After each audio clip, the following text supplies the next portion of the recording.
turn on your camera so we can see all of your bright, shiny faces? Thank you, Supervisor Madrone. And I do know the others are in the building. Thank you. All right, so 1, 2, 3. If we can begin. In accordance, well, welcome first to the November 16th meeting of the Humboldt County Board of Supervisors. In accordance with Executive Order AB 361, the Humboldt County Board of Supervisors meetings are being held virtually. You can participate via the Zoom call-in phone number, which is located on your screen and on the front of the agenda. So with that, I would like to ask Nikki to do roll call, please.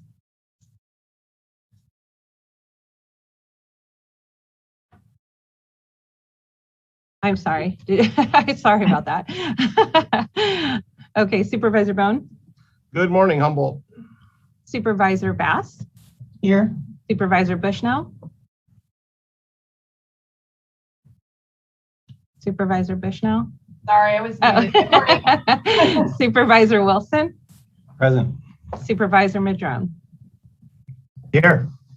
Thank you. Thank you, Nikki. And if you can bring up the flag, we will also now do the Pledge of Allegiance or salute to the flag, whichever flag you care to look at. All right. I pledge allegiance to the flag of the United States of America and to the republic for which it stands, one nation, under God, indivisible, with liberty and justice for all. All right, so a little information for those of you who might not be regular viewers on how this will work today. When you want to call in and make a comment on an item, press *9 to raise your hand at the beginning of that item. When it is your turn to speak, you will be told to press *6 to unmute, and then you'll have 3 minutes. At 2.5 minutes, you should hear this sound, which means you have 30 seconds to wrap up. And once that 30 seconds runs out, you'll hear a continual beep and you will be muted at that point. And don't take offense. It's the same for everybody. You want to make sure everyone has consistent time to make comment to the board. So with that, I'd like to ask CIO Hayes if there are any modifications to the agenda. There are no modifications to the agenda today, Chair Bass. All right, well, thank you very much. Is there a motion to approve the consent calendar? I'll make a motion. Second. All right, we have a motion and a second. Let's see if we've got public comment here.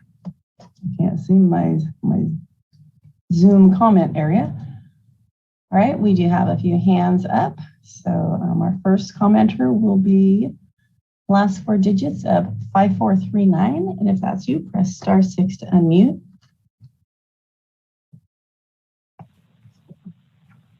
Regina, can you hear me today? Yes. Welcome. So, a comment on item D31. I noticed that the Sheriff's Department is getting 5 positions which are bookkeeping and accounting related, it looks like. It'd be interesting for us to watch and see whether those positions are filled and whether priority will be given to the 9 positions to the auditor controller to fill those same kinds of positions. That's my comment on that particular one. I also have a comment on D21. Very nice thing, the $4.8 million that appears for Cal Home programs. That's something that hopefully will benefit with these tiny homes, additional homes, first home, whatever you're going to do to put into that one. So the public needs to be aware there's $4.8 million apparently coming our way possibly on that one. I did want to speak on item D2. There is I think Mikhail Evanson, who is resigning from your auditor board you have there, or your auditor or whatever. Obviously a conflict of interest possibly if he hasn't resigned. I strongly applaud him doing the right thing there. But in the public opinion, maybe shouldn't have even been on there at all to start with, because of the perception that he was intending to run. He's been being groomed for the last year. And there's really a concern out there when you have people that are running for positions and still have a seat at the table right up to the last minute. especially when they're being, well, the perception is groomed to basically take the auditor controller's office and convert it into well, run by Connie Beck at DHHS and a few of you supervisors. But anyway, that's just a whole nother topic which I will be able to speak to.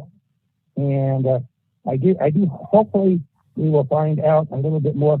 If you had a nice zoning hybrid, I think, on D8, I noticed. And D1, I wasn't sure, but there's aviation work being done. I don't know if this is one of these projects that were funded years ago that never got done, according to people who fly out of here.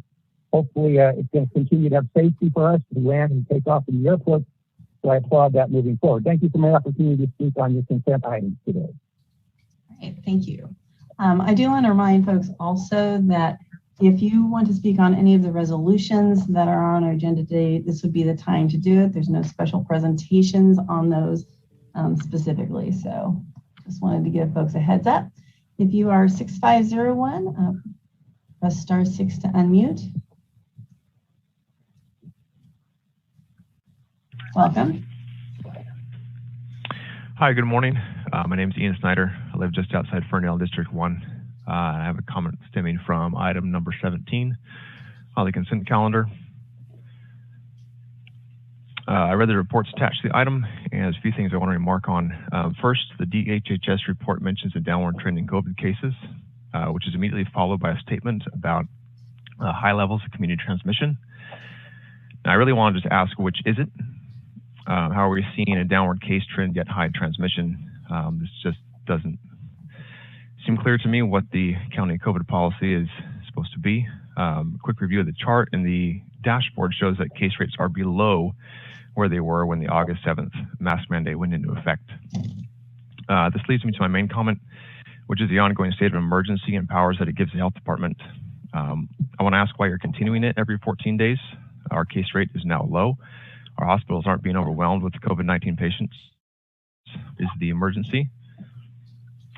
Cases shouldn't even be considered an emergency, not with the good treatments, which I'll mention in a moment. But first, I want to bring up County Code 2210-8, which is very clear that the purpose of this statute is for a short-term emergency. The code reads that the Board of Supervisors shall, quote, shall proclaim the termination of the local health emergency at the earliest possible date that conditions warrant the termination. And I want you to see that the reports basically should indicate that conditions warrant this termination. I also want to bring up a November 2nd Times Standard article where Health Officer Ian Hoffman states, quote, so far none of those who have become infected with the COVID-19 virus and then receive monoclonal antibody treatment have been hospitalized, unquote.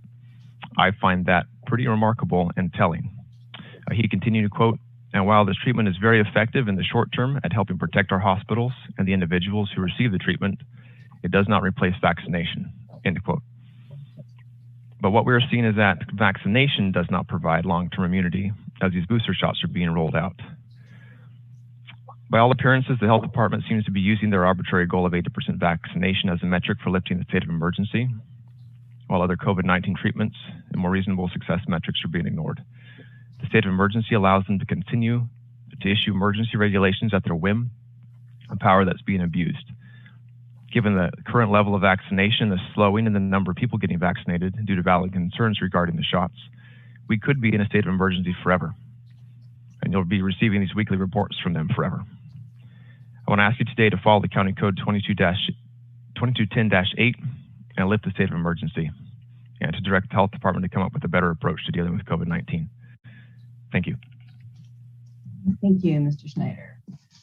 And our next speaker has the last four digits of 0116.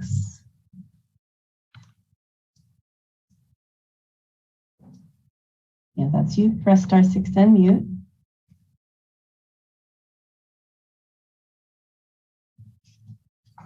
All right, 0116. If you are ready, press *6 to unmute. Okay, this sounds like a good reminder. Okay. Hello? I just had to press *6 like 3 times. Well, okay, thank you very much for letting us know, and we'll check on that. Okay. So, thank you. Hello, my name is Ash Teeter. Looking over the chart on fully vaccinated versus unvaccinated in this week's agenda, it is clear that fully vaccinated COVID cases are on the rise over the past month, while unvaccinated cases are declining. I would also like to note that the chart is lacking detail, as it does not account for partially vaccinated individuals. In Health Officer Ian Hoffman's report found within this week's agenda, he states that we are seeing higher states of hospitalizations in those who are unvaccinated. I'm wondering where we are seeing this data. I'm not seeing it on the county dashboard or the CDC data tracker, because neither of them provide separate figures for fully vaccinated, partially vaccinated, or unvaccinated individuals. It would be helpful if he would disclose where he is seeing this data. We, the public, are not given access to it, apparently. It is a popular talking point that this is a pandemic of the unvaccinated. Yet a recent FOIA request to the CDC asking for records of unvaccinated individuals with natural immunity transmitting COVID to other people resulted in a response from the CDC stating that there is no such record. If there's no record of people with natural immunity transmitting COVID to other people, then how does it make sense in any way that a vaccination rate of 80% versus our current of around 60% will help in any way?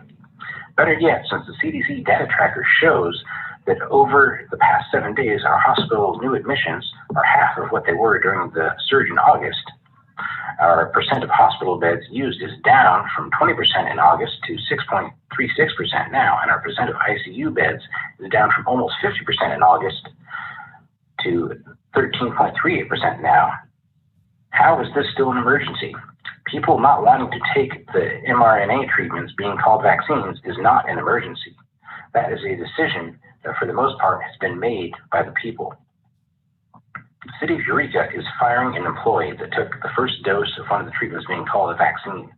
They had an allergic reaction, and now their doctor recommends that they do not take a second dose. This kind of action makes the whole county look bad. Just as Code 2210-8 states, the board shall proclaim the termination of the local health emergency at the earliest possible date that conditions warrant the termination. The board can confirm the hiring of Health Officer Ian Hoffman and has the power to end his role as health officer and this state of emergency at any time. Thank you.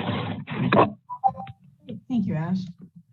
Our next speaker has the last four digits of 1041. If that's you, press *6 to unmute, and hopefully it only takes one time. Hello. Welcome. Hello. Can you hear me? Yes, welcome. Awesome. My name is Donnie Creekmore. I'm co-founder of Humboldt Freedom Coalition. I've lived in McKinleyville for the past 3 years. I'm not a political operative, and my sole intent is definitely not to attack or to spread disinformation.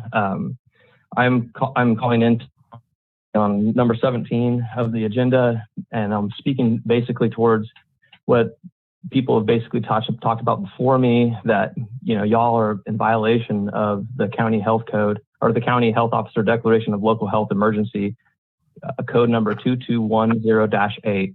It says in here clearly, if the county health officer declares a local emergency, it shall not remain in effect for a period in excess of 7 days unless it has been ratified by the Board of Supervisors. The Board of Supervisors shall review at least every 14 days until the local health emergency is terminated the need for continuing the local health emergency and shall proclaim the termination of the local health emergency at the earliest possible date that conditions warrant the termination. We've passed that date a long time ago. Right now, the only uptick in cases that we see are among the vaccinated. Meanwhile, Ian Hoffman is pushing the vaccines to 5 through 11-year-olds who on HumboldtGov.org shows that they have a 0% death rate and a 0% hospitalization rate based upon the cases that the state has been able to collect. Obviously, these are kids and young people that are not vulnerable populations to COVID-19.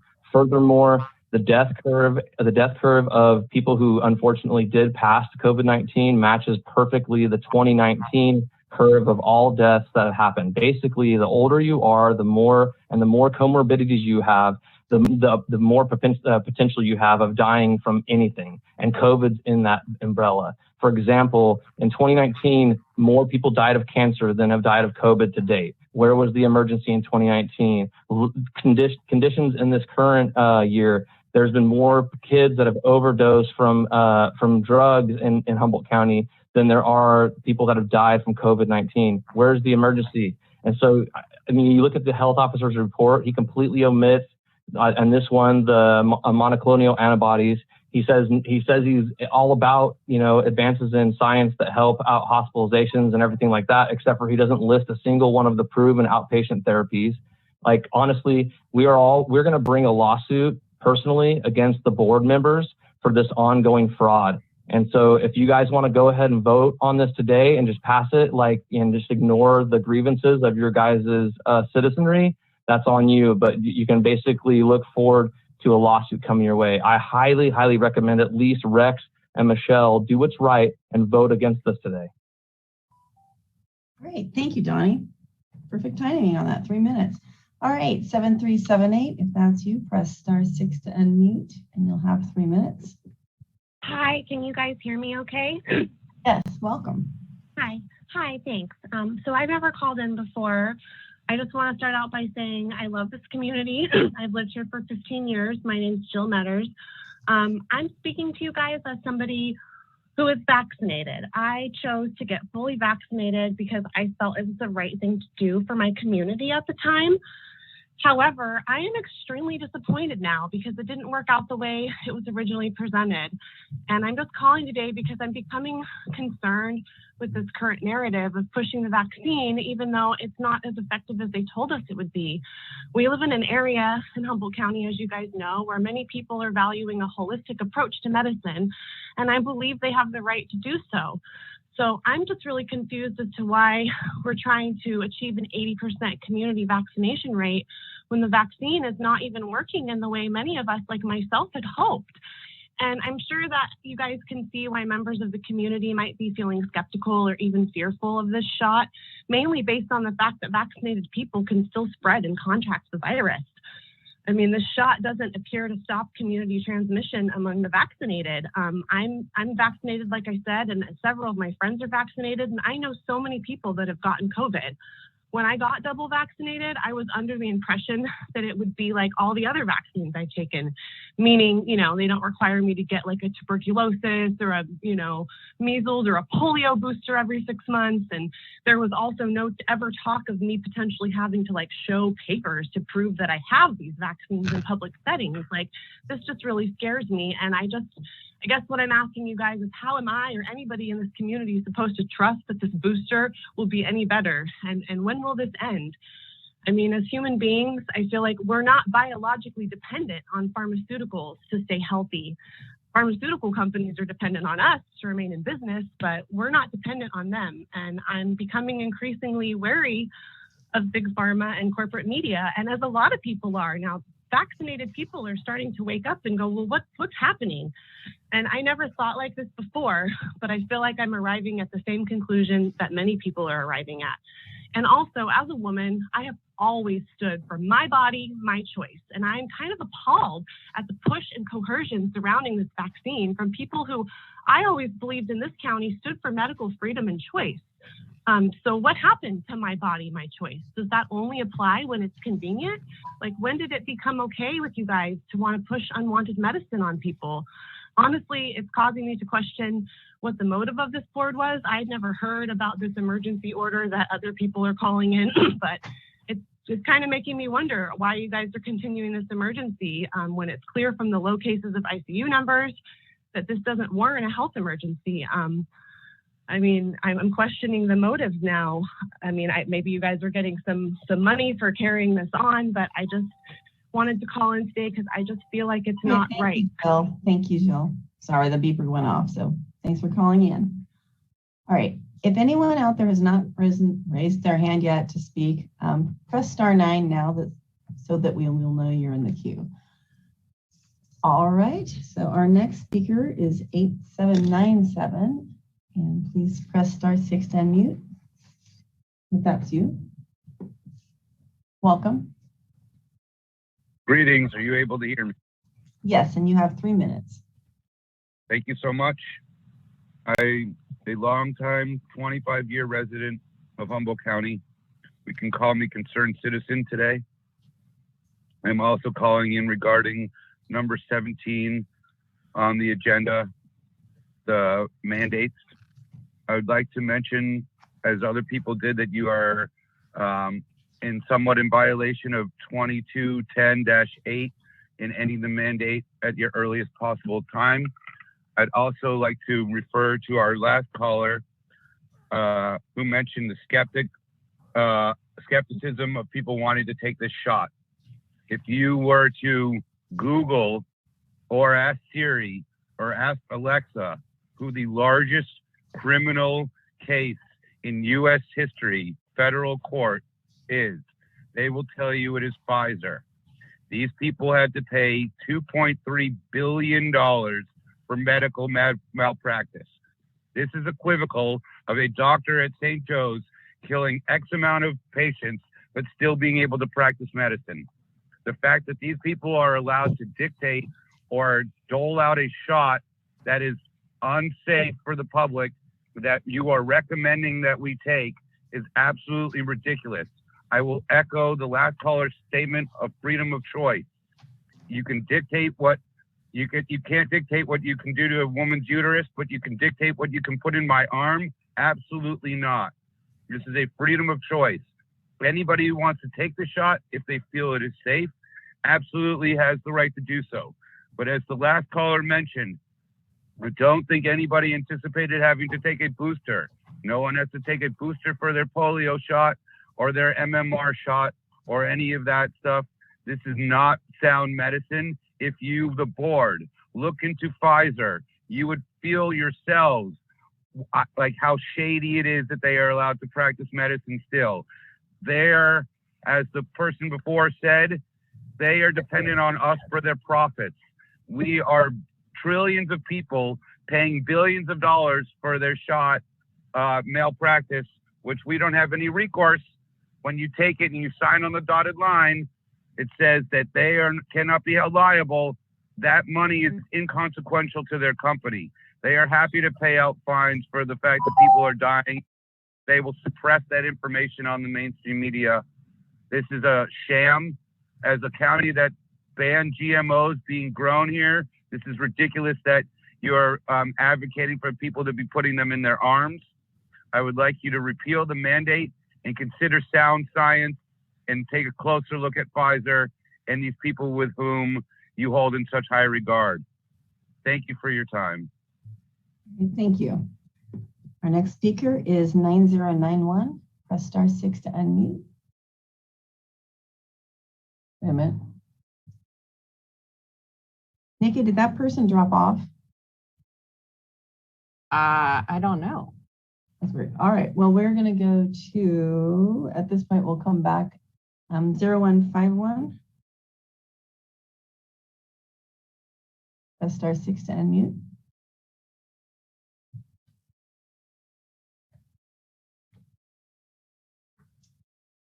Okay, 0151.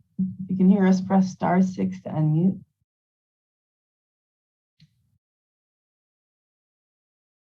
Welcome. Hi, this is Dottie Russell. That's Carrie on the phone. This is Dottie Russell. There's some people in Southern Humboldt that are very dangerous, and they have a history and a record. They've broken into multiple places. They're on drugs. Dottie, hold on a second. Dottie, I'm stopping your time, but I wanted to ask, is this on the consent calendar? I mean, or do you have the item number of which you are speaking to? So. No, sorry. So I'm a little bit confused about the consent calendar right now. Is the money that's being given to Redwoods Rural to help the homeless down here, is that on the consent or it's off the consent? Yes, it's on the consent. But that would have been helpful if you explained the item and why. All right, so I'll start your time over. Okay, go ahead, Dottie. Thank you. All right, so I think it's really necessary that we have people that are on the board, 1 or 2 people that are on the board, to actually work along with this. And there needs to be some investigation of what's happening with people that are houseless, that have mental health issues, because there seems to be a huge gap about what's happening. There's somebody that was just released from jail, and that is one of those situations that was a lost opportunity. This housing first is a great idea, but without a caseworker, it's not going to work. And I encourage all of you to come to our trailer park and see for the last year and a half, no caseworkers, people that were put there to help because of COVID that didn't have any money to pay rent. And now it's a complete zoo. It's like unbelievable. Housing is Key is trying to help.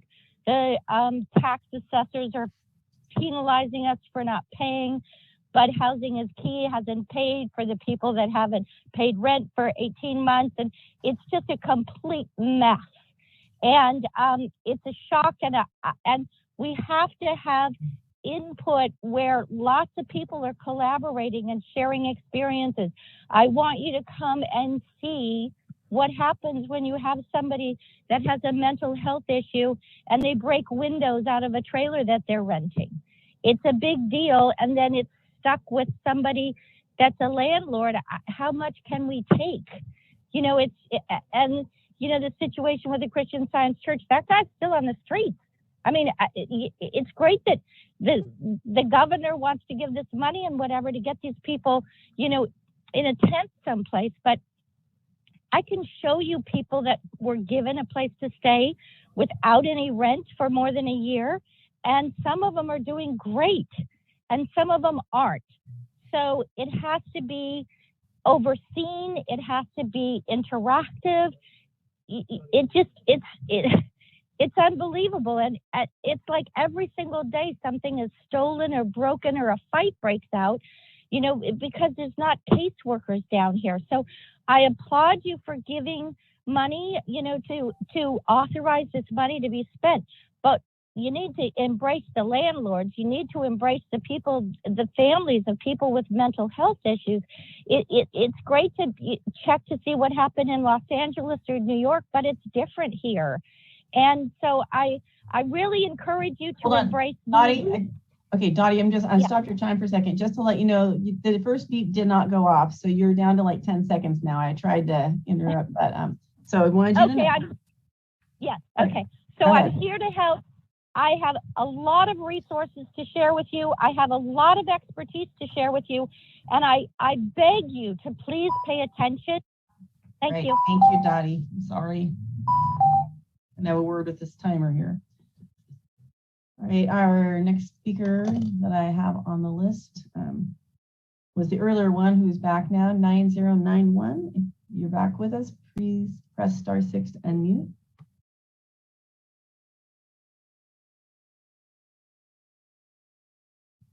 Welcome. Are you there? We can't hear you. Press *6 again if you accidentally remuted yourself. Are you there?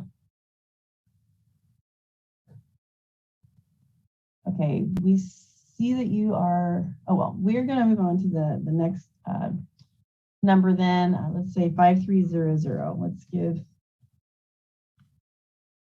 that a try. That's you, press *6 to unmute. Welcome. Hi, this is Adam Lustig, Los Dos Populous, calling in from District 4. And, mostly want to reiterate what a lot of the callers have said. I mean, obviously, you're in violation of Code 2210-8. But, the other thing is, as was brought up in Orange County recently and led to the ending of their emergency was, there's a strong case for fraud here when you fraudulently continue an emergency to receive funding when there's clearly no statistical reason for such an emergency. 13% of ICU beds and 6% of total beds occupied by COVID patients hardly warrants an emergency. And also, throughout the course of the emergency, only 0.08% of our county has died from with COVID. About half of them were over 75, multiple comorbidities. Hard to say if it was really the COVID that did it. That might have just been the final straw. So the idea that this is emergency, it's clearly not an emergency. And, as Donnie mentioned, we do have a legal fund. We will be bringing an attorney and, we're going to keep coming to you about this, as is our right as citizens and you as our representatives. But, I'd like to encourage Supervisors Bushnell and Bohn to go ahead and put forward a motion about this emergency and to end it. And I think, especially the voters in districts 4 and 5 heading into this election in June would like to know how their representatives will vote on this. Because, this is all unconstitutional, unnecessary, unethical. It's plain that, Big Pharma is the #1 donor to political parties. #1 recipient was President Joe Biden with 8 million. Now, President Trump came in #2 at 2 million. The surprise I saw on the list, though, was Bernie Sanders, #3, took over $1 million last year from pharmaceutical companies. So it's clear the Democratic Party has their mission to push as many vaccines as they can for their donors so they can get more donor money. But that doesn't serve the people. It doesn't serve the people that elected you. We depend on you to protect us and to protect our children. And, all these mandates going around town are unconstitutional. I mean, the 5th District Appeals Court just recently shot down the OSHA mandate that Biden put forward on a unanimous decision and pointed out the clear unconstitutionality of it. So, the courts have spoken, the people have spoken. I think we all just want to get back to normal. So enough is enough already. Let's get this vote up there. Let's take this emergency down. Even Dr. Hoffman said this is going to be around for years. This is endemic. I mean, are we going to keep an emergency going for years? I mean, they found COVID in deer in Iowa. Are we going to inoculate all the deer?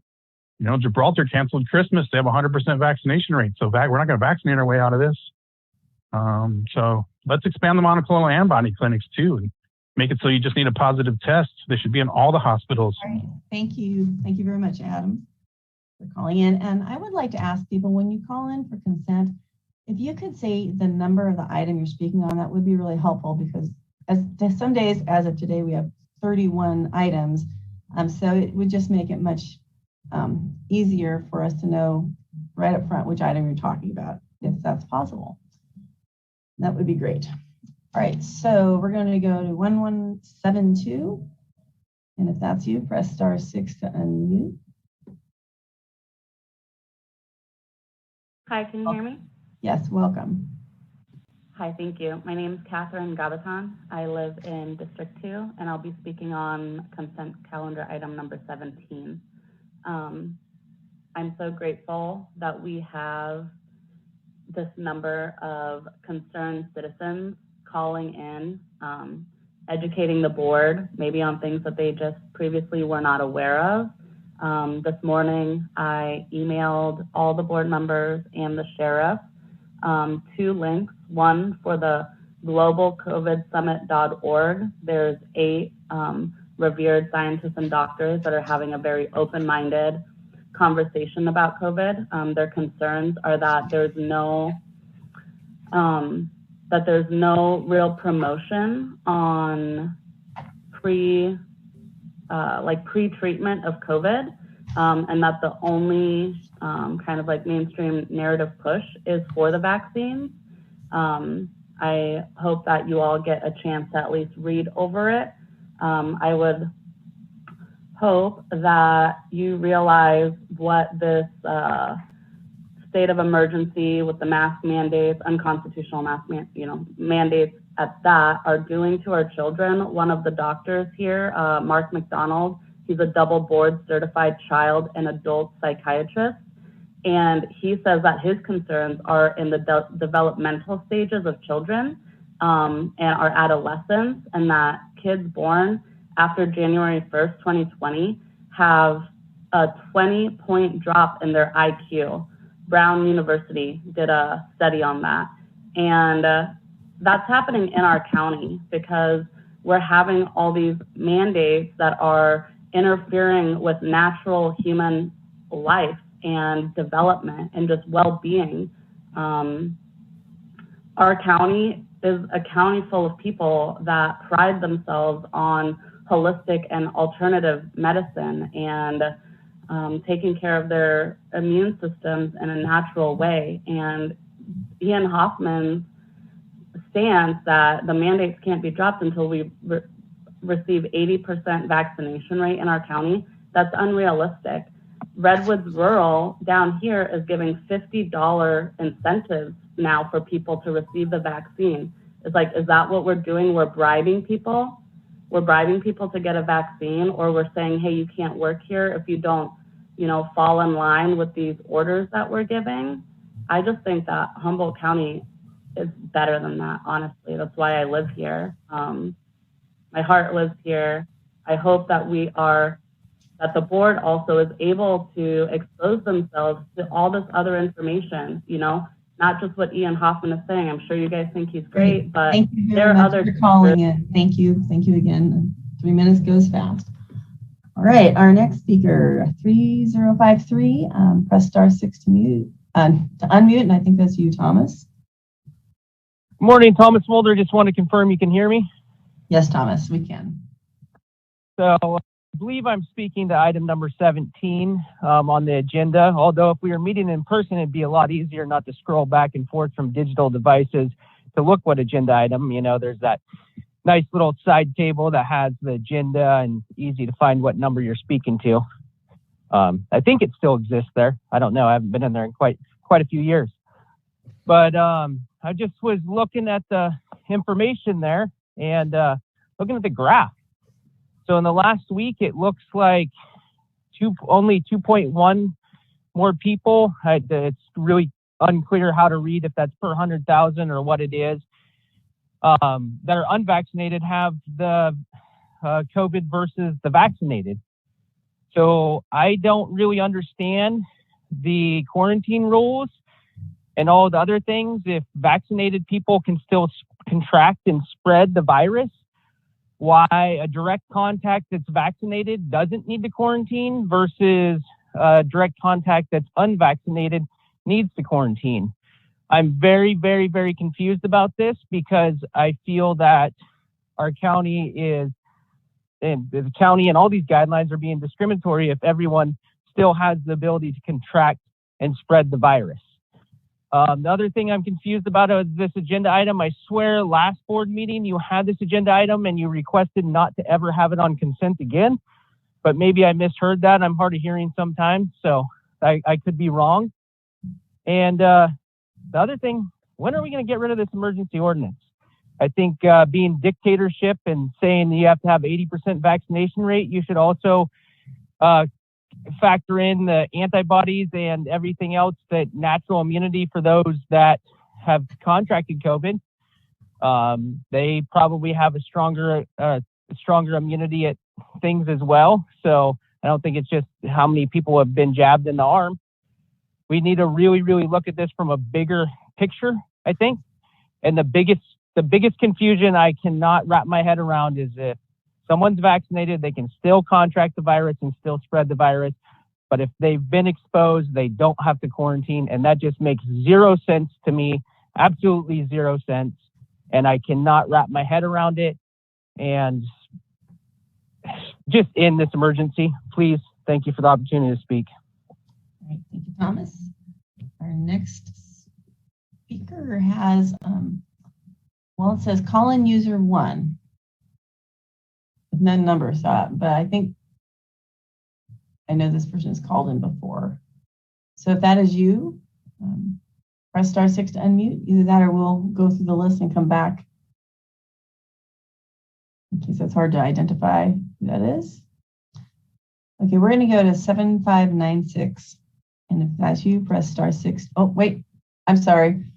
I've changed mine. You call in user 1. You just now did unmute, it looks like. So please go ahead. Hi, can you hear me? Yes. Hi, my name is Lynn McKenna, and I'm calling in regards to item number 5, the Alzheimer's Awareness Proclamation.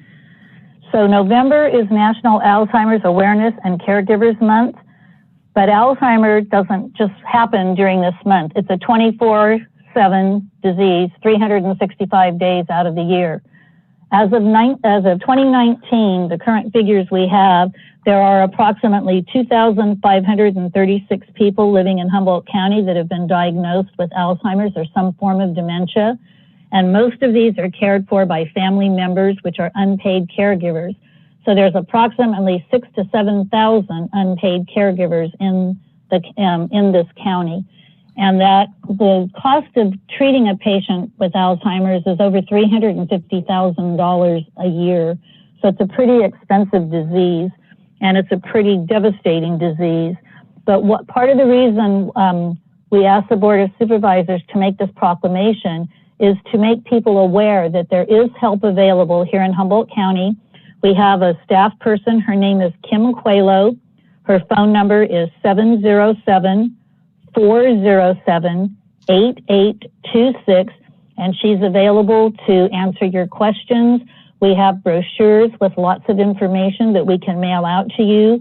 There is a 24/7 toll-free hotline manned by professional people who speak over 200 languages. Our brochures are also in Spanish, so we can reach out to that community. And we have other, resources with adult day health care. We have support groups. So if you or a family member or someone you know is dealing with this disease, please don't feel that you're alone. There is help available, and we are here to help you. You just need to contact us so we can point you in the right direction. So again, November is National Alzheimer's Awareness and Caregivers Month, but Alzheimer's is a 24/7, 365-day-a-year disease. It never stops, and neither will we, the people with the Alzheimer's Association, until we can find a cure for this deadly disease. Thank you. Great, thank you, Lynn.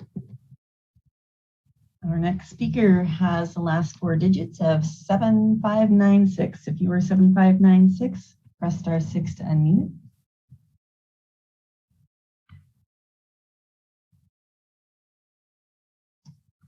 All right, 7596.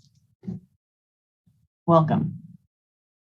Good morning. I wasn't really sure of the process. My name is Susan Opalak.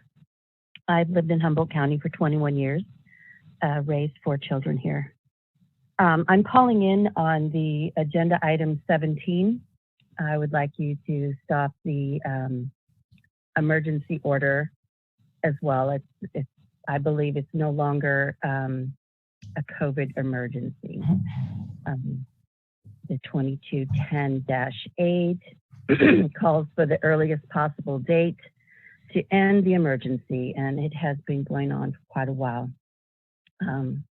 I believe that television converts the watcher within 9 minutes or seconds. I think it was quoted as seconds, as becoming into a trance.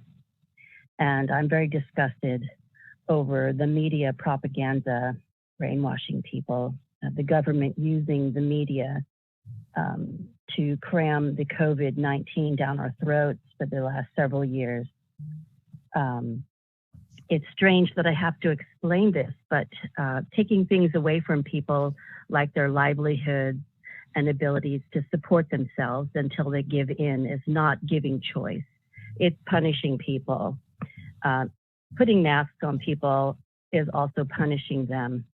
And it's punishing them till they concede to your demands. Normally, we refer to this type of behavior as abusive and manipulative abuse. You cannot mandate a liability-free product. The pharmaceutical companies are criminals, in my opinion.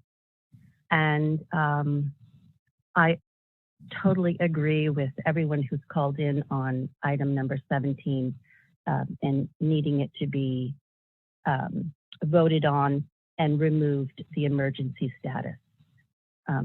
I really didn't have anything prepared for me to say today, but that's all the little bit of notes that I've written down and how I feel and how I want to be heard today. In addition to my grandparents came through Ellis Island in the year 1920. No, it was 1914, and they came through Ellis Island and landed in New York, Little Italy. And as a child, my grandparents told me that the corporations were purchasing all of the mom and pop bakeries and putting chemicals instead of real food into the items, and not to eat the corporation food. It was contaminated with chemicals. And I grew up raising dairy and organic food with my family on the East Coast. And I will be attending more Thank board you, Ms. meetings. Malak. I do appreciate it. 3 minutes have gone by. All right. The next speaker, I believe, may have already spoken. So we have 7378. If this is, I believe, Jill, you've already had your chance to speak. If there's someone else at your house who's speaking, just let us know. So press *6 to unmute so we can determine.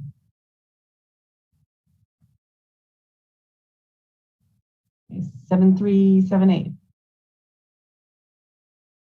Your hand is still up. So if you're there, press *6 to unmute so we know if you Hi, have... can you hear me? Who? Can you guys hear? Can you hear Yes. me? Now, who is this? There's somebody in my house that would like to speak. What's your name? No. Oh, I'm Jill. I already spoke. Oh, no, you can't speak twice. But there's someone in my home. Oh, okay, his phone that's isn't fine. working. All right, yes, please do. Like, they can have their own 3 minutes as well. Hi, can you hear me? Yes, we can. Welcome. My name is Daniel Curtis. I'm here to speak on Agenda 17. I've lived in Humboldt County since 2006, and I'm a concerned citizen from Arcata. The biggest health issue is not any particular virus or disease, but in fact, overreaching bureaucrats are the biggest health issue of our time. I'm speaking to you today because I feel strongly about standing for every individual's right to make their own choices when it comes to their body. That includes medical decisions. The moment that you cross that boundary and tell another individual what they can or cannot do with their body is the moment you've crossed the line. Our bodies and what we choose to put in them is a sacred boundary. Forcing someone to do something to their body is evil, plain and simple. Everybody is going to get COVID. You might have had it without even realizing it, but regardless, everybody is going to get it sooner or later if you haven't already. You cannot vaccinate your way out of a pandemic with a leaky vaccine. Furthermore, based on recent statistics such as current percentages of the community population that have died and the current percentages of ICU beds being occupied, it is clear that this does not constitute an emergency. Citing County Code 2210-8, you are obligated to end this emergency declaration at the earliest possible date. Well, guess what? Today is that day. By not doing so is committing fraud, which is a crime punishable by prison time. The community is becoming more aware of the fact that this board receives funds for this so-called local health emergency, and those state and federal funds is why you've chosen not to end this emergency. You must send it to a vote for termination immediately. Don't forget, you are public servants and you must serve the public. This whole "it's for your safety" spiel is dishonest. Be very wary of people who talk about safety this and safety that. It's just a form of fear mongering. If the government truly cared for your health, don't you think healthcare would be free or at least affordable? If the government truly cared for your health, they would be promoting going outside, getting sunshine, exercising, and maintaining proper vitamin D levels, vitamin C levels, et cetera, et cetera. They certainly wouldn't be handing out free cheeseburgers and donuts for people getting the vaccine. They certainly wouldn't be promoting actions that cripple your immune system, such as isolation and no sunshine. This narrative only perpetuates fear. We hear nothing about how to truly create health in our lives. All we hear is the narrative that helps maintain power and control through fear. When we think out of fear, we often think irrationally. Once we get past this fear, we can start thinking rationally once again. Getting vaccinated can help yourself, but it does not help others. Also, their FDA officials have resigned due to the corruption, rampant corruption. Also, the head of the FDA for the last 3 years is now on the board of Pfizer. What else? Also, I was just in Weaverville, and guess what? Hardly anybody was wearing a mask, and nobody was dropping dead, believe it or not. You cannot comply your way out of tyranny. Right, thank you very much for so calling. this does not end until Thank the you people. very much. Your 3 minutes is up. All right, our next speaker is 3064. And if that is you, 3064, press *6 to unmute and you'll have 3 minutes. Welcome. Hello. Hello. Hello. Welcome. Hey, how you doing? This is Daniel Christopher, and I live in Eureka, and I'm just calling about, public health number 17, what everyone else is calling about. And I just think that this thing has gone way too far. You know, nobody's talking about all the people that are dying from suicides and all the mental health issues that are being caused because of this. All right. I don't think that it's fair that you guys aren't going to end it until there's 80% vaccination rate. That means you're going to basically force people to get something that they don't want to get, which is an evil thing to do to people. I mean, I don't know what's going on, but this isn't America anymore. It doesn't feel like it. You know, I mean, you guys want to call people anti-vaxxers, but I'm just pro common sense. Okay. I believe in, you know, people have healthy immunity systems. You know, I mean, my mother is 82 years old. She's never exercised, never taken care of herself, and she's fine. She caught COVID. I mean, you know, there's people that have good genetics in life, and they don't need to have all these vaccines pumped into them. And I'm not an anti-vaxxer. You know, I believe that if people want to get it, go for it. But there's also something that people aren't talking about too much. And if you go on Google or DuckDuckGo and you type in "died suddenly," there's all these young people starting to die of heart attacks. And we all kind of know what it's from, okay? And I'm not going to, you know, BS with anybody, but 30-year-old people, 40-year-old people dying of heart attacks all of a sudden that are professional athletes, that's not normal, okay? I mean, that's just common sense.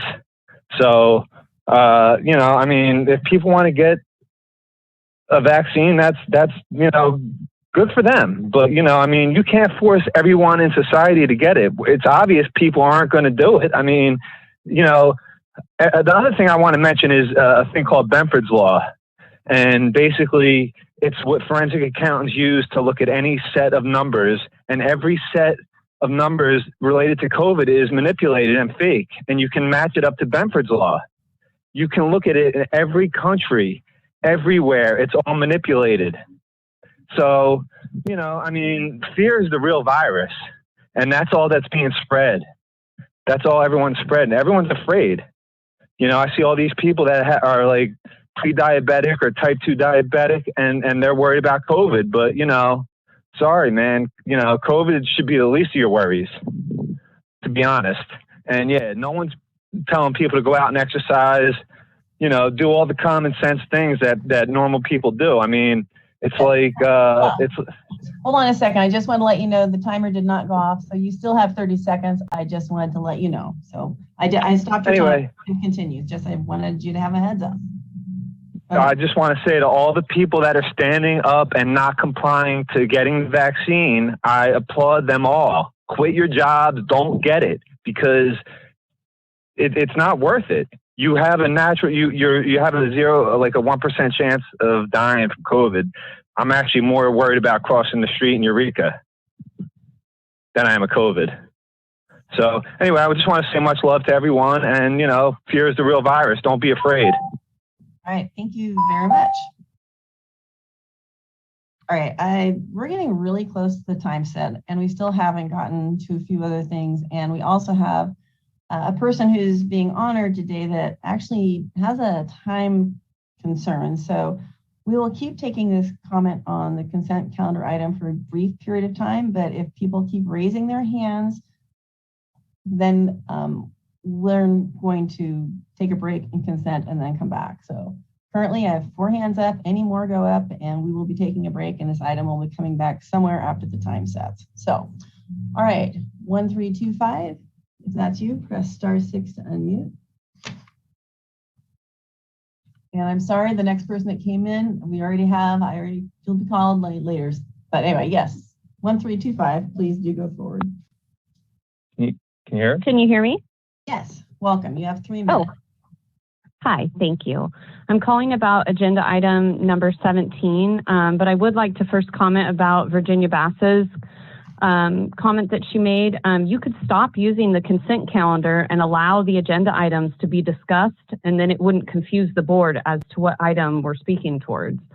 Your confusion is directly due to your utilization of the consent calendar to defend Ian Hoffman from public scrutiny and the embarrassment that follows it, since you are all continuing to support his fraud. The fraud that I'm talking about is that the hospitalization rate for people that are between 20 and 29 is 0. I'm sorry, it's close to 1%. The death rate if you're under 49 is 0. So that to me, if you're in a vulnerable population, then you should mask if you'd like to. If you're in a vulnerable population, you should get a vaccine if you'd like to. But this is health freedom is a big thing. And if we start doing this for COVID-19, there's always going to be new viruses. And if the death rate is so low, why are we doing this? The board is in violation of code 2210-8.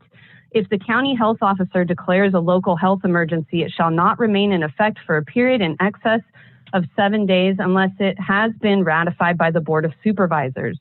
The Board of Supervisors shall review at least every 14 days until the local health emergency is terminated, the need for continuing the local health emergency, and shall proclaim the termination of the local health emergency at the earliest possible date that conditions warrant the termination.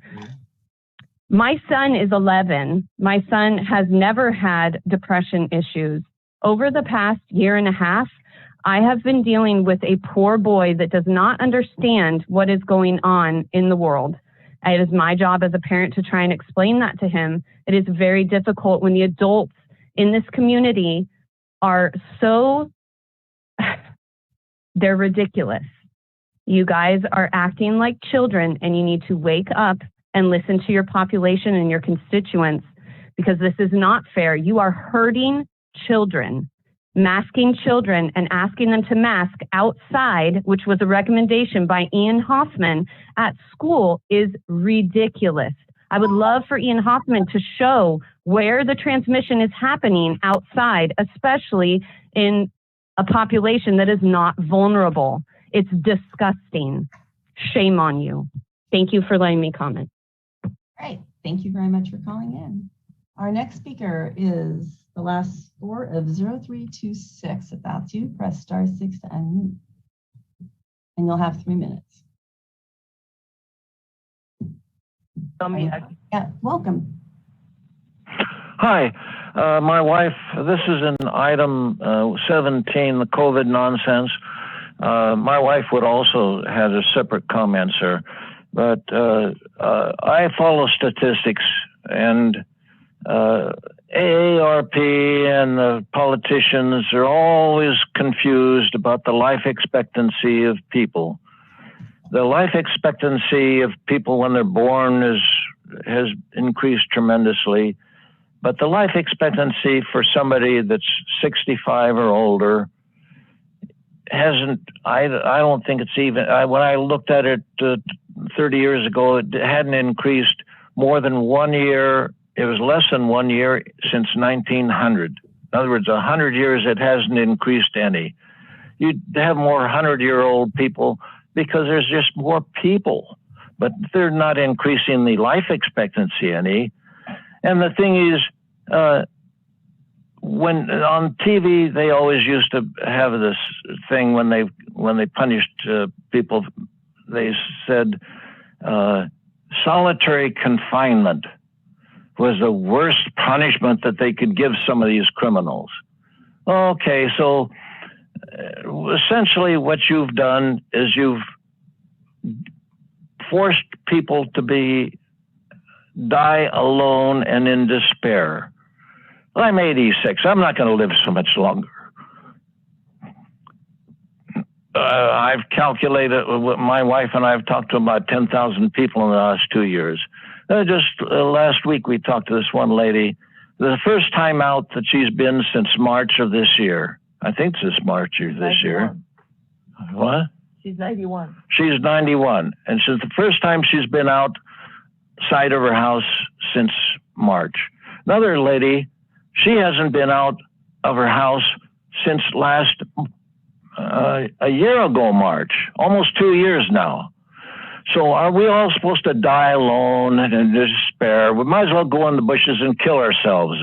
If you want to kill us off, well, I mean, that's the way to kill off the old people. Just force them to stay in,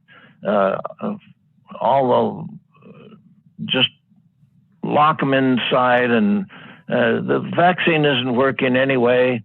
and you read all this nonsense that they promoted. Fear and hate are the two things that the government and everybody's promoting there. Just fear and hate. The media is just full of it. And it's terrible the way you're destroying our culture, our lives. And maybe we'll die before. Thank you, Mr. I don't know. Anyway, the thing is. All right, and here's your wife. Nikki, you can unmute that number again since we have a separate person in the household who wants to speak. I'm sorry, Virginia, which number was that? Oh, that was 0326. Is that the one we just had? It was Mr. Wilson's number. Yeah, I just muted him. Okay. If you're still there. Oh, I found him. Okay. Hold on a second. Okay. 0326. If you were Mr. Wilson, please press star. Thank you. Or Mrs. Wilson, I should say. Welcome. Thank you. I appreciate that. So for first item, I want to talk about Alzheimer because the Medicare is going to have 25% increase. What it is, you have to treat the cost. I talked into 15,000 15 years. I talk with people, and the flu shot will cause Alzheimer. That's why I will never give a dime to Alzheimer. You have to eradicate the cost. And now COVID-19 will cause Alzheimer too, or other problems. So these are two causes. I know people taking COVID shot and also go to take the flu shot too. Anyway, so next item I want to talk about is number 17. Everybody talk about what's going on, so I won't repeat that. But my point is, as a citizen, we choose you as our leader. You need to take care of your people. And we are a people of republic. You go by natural law, common law, constitution law, and our president doesn't even want to follow the law. But my point is, eventually in the history, you become a genocide, helping people to do that. You know, people died left and right after the vaccine. We can see that. So please wake up. Thinking about all the poor kids. And now don't ever give to 5 to 11 years old. We are cutting the population. The young girl took the shot. They won't have children anymore. And first you say, maybe compromise people, like you have underlying problem, so they die off sooner. Then you talk about the young adult. My point is, if a young adult gets sick from the vaccine or whatever, that's not vaccine, the biological agent, how can you say somebody with an underlying problem can survive? They just die off sooner, and then you don't have to pay them any more Social Security. Please wake up. You don't want to be part of the history, belong to the genocide helper. Wake up, use your conscience, and make a decision. Help the people. Put yourself in the other people's shoes, how you feel. Sunshine, fresh air is a natural law. And the natural body immune system, the natural law. You got to go with the natural law, please. Anyway, this is my my concern. Love and freedom, everyone desire. Hate and tyranny, everyone despite. Heavenly love will be back again as long as you're a patriot. And make sure Thanksgiving coming, please open up so we can enjoy the love and happiness with all the family. You are a human being. You don't want to act like a globalist.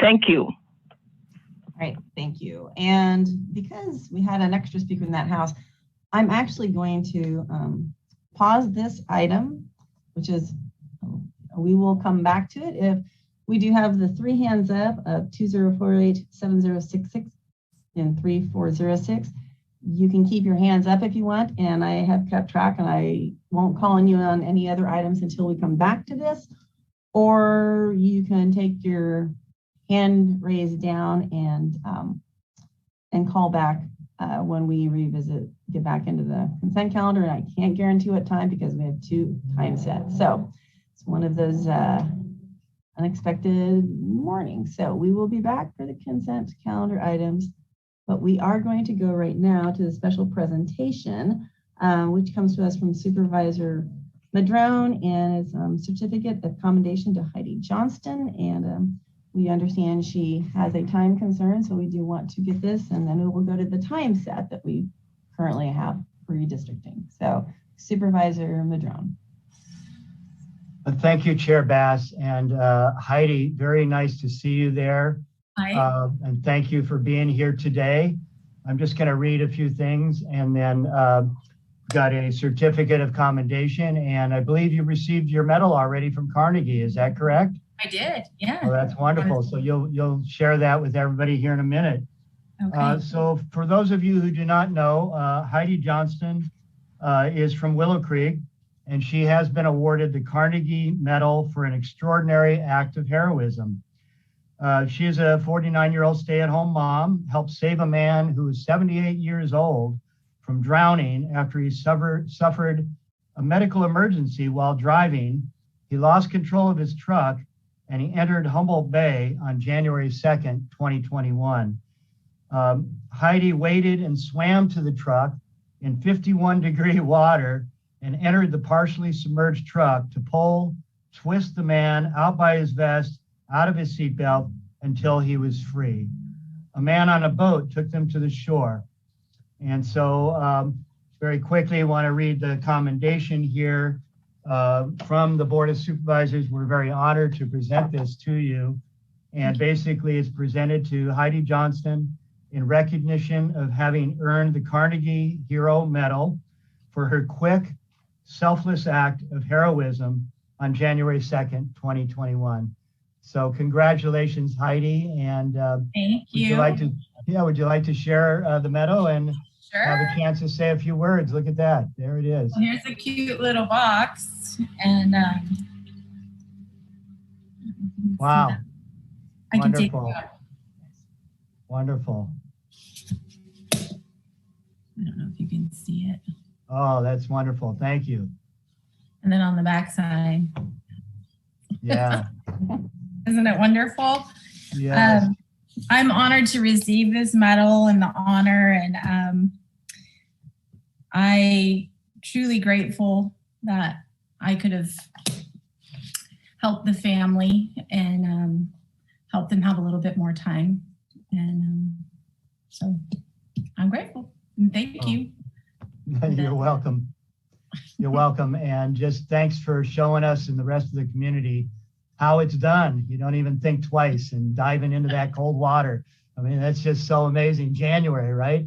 So yeah, it was January. But you know what? I being raised around the Trinity River, it wasn't a far stretch. So I was just in the right place at the right time, and it truly was a God thing for me. I believe that deep down in my soul. So well, thank you for being there. Thank you for being there. And it looks like Supervisor Bohn would like to say something. Yes, and then followed by Supervisor Bushnell. To the chair. Hi, Heidi. Thank you. Yeah, I eat lunch down there all the time, and I got to live through you when that happened, because I had two people calling me and giving me a play-by-play, and one of them was not in a physical position to get out and help. He got out of his pickup, he watched, and then he noticed other people, and then the boat came up. But he says, "You're not gonna believe what I'm seeing, Rex, down here where we eat lunch." And because we sit down on our tailgates and eat lunch, and he was saying that you just jumped right on it, and I think you had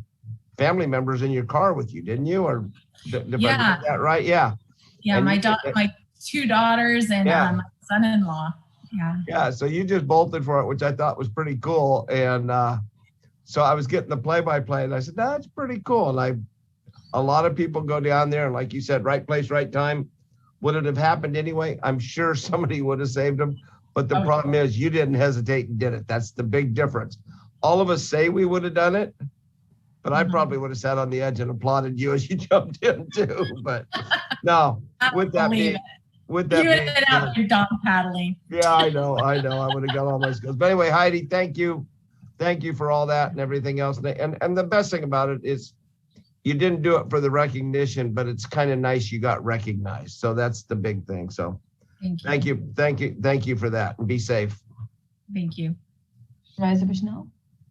I wanted to say thank you for Supervisor Madrone bringing this forward, because obviously you didn't do it for the recognition. What a great example to send to your family, and what an amazing thing you did. And I was going to echo what you already said, was God put you in the right place at the right time. Thank you.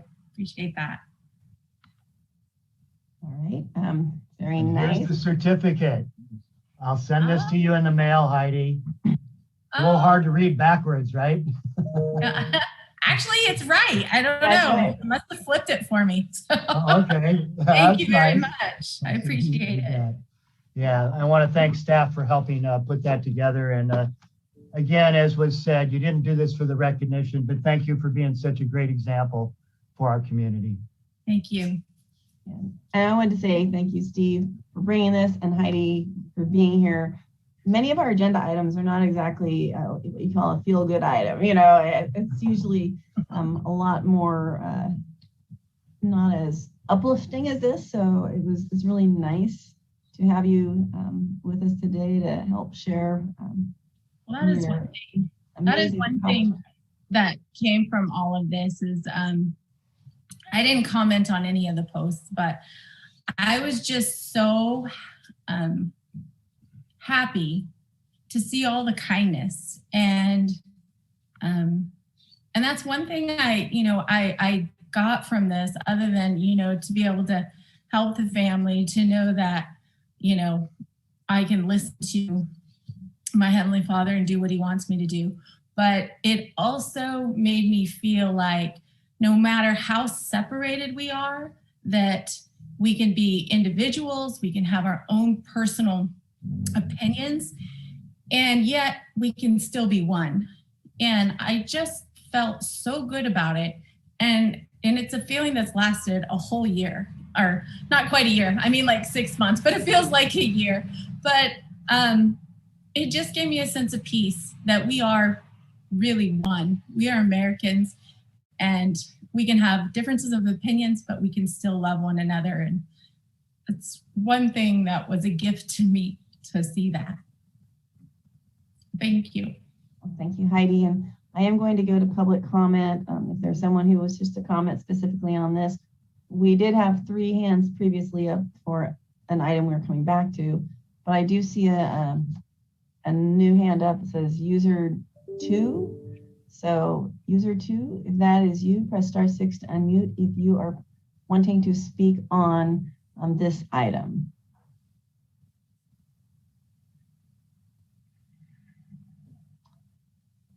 All right, user 2, if you're there, press *6 to unmute. All right, I suspect that person may be interested in the future item. All right, so Heidi, we'll go back to the board. Definitely thank you for being here today. And you're welcome. Thank you for having me. Heidi, send me your mailing address, please, through an email. Okay, I'll do that. Great, Thank you. Have a good Thank day. you for being here. Thank you for having me. Supervisor Wilson. Just a heartfelt thank you, and it sounds like you got something better than a medal, which is a year of feeling good about your community and everything around you. And so that's really great. Really appreciate it. And I appreciate you sharing that too, because we could all use it. Thanks. Thank you. Yes, thank you, Heidi. I'll let you get back on with your day. All right. Bye-bye. All right. And before we move to the time set, I did see something flash on my screen about public comment, how I could not stop public comment. We are coming back to public comment on the consent calendar. It's perfectly within the purview of the chair, especially when there are colliding items that have time sets. So consent calendar will be revisited, but it's going to be a while. So just wanted to let you know, perfectly normal when time constraints are come up against. But we will be back for more public comment on the consent calendar. So with that, I am going to move to our time set that was 10 o'clock time set, which we also have an 11 o'clock time set. So this is a public hearing regarding redistricting. So at this time, I open the public hearing, and I'm going to turn this over to the CAO's office for a staff report. I thank you, Chair Bass.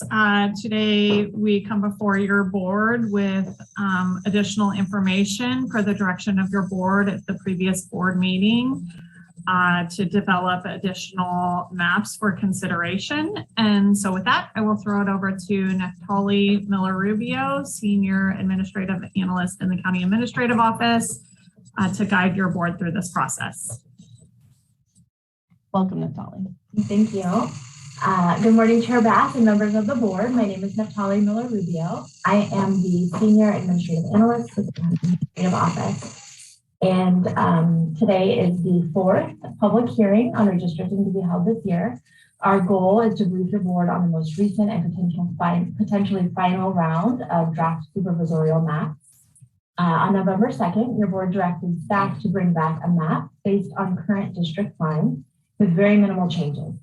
One that includes the full territory of Blue Lake Rancheria in the same district where the city of Blue Lake is currently located in District 3. Draft map 1 meets this directive. Additionally, your board requested calculations on the potential shift of Blue Lake, including the Rancheria, into District 5. And rather than providing simple numbers, our consultants created an additional map to help visualize both the population balance and the boundary lines that a shift like this would affect. These changes can be seen in draft map 2. Staff intended your board to be able to discuss these drafts, hear public testimony, and potentially vote on a final map during today's hearing. Unfortunately, the maps were not provided to the county with sufficient time to allow for the required 7 days of review before adoption. And as such, staff is requesting you review and discuss the drafts during today's hearing and then set an additional hearing on December 7th, specifically for adoption. Our consultants at Redistricting Partners have a presentation for you this morning, which includes both draft maps available. Chris from that team is also here today, and he's able to do a live map drawing in case neither of these maps meet the needs of the community as they stand now. Arledge, Executive Director of the California Center for Rural Policy, is also here if you have any questions regarding our outreach efforts. Your board's action in setting a hearing and adopting a final map on December 7th will allow the county efficient time to meet the state mandated deadline of December 15th. And I'll emphasize that the timeline to adopt is really quickly approaching. And should your board have any final changes to the drafts or questions about the process, I encourage you to have a robust discussion that includes really specific guidance to the consultants today to make sure that we're well positioned to adopt by that given timeline. And with that, I thank you and turn the floor over to Chris from Redistricting, who has a brief presentation. And then Neftali, do you want to say, Supervisor Madrone, you have your hand up now. Is that a question for Neftali, or can we just wait till the consultant speaks? Or Yes, yeah, just getting in the queue. So after the consultant speaks. All right, thank you. All right. So welcome. Seeing him pop on. I wonder if the delay that he has a little delay for some reason.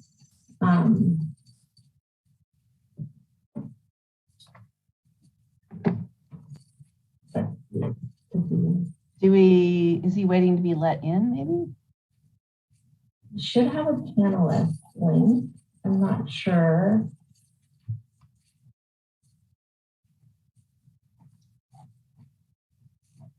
Tracy? I don't see her in the attendance, so she should be a panelist.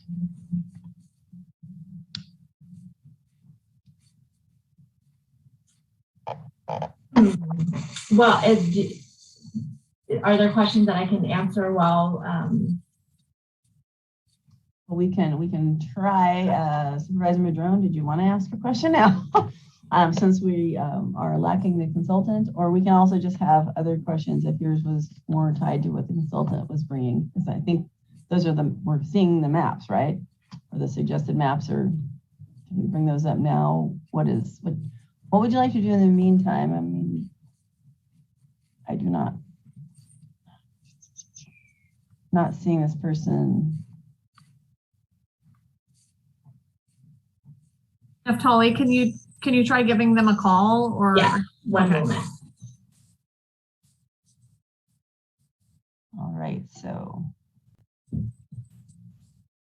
while we're doing that.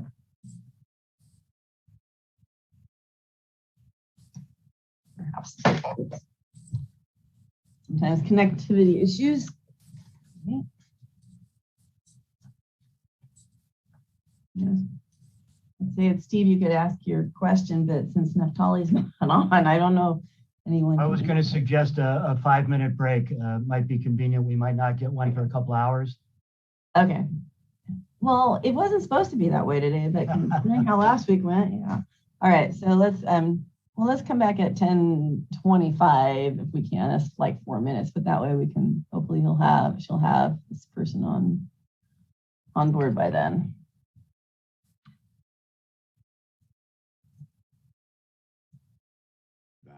I'm going to share my screen and the brief presentation I've prepared. So can everyone see? Yes. I mean, I can. Okay. Anyone else? Then I'll jump in. Just the basics of this presentation. We'll go through the traditional redistricting principles, briefly touch on COI testimony, look at the current lines, and then jump into draft plans. So everything that we've been doing this cycle is to follow the Fair Maps Act, is to follow the 5 criteria listed in priority order. So all the districts, we want to have them relatively equal in size. We want them all to be contiguous, so no islands within districts. And we want to focus on maintaining communities of interest. And for counties, the Fair Maps Act adds in that we should be following city and census designated places and minimize the splitting of those entities. And the final criteria that we look to is that we should keep districts compact, both in appearance and in function. So a couple additional items with the Fair Maps Act is that we can't consider incumbency or candidate location, that we can't draw districts to advantage or disadvantage a political party. We have to hold a minimum set of hearings, and we need to maintain the record of the redistricting process for the next 10 years so that the 2031 process can be informed by all the great work that you guys have undertaken to follow the Fair Maps Act and have a truly transparent process. So we've gotten here through a series of outreach hearings, series of redistricting advisory committee hearings, lots of community input, and we've used that input to draft the maps that are coming forward today. And just to revisit your current lines, I'm sure you've seen these a million times, but they're actually pretty well balanced as we speak at 6.2%. And so a lot of the process we've gone through is because the Fair Maps Act really wants to deliver this redistricting process to the public through a transparent manner. So a couple of the highlights of the community of interest testimony that we've received is that Eureka should not be redistricted with Arcata, that we want Blue Lake and Glendale should be redistricted together. Redway and Shelter Cove should remain together. And I think what we heard in the last handful of meetings is really that the current district lines are really working. And so we don't need to make drastic changes to the next set of maps. And before I jump into the district maps, I think 2 supervisors' hands are up. Should I stop to answer questions now? No, you can go ahead and do your presentation if that's okay. Is that all right with Supervisor Bushnell as well? Or did you need I have a question with what he just stated, if I could ask it, please. Sure. Okay, I mean, that's fine. Through the chair. So Chris, I'm wondering, you said lots of public input. Do you have an idea of how many? I don't have a categorization or a number of amounts of public input. A lot of it has come through the RAC and through people coming forward and speaking during those meetings. but also I know that your fantastic outreach team conducted outreach presentations and meetings throughout the county. And I believe they are on, but I don't, and I think they could answer that question in a much more specific manner. Okay, so Don just, she just popped on the screen, so Okay. I think he's passing that to you, Don. Sure. Okay, so we had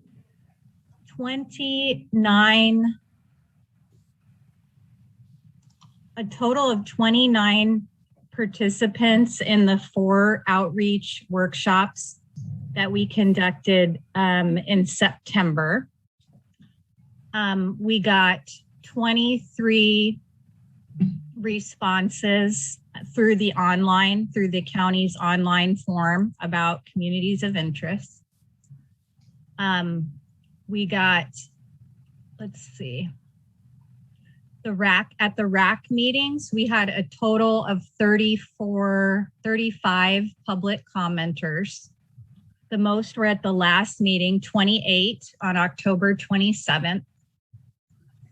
We got 58 registered responses for the first round of maps, 16 for the second.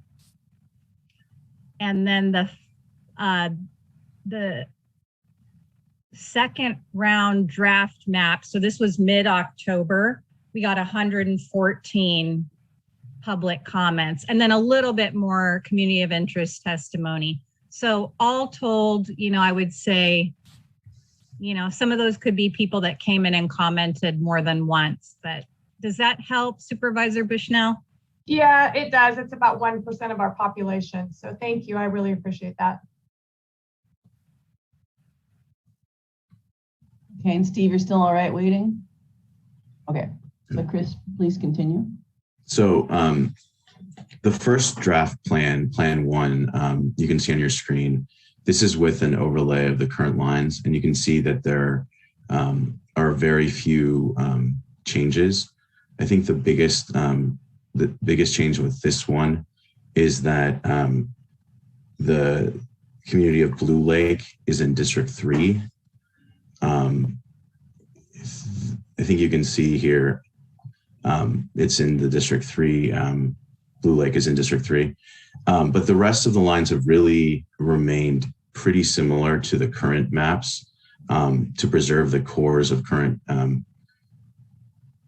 the current lines, because as we've already noted, you are pretty well balanced right now with the current lines, and there's been an ample amount of testimony that the current lines are working, and we should do sort of a minimal change option. So with this plan, your current deviation is now 5.5%. So it's a little bit better than it is with the current lines. The plan 2 undertakes moving Blue Lake into District 5. This movement, you can see here with Blue Lake on the other side, of the 3-5 split, causes your deviation to go to the upper bounds because the ideal populations are around 27,000 people. Moving one community from one district, from District 3 into District 5, decreases the population of District 5 to an underpopulation of 2.5%, and increases the district, and then increases the District 5 to a positive deviation of 7%. D4 is still the most underpopulated, so you'd add the absolute values of these two to get the 9.9 total deviation. So the next, what's next is really deciding on a final plan, one of these two plans, and then outlining if you'd like to make changes to either of these plans so that they can be finalized. We can run meets and bounds and do the resolution to pass these plans with a final vote on December 7th.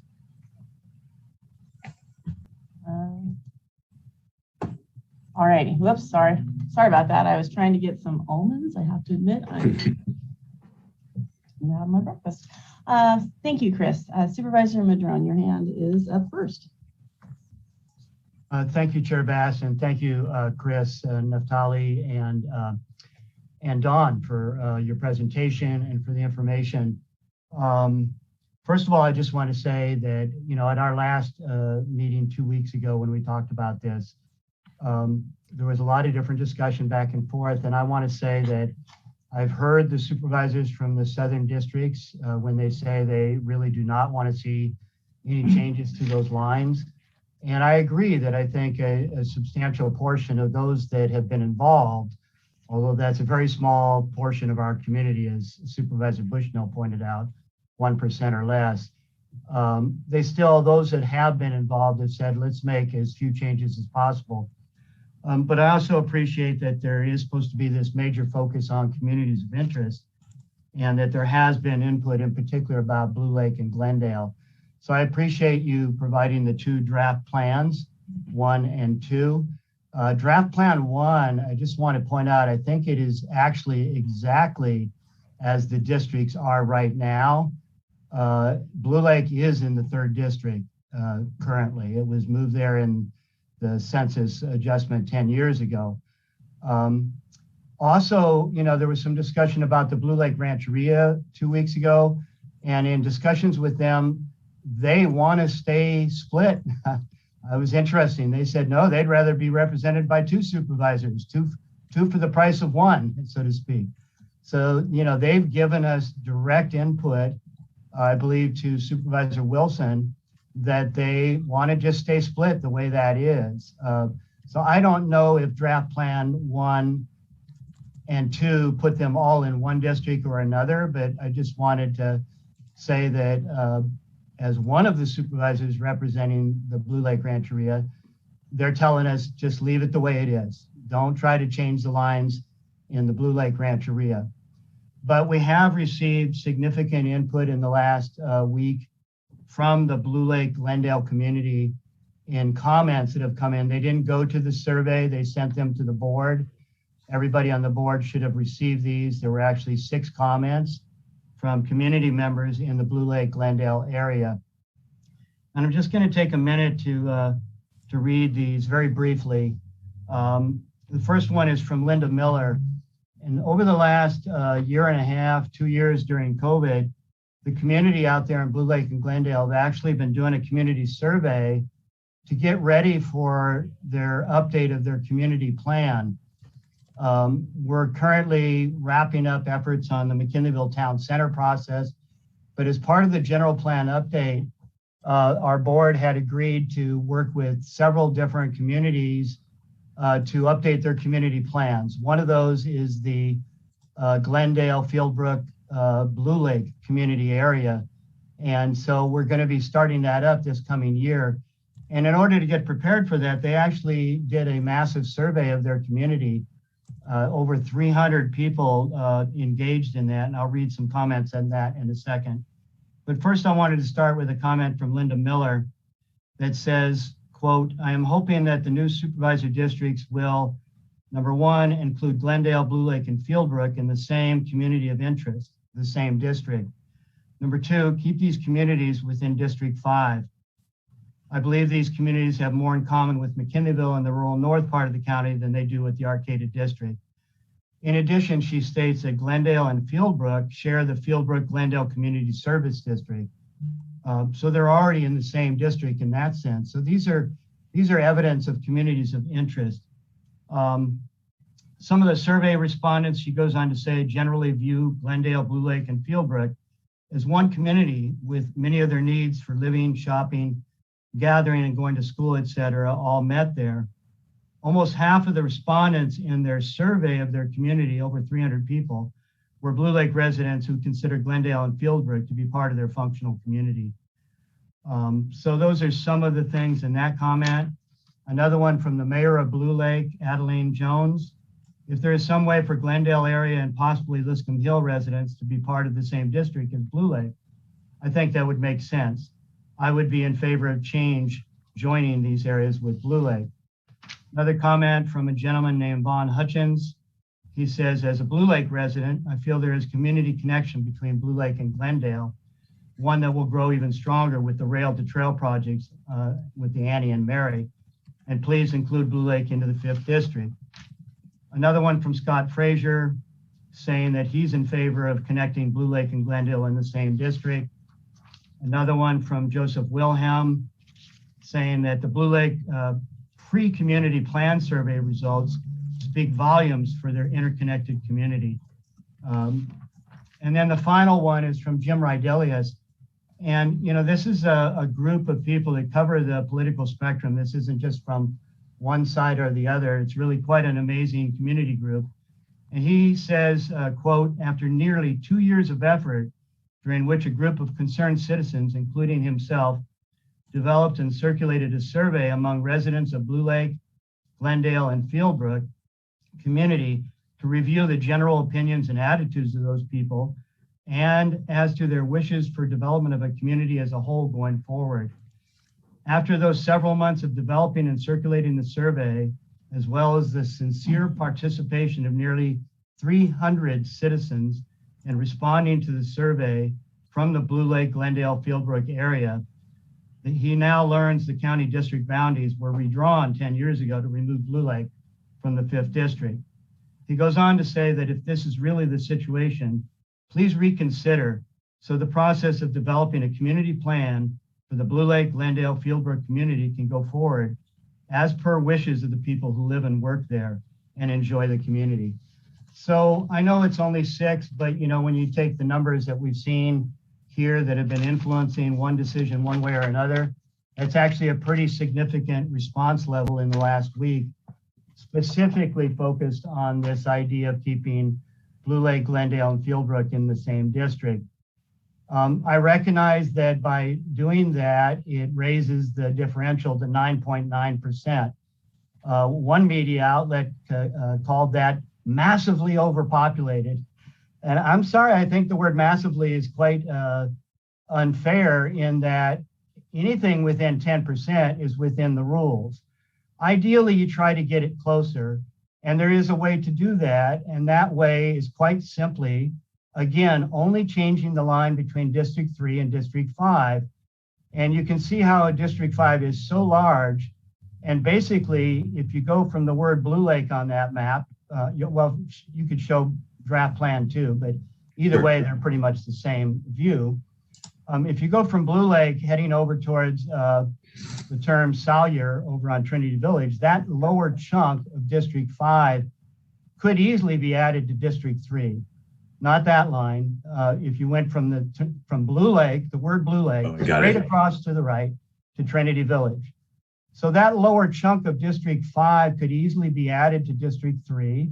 And the way it can be defined is the area east of Blue Lake, east of the city of Blue Lake, south of Highway 299, and west of U.S. Forest Service Highway 1, which is up on Titlow Hill or Horse Mountain. And the reason I break it off there is because on the back side of that mountain, you're going into the Trinity River watershed, up Friday Ridge Road and all those areas. And those areas are absolutely connected to Willow Creek and the Trinity Valley.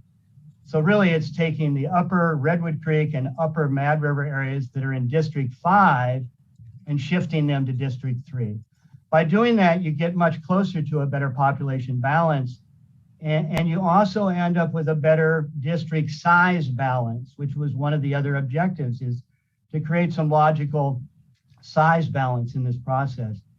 But the strongest argument or statement for keeping Blue Lake, moving it back with Glendale and Fieldbrook is, as I stated, that's what that community is telling us, at least those who have been engaged. And so I would like to just have a discussion, but I know at some point somebody's going to make a motion. And so I'm going to go ahead and do that right now. It's not to dissuade discussion in any way. It's simply to sort of at least make it clear what I've heard from the constituents of that area in regards to how they want their districts designed. And so that would be a motion to have draft plan 2 be the map or the plan that we bring back on December 7th. And if there is a concern over population balance, that's too big, the 9.9% differential, even though it's within the rules, if that is a concern, then we could have a draft plan 3 that would basically take that chunk of the lower 5th and move it to the 3rd, as I described, east of Blue Lake, south of Highway 299, and west of Forest Service Highway 1 up on Horse Mountain. It's a very easy shift. It doesn't affect any of the other lines in District 1, 2, or 4 in any way. So it is a simple shift between District 5 and District 3. So I would make that motion. To say it again, to make it clear, that we bring back draft plan 2 and a draft plan 3 that provides that shift of lower 5th district to the 3rd district. With those 2, we should be able to make a decision at our meeting in December. So that would be my motion. For the sake of discussion, I'm happy to second this motion, but I do have some discussion points I need to get through here. Absolutely. Everybody should. I have, excuse me, just now, Steve, I have a question. I'm going to ask Chris to take, I don't know if we need the map up or down. Chris, you might need to put it up and down because we might have supervisors who, or we can just do it all. Do you guys want to just keep it all, the map showing, and we just talk on our little screens over here? What works for the board members? Anyone have a care? Well, can I ask Jefferson something? I would suspect anytime you want to ask the attorney a question. Just for point of order. Sure. But we're voting on something we didn't ask for. We asked for one map to come back. The majority vote was to bring one map back. I don't know where draft 2 and 3 came from. And now they are part of the order, and that wasn't how we ended the last meeting. So can we just add things like this and then vote on them for discussion? Because otherwise, why do we make these motions? To have as minor of a tweak as possible. And because I understand 6 people, and I know 3 of the 6 pretty well. But I've had a lot of conversations, and I've had well over we're talking 1/10 of 1%, not 1%, commented on this, and I've had over 100, but that's less than 1/10 of 1 permit, and I didn't do an official. Just keep the maps the same, because that would be the most non-political, because everybody's worrying, and I know we talk about conflicts and things like that, and the perception that this looks like somebody setting something up or something like that. And I mean, it even got out in some strange little media group that has an email thing. But what I'm saying is, I heard the most non-political, and I come from a basis of having been politically gerrymandered out of a district that I was actively running for and had to adjust appropriately. So as he said, that does not come into play because, and it's actually changed. You used to be able, you couldn't even take an incumbent out of their district, but now you can. So I'm just going to go back that the majority, a far bigger majority, said to leave them the same. And the other thing I said is, I think it's a testament to, I think it was mentioned by the Honorable Madrone, that Jim Rydelius didn't even know it had been changed till 2 years ago, till he did this survey. And Linda's letter says, keep us in the district we're in, which I think she's in Glendale, so she wants to be with Blue Lake. But I think it's a testament to both you and Supervisor Wilson that you have worked so well together. I'd like to think like Supervisor Bass and I have, and Supervisor Bushnell and I, where we don't look at lines, we look at serving Humboldt County as a whole, being elected by one group, but we serve the county as a whole. If you call up and you're from out of the area and you're more comfortable talking to me, I will go there. So I would like to go back to the original thing of as minor changes as possible so the population stays the same. I know Steve has a bigger area, but he has the advantage. I think he has more national forest land than any of us. And then he has, I think, 3 sovereign nations who govern themselves. So, I mean, I think he's four, I guess. And he's actually brought that up on numerous occasions. So it looks like you have a long way to go, but I know you don't go out Highway 1 very often, and I know you don't go. So, I mean, as we look at sizes, we have 3 good sized districts, and then we have 1 smaller and then 1 that can be covered in a bicycle. Good job, Virginia. But I'm just saying, so I think as we move forward, it seems like we're doing a lot of changing, and the overwhelmingly support was to keep things the same with minor changes. And the only minor changes is I would like to respected the rights of the Blue Lake Rancheria, because I got a feeling I mean, it was brought up that they had a line running right between them, and they followed up right up on my cookie quotation last week. It's fun if you don't get your cookie from mom that you can go ask dad for your cookie for help. So they get represented by 2 supervisors, double the buck, which I think somebody mentioned. So I'm going to be pretty solid on staying the most non-political way I can be and keeping things the way are, so the perception stays the same that it's non-political. It has nothing to do with anything else. And hopefully you guys, Supervisor Wilson and Madrone, can keep that great relationship you have and represent those areas plus the rest of the county as well as you're doing now, because some people don't even realize. I guarantee you more people ask me, which district do I live in? Than they say, hey, I live in the. So I think we're doing a pretty good job. I mean, we don't put fences or we don't put up signs saying you are now crossing into Madrone territory or Bohn district or Wilson district or so forth. So I'm going to go back to my original. And my original question was asked, can we be acting on maps that we didn't ask? Thank you. Put up. Thank you. I wanted to make sure. I didn't think it got answered yet, so Yeah. wanted to make sure. Yes, County Council Billingsley. Yes, thank you through the chair. At this point, you're still considering draft maps, so it is up to your board to decide if you would like to add another draft or just act on the 2 maps that are presented at this point. So the decision we made last week doesn't count. We just change it every week. That's what I'm asking County Council, because we made the decision to come back with 1 map with minor changes. Well, I think the process went a little sideways when the maps weren't posted in time, so we're back again with draft maps, not final maps. But the original map was posted in time. The without any changes was posted in time, right? I'll have to defer to Naftali on that question.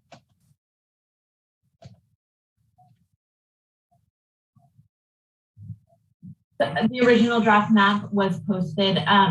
So it's not technically a draft map. I posted the current lines to the webpage, and that was posted. So if you were to adopt, Chris, you may need to check my understanding, but if you were to adopt a map that is basically the current map, then you are within bounds with the current draft map. Otherwise, if you were to choose one of the drafts presented in this presentation today, then we would need an additional reading for this. Chris. Thank you for your work. All right. So I see, CAO Hayes, your hand is up, and then we'll go to Supervisor Bushnell.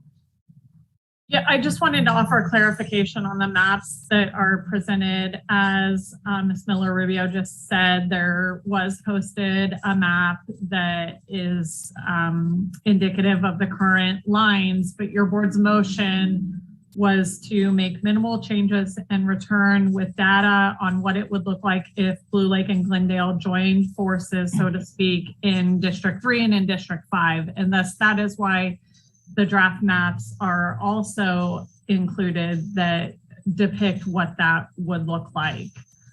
Again, any maps that your board chooses to move forward with today will be posted in the 7-day time frame and ideally return back to your board for adoption on the 7th. Okay, so this was done to reflect the data that was collected, and that's why we have the numbers that show that one of them changes the number a bit more than the rest, or what we'd be used to. Okay, Correct. thank you, Alicia. Supervisor Bushnell? Thank you through the chair.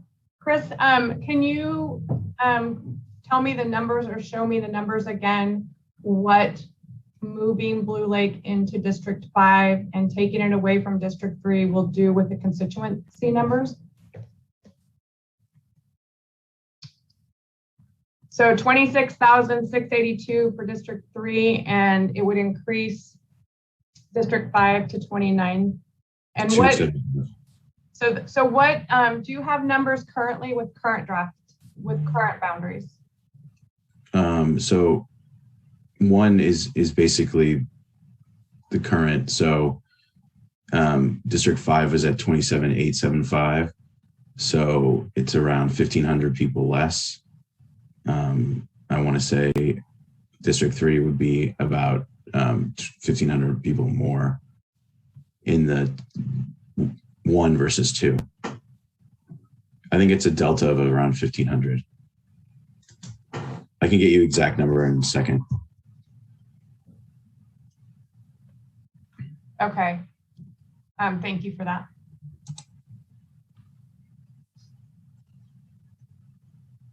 Supervisor Madrone. It's hard to see you guys on the little screen, just saying. If I miss you, it's only because you're like the size of a postage stamp. So it is hard. Yeah, clarifying question for Chris.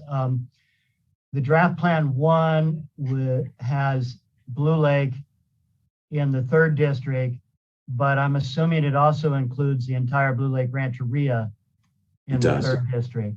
It does. And then draft plan 2 has Blue Lake in the 5th, but I'm assuming you put the entire Rancheria in the 5th with that. Correct. So if we were not doing any changes to the Rancheria, that will change the numbers by some amount, certainly not 1,500. No. So I'm sorry. I was comparing, let me back up. So the differences between 1 and 2 are 1,600 people, and that's Blue Lake and the Rancheria all together in one in either in 3 or in 5, right? And that moves 1,600 people. Right. However, your current lines have the Rancheria and split from Blue Lake. So that is the difference. So if you go back at your current lines, this is like, I think it's probably, it's 0.7% of ideal. So it's like maybe, I don't know, 250 people. Sounds about right. Different. Yeah. I just only have. Thanks for that clarification, Chris. Yes, and then Supervisor Bushnell, and then I believe Supervisor Bohn may have a question. I'm sorry, I never put my hand down. I would like to hear public comment on this item though. Yeah, we will. And I will go back. Supervisor Bohn, did you have a question you wanted to ask? No, I was getting the impression that, so the original map has the line going through the Rancheria, right? And they have 54 to 56 members, right? I just heard 250. I don't know. I think it includes, it's around 200 people difference. Okay, and the line goes through it now. So some are in the 3rd and some are in the 5th. Correct. And that's the way the Rancheria, the Native Americans would like it to stay, but their board. Okay, another reason as little change as possible. I'm going to hang on that. Sorry, guys. All right, Supervisor Wilson. Thanks. I just I appreciate the discussion on this, and I appreciate Supervisor Madrone's strong interest in this community. I just wanted to the balancing option that Supervisor Madrone has put out there in terms of like the line from Blue Lake over to Trinity Village or Burt Ranch or whatever. I mean, I just want to, I don't know what the impact would be necessarily numbers wise, but also there's a community of people there that would not know until today at this moment that this would be something that would be of a consideration. And it is it's in balancing. This conversation has maybe circulated around in the Blue Lake and Glendale area, but it has not circulated around that I know of in those areas. And so I would want to make sure that if coming out of today there is a decision to consider that we definitely should have some outreach in that space to make sure that we're not causing undue changes without some consideration of the folks that live in that area. So that's my comment in the moment. And yes, we at the board, I believe it's in our comments in the board packet that from the Blue Lake Rancheria with relationship to keeping it the same. So there is that. Thank you. I'm happy to hear comments from the public and more discussion from the board. All right, thank you. So Chris, if you can stop sharing for this point in time. Sure. And so I'm going to ask Tracy, we got you now. I have a question for our deputy clerk of the board. When it comes to Zoom and hands being raised by pressing *9, will people's hand go down if they press *9 again? Do we know if this actually, or we don't know? If we don't know, I'm not going to ask people to do that. Okay, so this is, I know that there are some folks that are waiting to talk on the consent calendar when we return to it, but I don't want to presume they don't want to talk about redistricting. So when I call your number, if you wish to talk about redistricting, please, that would be lovely. And if you wish to continue talking on the consent item, just let us know so that we can be respectful of our time. And I did want to say too, I was during our break, I read that email that came in, and apparently there's some might be some theories out there that we purposely put things on the consent to hide it. Obviously, people know to look there. It is considered routine, but that's fine. We can discuss it. That's one thing. But now the narrative that's coming is that we then put time sets in place purposely so people can't, have us talk about their item. And I'm kind of going, no, let me just say to people, time sets are because we have appointments with consultants. We have times that we have to set something, and as department heads ask. So if someone's thinking that we're trying to put off your comment until a later time, believe me, we would like to actually not have to be breaking things up. But I just wanted to let people know that there's not any kind of bad intent. It is we have time sets, and sometimes that happens, and it makes it a little hard to manage the meetings. So with that, we will go to those who have their hands up for public comment. And I'm going to call in the ones that I know that were there. 2048. I believe you were one person waiting, but if you'd like to comment on redistricting, this would be the time. And you'd press *6 to unmute.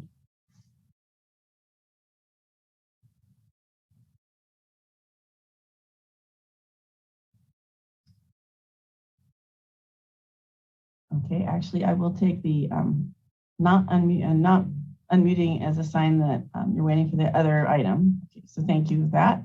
7066, same with you. If you wish to speak on this, do press *6. If we don't hear your hand or see your mic turn on. Okay, well, I believe you're waiting for the return to the item. Thank you.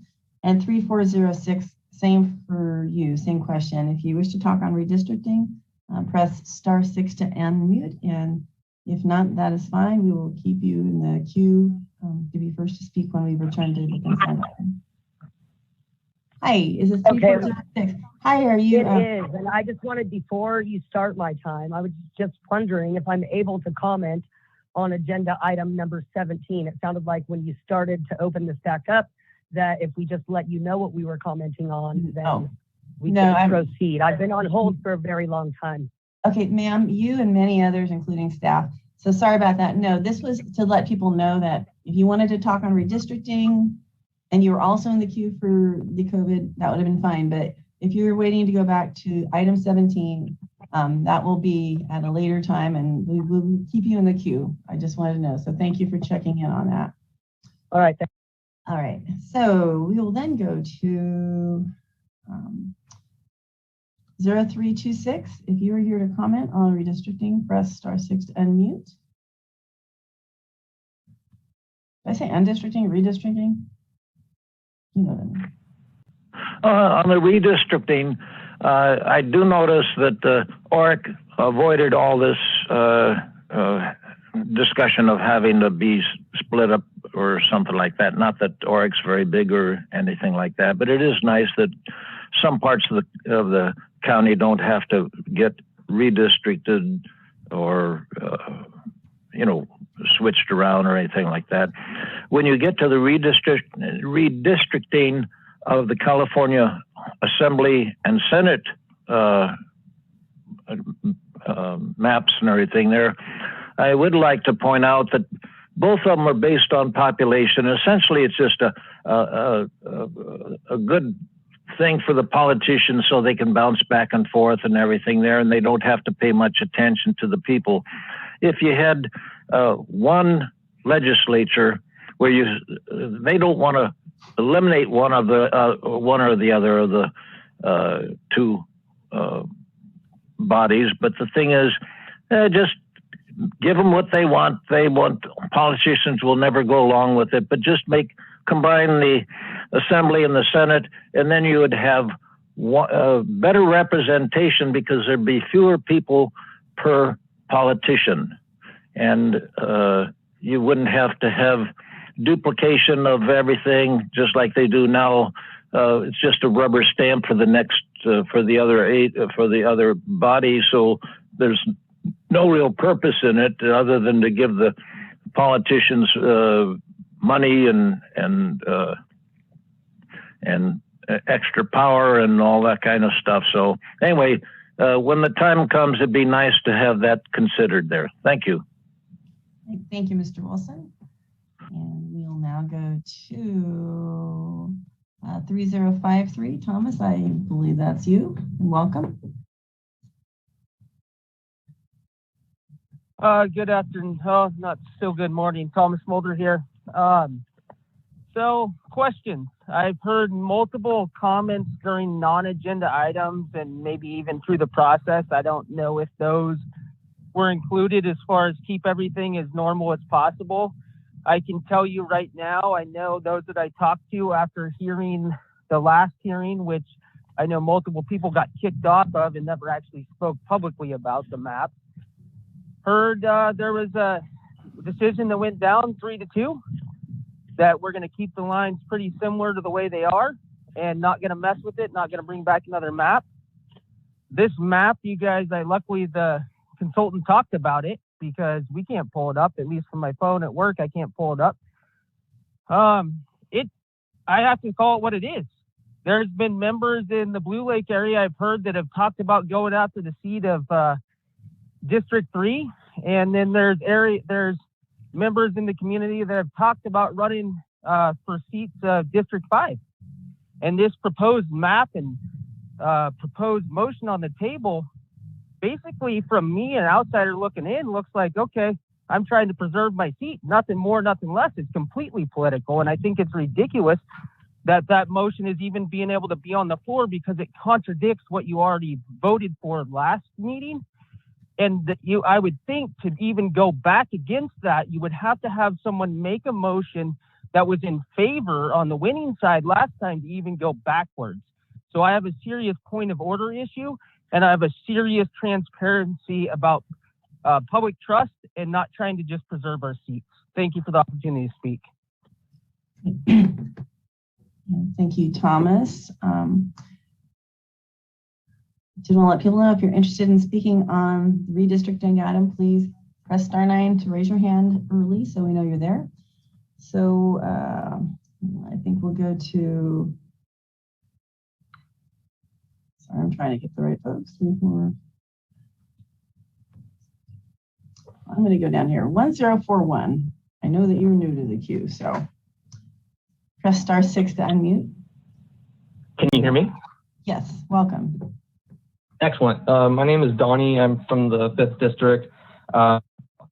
Just going to comment on, I was just listening in, and basically Rex's kind of position on this entire thing I thought was not only well presented, but I agree with everything he had to say, and I just wanted to commend him for that. And yeah, that was pretty much it. Thanks so much, Rex. Cheers. All right, thank you, Donnie. Let's go to 7108. And if that's you, press *6 to unmute.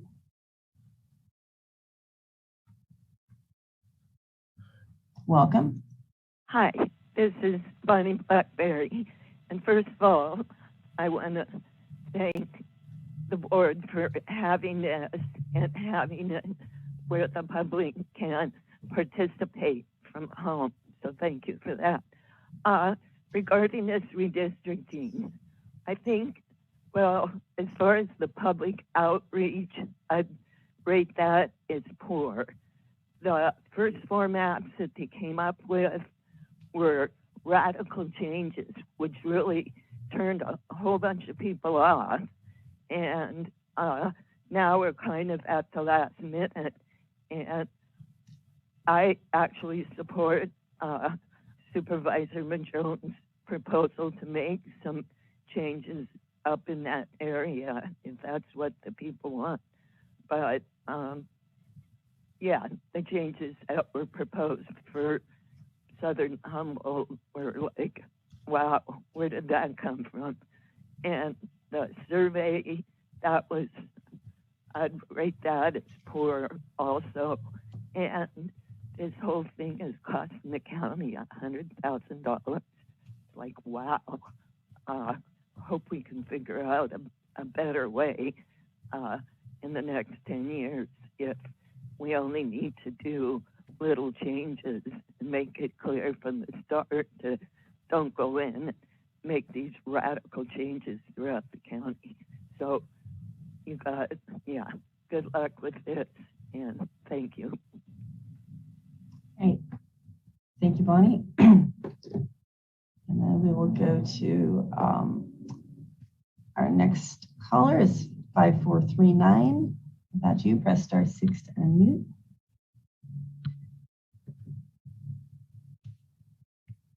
I'm just going to go say ditto to what Thomas Boulder and Ms. Blackberry said. There seems to be a real tendency to not want us to participate from the public in so many ways in this forum, the way things are handled, and the outreach on so many issues has been very poor. And it sounds like this is another one that has hit that limit. Things changing, this, that, and the other, and it's kind of sad.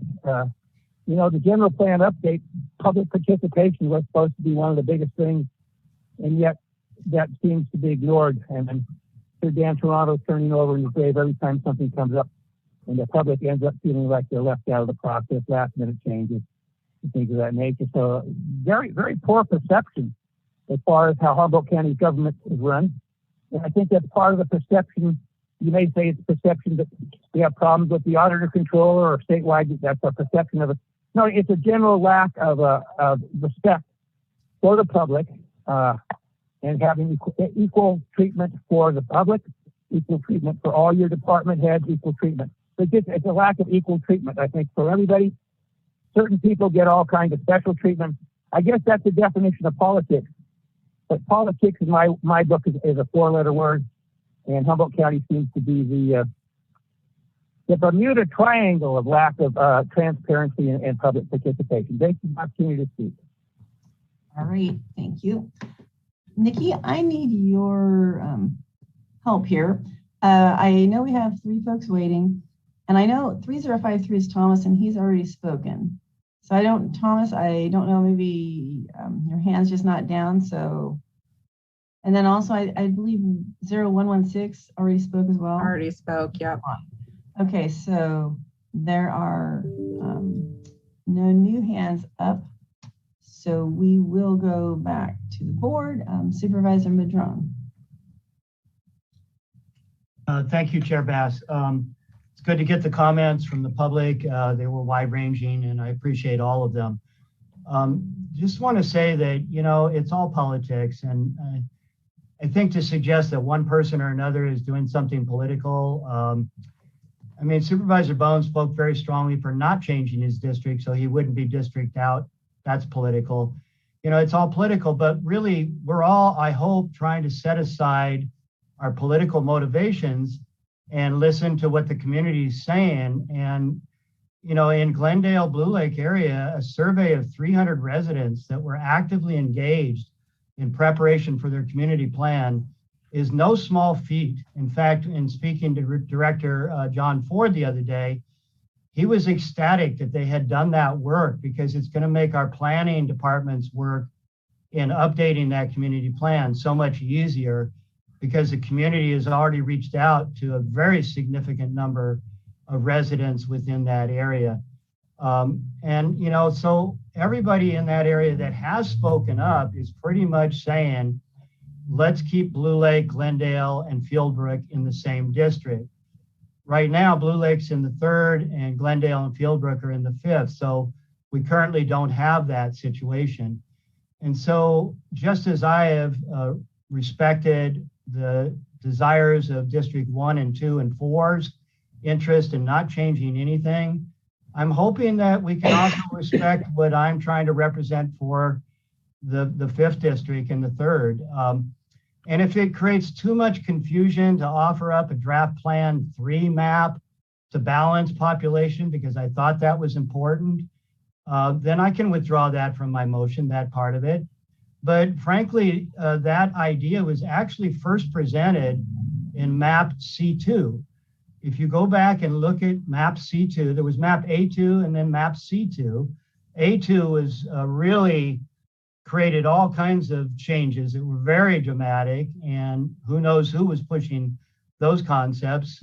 We know that one person was the representative for District 1, but at any rate, it doesn't really matter. I know that the ranchers thought that was maybe a good idea to connect up a lot of those ranches and such. At any rate, A2 got a lot of pushback. I don't think C2 ever really got any kind of proper review. People were so reactionary to A2, I think they kind of tossed them both out. But if you look closely at C2, C2 put Blue Lake back into the 5th district and carved out a significant chunk of the bottom of District 5 and put it in District 3. So that wasn't my idea. That was something that was put forward by the RAC in listening to community comment about Blue Lake and Glendale community of interest. So, you know, I just wanted to mention those things because it's important to understand where these things have come from. So I hope that helps us understand. And I guess my goal today here is to hopefully listen very carefully to my fellow supervisors and what their feelings are for their districts, and likewise for the district that I represent. It's not my district. Heck, I could be gone in a year, you know, or 5 years. Who knows how that's going to work out. So it's really not about us. It's not about us being district in or district out. And frankly, it doesn't matter where you make a change in Humboldt. You know, one party has far more people registered in it than the other. So there's always going to be that. There are a few places in the county where that's not true. That's certainly correct. But at any rate, taking all politics out of it and just listening to the communities of interest in the Glendale, Blue Lake area, I think they've provided us early on and now recently with very significant input in regards to their desires to be linked together. I'd love to see the population and the size of districts balanced, but if that creates too many problems with outreach at the late date that we're at, I will amend my motion to simply make it, we bring back draft plan 2 next month. So that's my amended motion. And I would ask if the seconder would agree with that.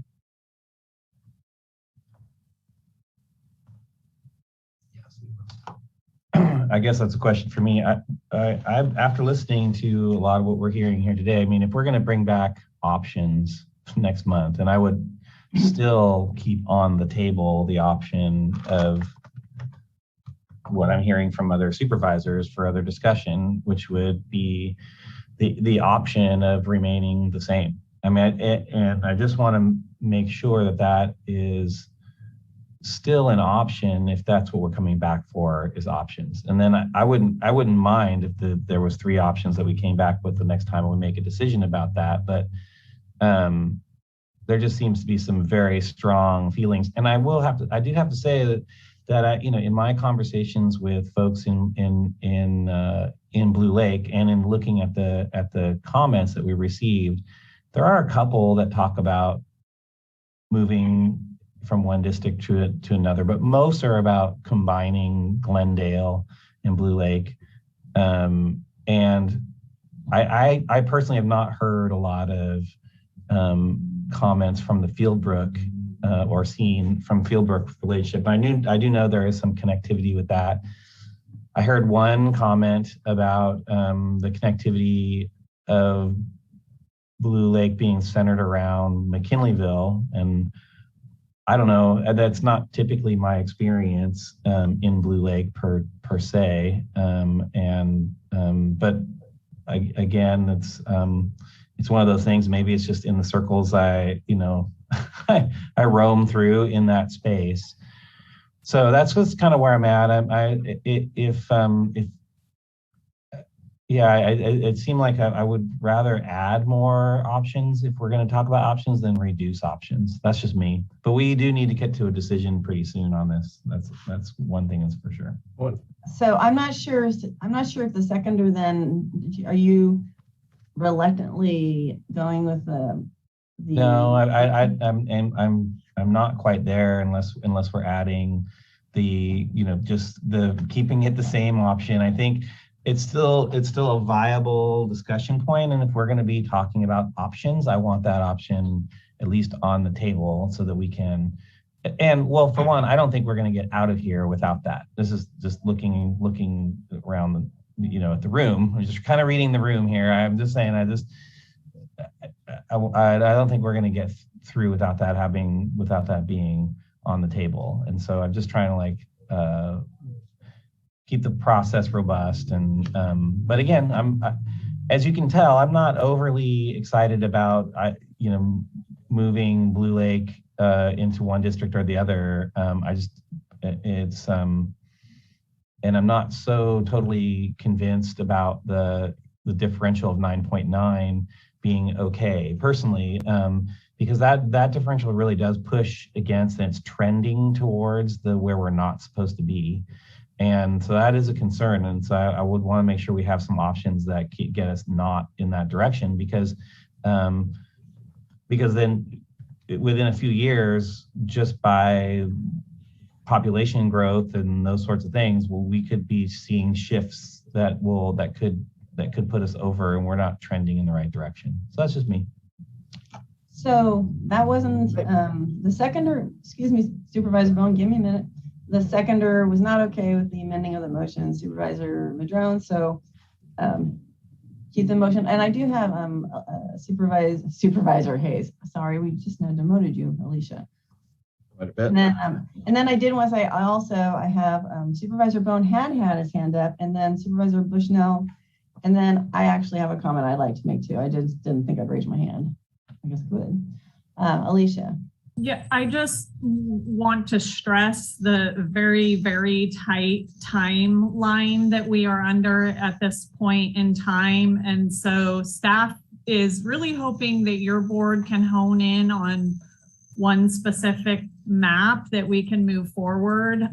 Also, just in moving through this week's process, we had some challenges in getting the maps out in an appropriate time frame, which concerns me if we continue to push up to that December deadline that is fast approaching. So it would certainly be ideal to conduct the robust conversation now to hone in on where we can gain some agreement so that when we return on the 7th, we are ready to adopt and not pressing the guidance and the deadlines that we're currently faced with. Thank you. So Supervisor Madrone, were you just going to restate your motion that you had? since he was a maker of the motion and did ask for the second, I want to find out that we're on the same motion that you started with. Is this correct, Supervisor Madrone? Yeah, I believe as far as protocol on rules, because my amended motion was not supported by the seconder, we're still at the original motion that was supported by a second. But in regards to a robust discussion, I mean, I would very much love to get to a unanimous place. I think our community would love to see us all in agreement at some level on how that might work. Obviously, for that to work, it's going to require some give and take to get there. If, you know, and I basically, I think there's three possibilities here. One is to leave the districts exactly as they are right now with no changes whatsoever. That had 3 votes 2 weeks ago. It probably has 3 votes again, I don't know. But you know, it doesn't necessarily have unanimous support because there's been strong interest in the part of Blue Lake and Glendale in being reconnected. The other map that, you know, is to, that we didn't consider is to further, you know, separate Glendale from Fieldbrook and move it to the 3rd. Or like I said, to carve off a chunk of the 5th to balance population. I mean, there are a number of ways to get at both responding to communities of interest and balancing population. But now that we're at the final stage here, we're literally, you know, the ideal situation is for us to come up with one map that we agreed to today so that we can timely put that out with a 7-day period and then vote on it in early December. I understand that, you know, and if it really comes down to it and there isn't really any movement towards listening to the communities of interest in Glendale and Blue Lake and connecting them back in the 5th, if that's really where we're going here today, then I'll go ahead and shift to supporting keeping all the districts exactly as they are, just to show my willingness to support the board in having a unanimous decision. I don't like doing that. I think I've made it very clear what I think I'm hearing from the 5th and the 3rd district in Blue Lake and Glendale. And I would really very much like to have options, but I'm not seeing the votes for that. And again, I'm going to say it, you know, for me, coming in with a unanimous vote on whatever we end up deciding, I think is more important than anything. I wish that was the decision to move Blue Lake back into the 5th. And I realize that puts the population balance at 9.9, but it's still within the boundaries. And there are ways to balance the population, but we didn't go there early on, even though C2 attempted to do that. And again, I want to thank the RAC for their work. I think they worked really hard to be responsive to what they were hearing. And that's why they came up with C2 with the consultants. But again, I think I've made my position clear. I'm willing to work with the board in a unanimous way. I just wish you guys could hear me and hear that community in Glendale and Blue Lake. And we could be unanimous on that one. And yeah, it's 9.9, but it's still within the boundaries. So and now I'm repeating myself, so I'll go ahead and put myself back on mute. All right, Supervisor Bushnell. Thank you through the chair. I think there's around 1,300 people in that area is what I'm hearing, and we heard from 6 people. So I in the interest of a lot more than that say keep the boundaries the same and to make it non-political, which would be keeping it the same, which is I think where we should go.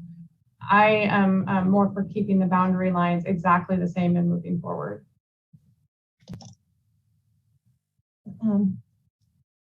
Supervisor Bohn, and then Supervisor Wilson, if I could add a comment, that would be appreciated. Yes, Supervisor Bohn. Well, no, I was just going to say, it was mentioned that I was being political by wanting everything to be the same, so I didn't get redistricted out. Just so everybody knows, maps A through Z, everything that's been presented, I'm not getting redistricted out. I came pretty close on one, but unlike 10 years ago, I'm not getting redistricted out. So I have no anything in this. And I do I do want to, I think the Glendale Community Survey is great. I've got to read the whole thing.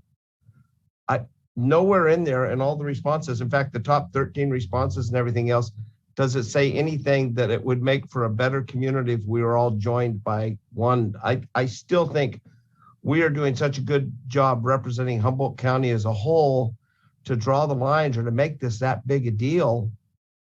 I mean, I didn't even comment 10 years ago when I got district out. Didn't say a word. I was told not to.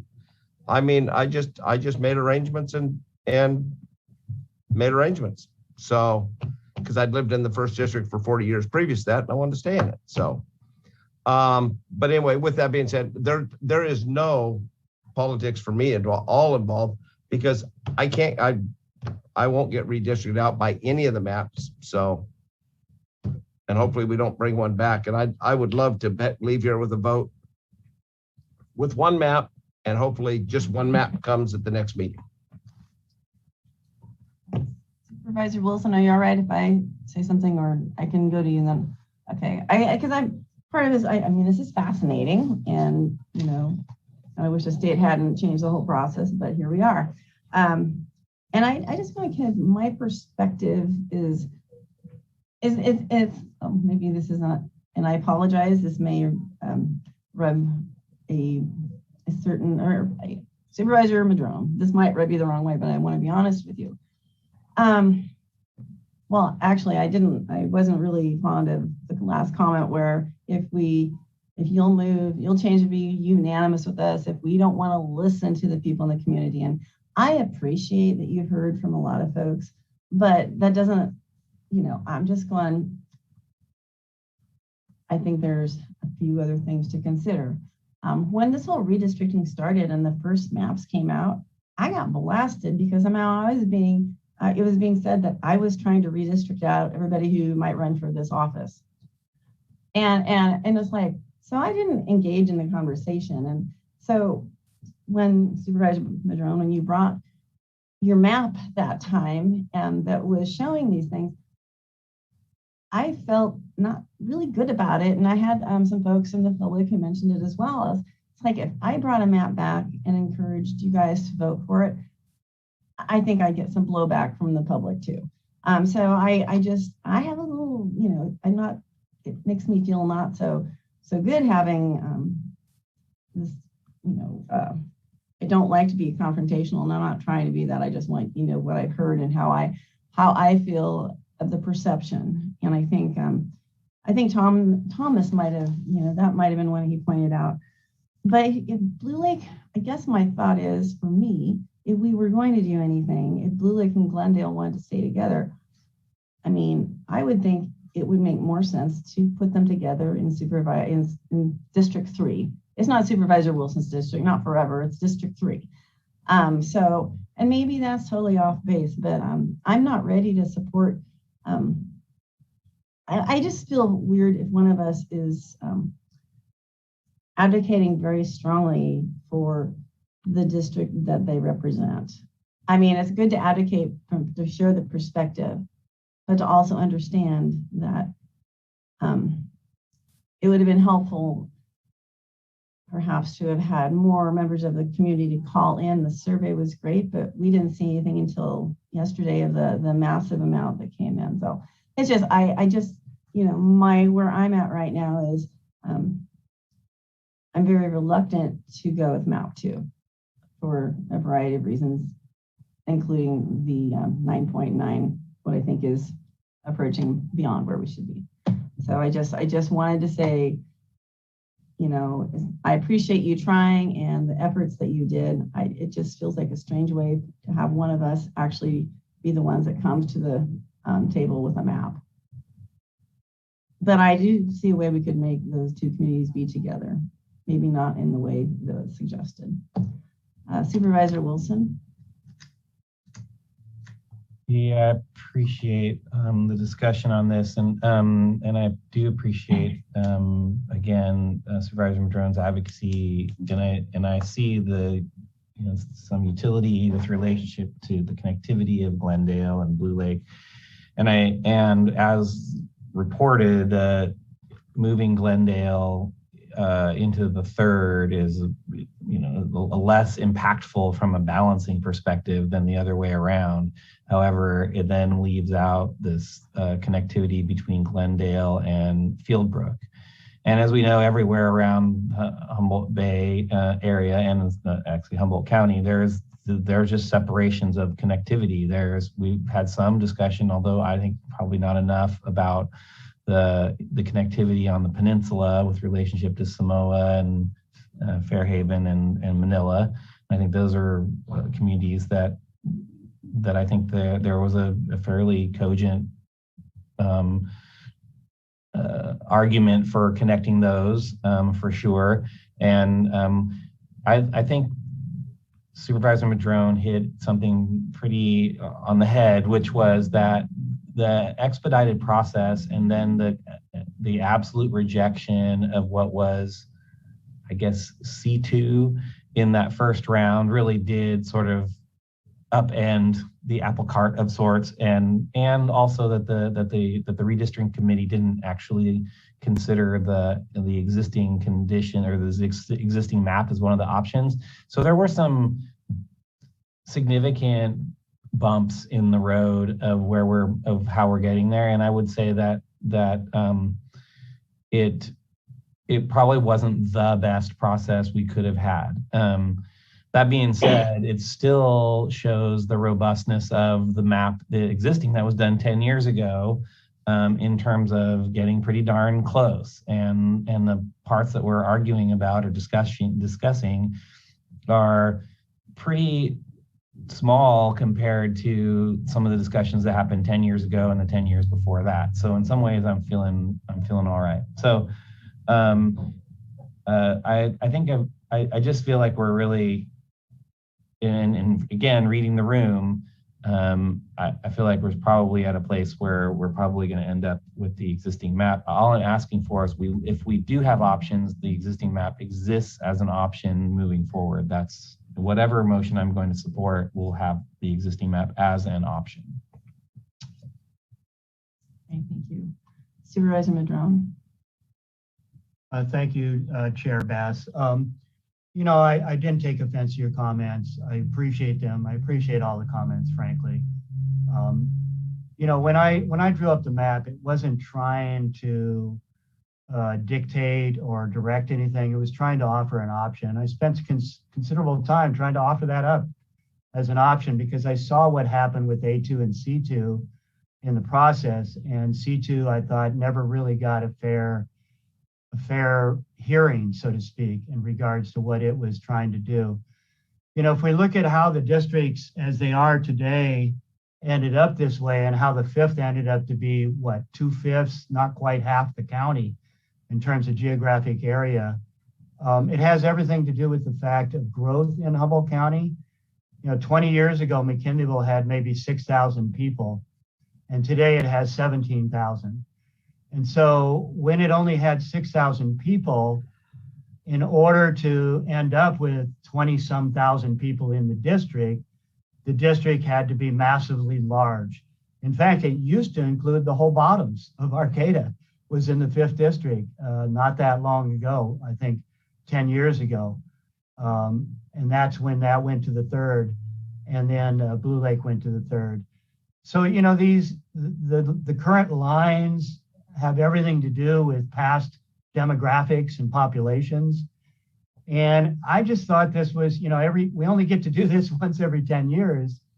And I thought, wow, what a fantastic opportunity to really look at communities of interest and to try and find not only a balance of population, but also a balance in terms of overall size of districts and what that means in terms of workload. And yes, in the 5th, there is a fair amount of federal land, both BLM and Forest Service, and there are a number of rancherias and reservations. So that's a very fair point about that, but that doesn't mean there's any less work. In fact, a 5th district supervisor spends a lot of time working with the Forest Service and with the tribes and rancherias, just like others do in the community. I know Supervisor Bohn does as well. So at any rate, I just wanted to be clear, that was my my objective in doing that map. It wasn't nefarious. It wasn't trying to push a particular agenda. It was trying to provide a viewpoint of some options of how you balance size, population, and communities of interest, which was what I had understood to be the goal of this entire process, right? So I hope you can understand that that's where I was coming from. And, I don't think we're going to, from what I'm hearing here today, I don't think we're going to get 3 votes to bring back options because we're running out of time. And, what that really means, because we haven't really, what that really means is we pretty much really need to decide on one option today, because I don't see how we come back with 2 or 3 options given the timeline that's been presented to us.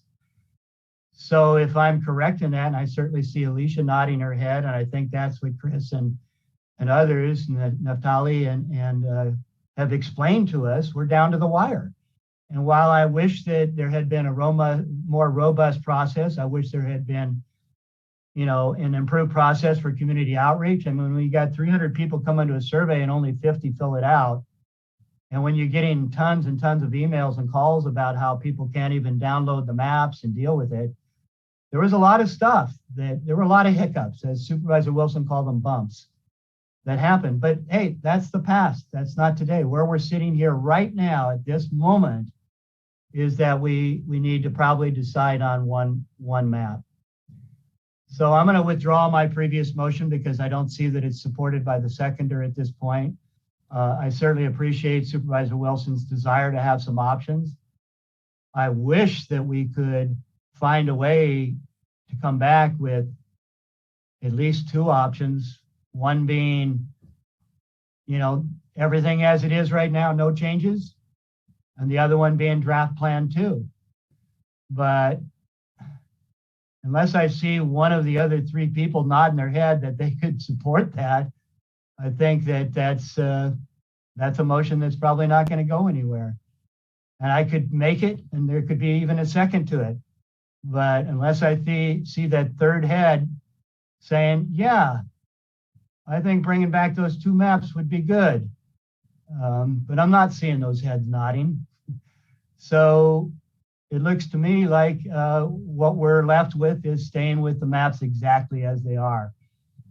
I'm not happy about that, and I'm certainly not going to make that motion. But I will go along with the board if that's the desire of the board, just in order to be all on the same page, because I think it's important to our community that we all try to work together in unity, like was said earlier by the awardee. When we can all work together and put our differences aside, we make a better community by doing that. So I'm willing to do that, but I'll go ahead and withdraw my motion and mute myself once again. Thank you, Supervisor Madrone. I think, you brought up something, about the process, and I think you're absolutely right. Where'd you go? Oh, there you are. You jumped around on the screen. So I think you're absolutely right that it could have been a better process. And I think some of this, we're learning that the state passed legislation that required a new process, if I'm remembering correctly. And that was one thing, but then compounding the issue was the census data being late. And so I think that the intention of the state was probably good.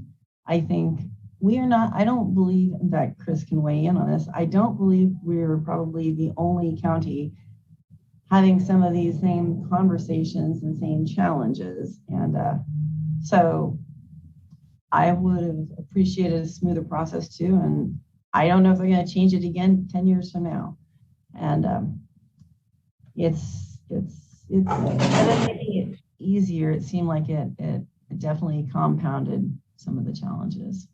So Chris, I do want to ask, how many, we've been known to be unique in a lot of things, so maybe we are again here, but are there other counties that are still struggling at this point on what to do? I would think there are, but I wanted to Chris. Pretty much every county we're working with is struggling with either an abundance of community of interest testimony and tons of maps to go through and lots of engagement, and or just a really tight process where there isn't a lot of time for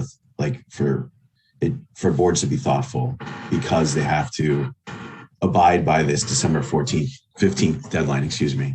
So I think it's really problematic because I think the idea with the Fair Maps Act was that we would get the data in April and you'd have this like 8-month period to work through the data, to have rounds of outreach, to really have lots and lots of time.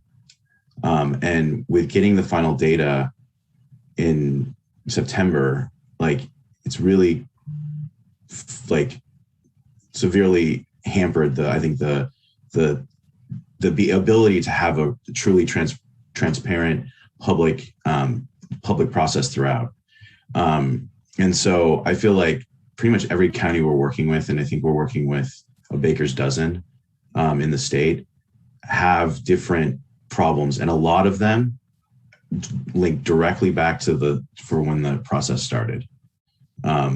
It started late. I think the other thing is, this is the first time we've done this, right? This is the first time anyone in California has gone through this process. It's the first time we've had Districtor and other public mapping tools available to the public. And it's also the first time we've done it all through Zoom in most respects during COVID. So it's not just that the census data was late. There are numerous issues that have compounded how hard it has been to go through this process. So Humboldt is not unique in that, in your position. I think you'll see a lot of counties pass their plans on December 7th. We're really, really hoping for a lot of counties to do that. And I think you'll see a lot of counties pass it between their plans between the 7th and the 14th through special hearings, because they have to add a special hearing at the end to meet all the requirements of the Fair Maps Act, but also just to give them another hearing to talk it through. Thank you, Chris. I guess it's good to have company. Supervisor Wilson? Yeah, and I don't mean this to be partisan, but the delay in the process of the census was extremely partisan. So we can really, I mean, I'm just saying that there was a lot of delays and monkey wrenching at the federal level that really slowed the census process down to try and remove non-citizens, to try and remove and really cause a lot of angst and there was just overt actions to slow that process down. And so we're feeling that on this end. And so, but as with regards to other counties, I would refer some of us to look to counties like, if you want to see partisanship, and which we're not really seeing so much here, but in like San Luis Obispo County and others, there's some real issues and angst in some of these places that we're just not, I have to say, it's like as divided as some people feel that Humboldt County is quite often. You really have to look to see, you might want to look around some other counties to see what partisanship really can look like and how it really gets kind of sideways. And we have differences for sure, and we have political spectrum, that's for sure. But I have to say, we're nowhere close to some other spaces in regards to that. And so, yeah, I really go back to, I think, the compressed time frame, and I do think that Chris' assessment of it being a new process really made it hard for us to have as broad of a discussion as we probably could have or should have as a community. And I do appreciate Supervisor Madrone's efforts in this, and I don't necessarily disagree with them so much. I just don't see it getting a majority vote on this board, and I'm just not gonna be pushing it that hard. So that's where I'm at. Thanks. Supervisor Bohn. And I really appreciate what Supervisor Wilson just said, because I mean, there is big partisanship, and there's some of us that don't get along at all, and I agree with that too. But with that being said, somewhere we got to look at this and say, I went to like 3 or 4, I went to a few of the meetings at the beginning, and nobody showed up.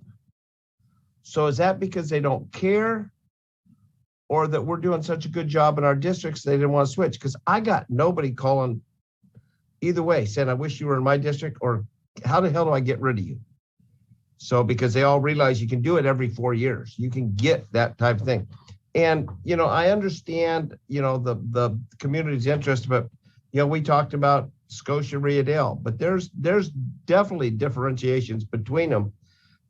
But the thing about it is like, hopefully we all, you know, can get past our differences.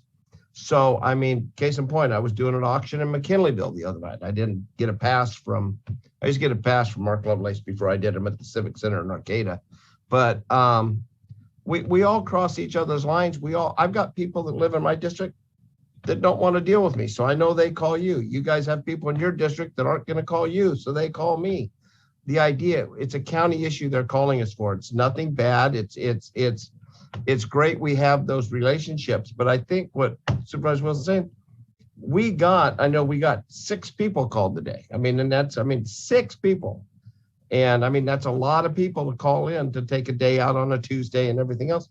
But the problem is, this has been all over the bloggy things and the news and everything else. And I think people kind of know that, you know, I didn't get any calls from, and like I said, I know 3 of those people, and I didn't get a call or anything else. I think we're all doing a good enough job. And I think, as Supervisor Wilson was saying, I think that's great. We keep it all the same. Then we don't have any semblance of politics. And that's what the overall majority over this whole thing is, just keep it the same with a minor tweak. And we didn't have it. We did one minor tweak and they didn't want it. So I think we're headed in the right direction, and I appreciate everybody's time on this. Is there interest of making a motion?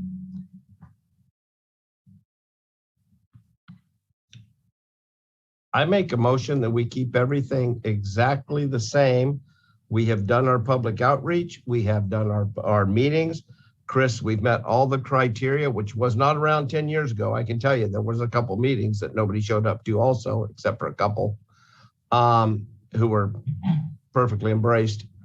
That we keep the maps the same, and we keep doing the marvelous job we seem to be doing, and helping each other at times we need when constituents ask us from each other district, because we're elected by one district. We manage the county as a whole. So I make a motion, we keep everything the same. Is there a second? I'll second. However, I have to say that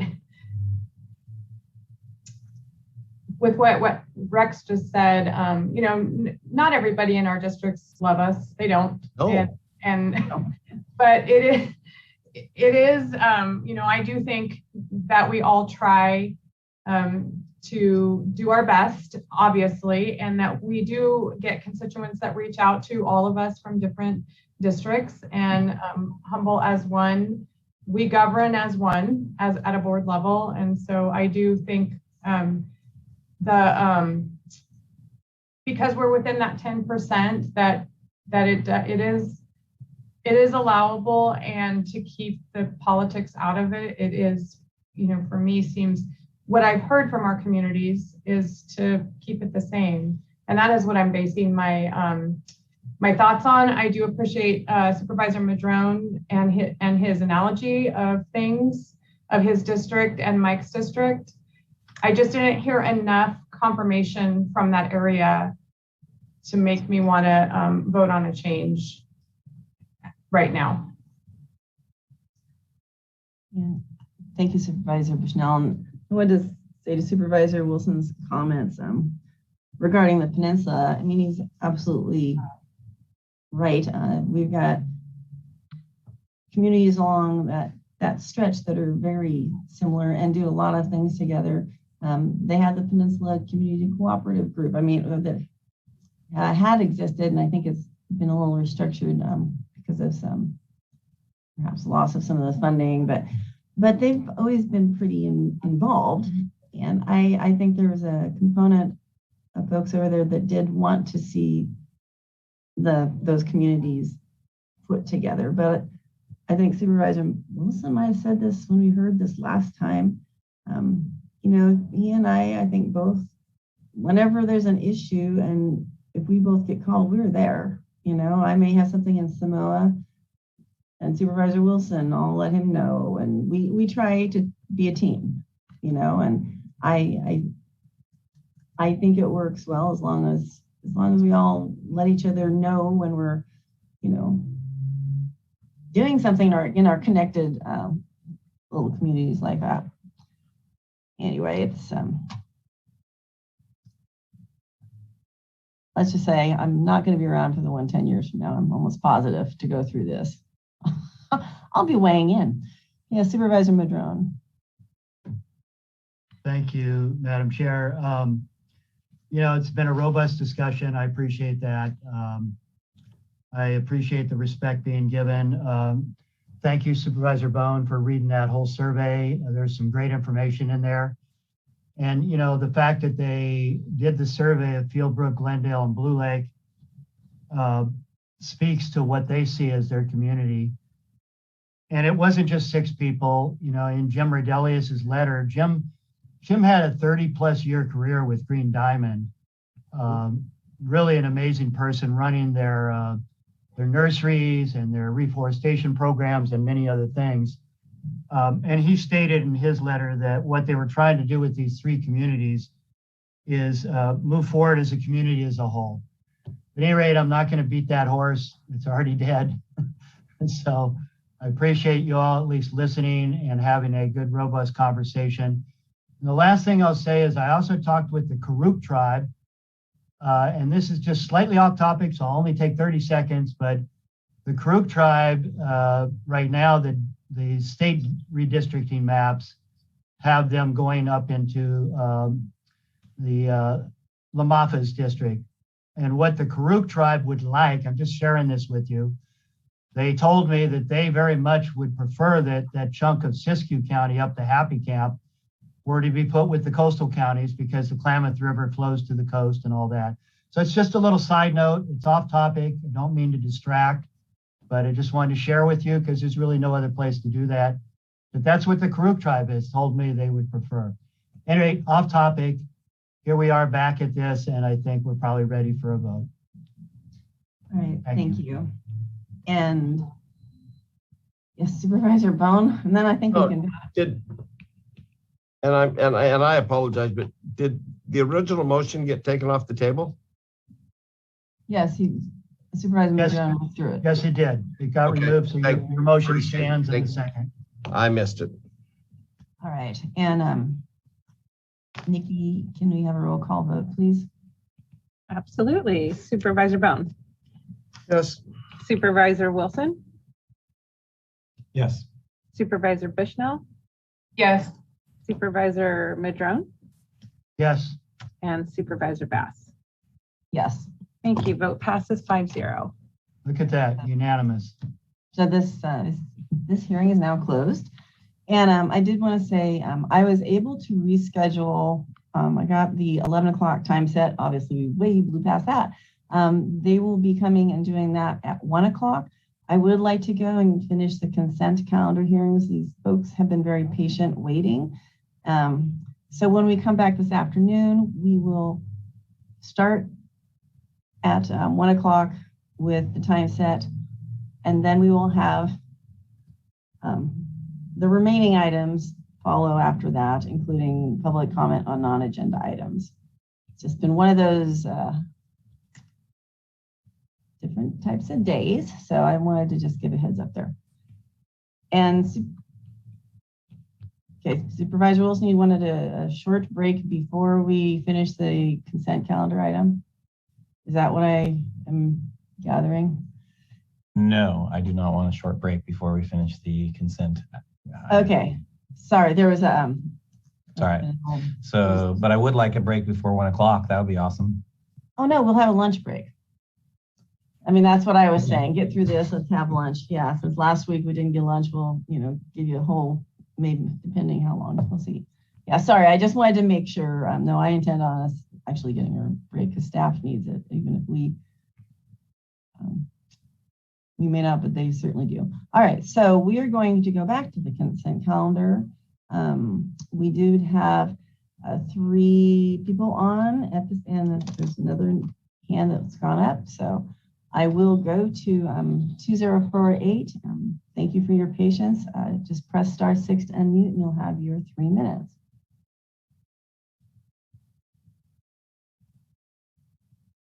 Can you hear me? Yes, welcome. Hi, my name is Ari. I wanted to comment on agenda item number 17 about the COVID and the current status of that in our community. I just wanted to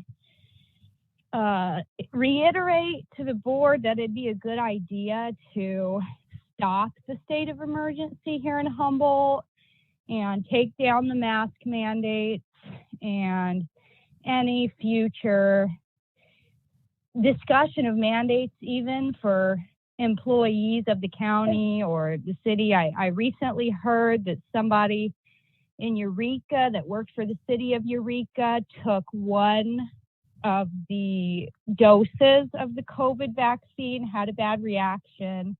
The doctor recommended they didn't get the second, and their employer was giving them a hard time, potentially going to be firing them because they cannot get fully vaccinated, and that would interfere with the fully vaccinated requirements or suggestions. So anyways, yeah, I just wanted to say, please take that down. We need to be done with this. And also, I would really, really like it if the board could go back to in-person meetings. I would love to be in attendance. I could be there all the time. If it was in person, I think it'd be a lot easier and just flow better as far as public comments go. Face-to-face is a lot better. And that's all I have to say for this meeting. Thank you. All right, thank you. And I absolutely agree with you about face-to-face being better, for sure. And I did want to remind folks, you don't have to talk the entire 3 minutes. This person that spoke less and got a great point across. So I just wanted to remind folks. So 7066, if you press *6 to unmute, you'll have your opportunity to speak. Hi, my name is Elizabeth, and I am a Eureka resident. The first thing I want to touch on is the idea of this not being on the consent calendar. As we're seeing today, the longer these mandates go on and the stricter things get, and the more we're in the state of emergency, the more that people are dialing in and they want to be here. And when we are trying to make our voices heard, and then we're having to wait literal hours to say it, I feel like that maybe it's not malicious, and if it's not malicious, then it's not using time effectively. I understand that the board is busy, but so are we. I work full time. I'm taking time out of my busy schedule to be able to call in, and then I have to wait hours. And when you're focusing on how it affects your time, but not ours, it almost comes across as if your time is more valuable than ours, which is not the case for a public servant. So I just wanted to start off with that. Now I want to move into the emergency mandate. The emergency classification we're under, where it's saying that the metrics are 80% of people being vaccinated. So is that full vaccination? Because I'm finding more and more people that are vaccinated that are not wanting to get the boosters. They're not comfortable with the boosters. A great example is my mother, who is a nurse practitioner. She did her due diligence, what she thought was best for herself and for her health, and she got her first one. She's done her second. Her second vaccine was worse than when she caught COVID. Her fever spiked to 104. She is now facing all of this flashback from not being fully vaccinated, despite it being more dangerous to her than COVID.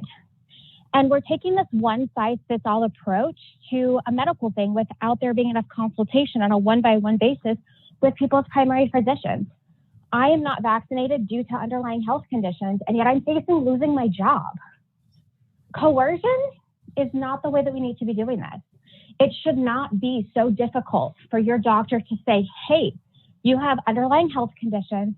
this vaccine could be worse for you than COVID. And yet we're forced with financial insecurity. We are forced with not paying our bills. And I think that that also needs to touch in with the fear that is being perpetuated. I understand that COVID is deadly. I've lost people to COVID, but I also understand that there are many people that the vaccine is more harmful than it themselves. And this one size fits all approach from politicians who are not doctors, don't know medical history, I think is an overreach. And all it does is create more fear, more stress, which leads to anxiety. And when you are in that state of fight or flight, it actually compromises your immune system, which therefore is also adding to this pandemic. We're discussing the pandemic of the unvaccinated. What about all the other things? The pandemic of those who are struggling with mental health, the pandemic of those who are struggling with financial security, the pandemic of those who are just in a state of fear because they know that this vaccine can potentially harm them. And yet they're having to choose between potential death. Thank you for your patience and calling in and on that long wait, which we'll talk a little more later. And I did, all right, so we will go to the final three speakers in the queue. No other hands, no other callers will be taken at this time. These are what's in the queue right now. So 8797, please press *6 to unmute.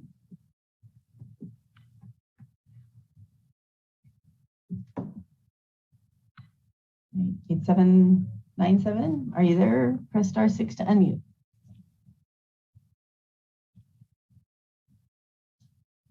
Right, we're going to try 1041. Yeah, if you are there, press *6 to unmute, 1041. Welcome. I'm actually waiting to comment on the non-agenda. I already made a comment on the consent calendar earlier this morning. Before you guys went into the redistricting and everything like that. But I really appreciate you calling on me again and giving me this time. I'm sorry, I can't have you do the general public comment now. We will be coming to that after our 1 o'clock time set. I had announced that I think just a little bit ago. We apologize. You know, what happens so often now with the way meetings are is, you know, people call people to call people, and so the hands keep going up. So I do apologize for the extended period of time, but I hope you can hang in there for public comment. You can also send us an email, which will also be part of the public record. I do apologize for, unfortunately, sometimes the way these rules work. Okay, so 2556.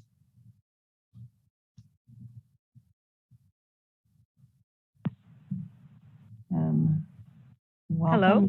Hi, you have 3 minutes to talk on the consent calendar. Is this for item 17? That's on the consent calendar, so yes. Okay. My name's Dana Quillman. I've lived in Humboldt County for 40 years. All of the lies that we have been told by the people who orchestrated COVID-19 are now coming to the surface. There was never a good reason to call it a pandemic or for it to be claimed to be a public health emergency or to justify creating a vaccine for it. All of the forced restrictions that we have all been suffering with have all been unnecessary.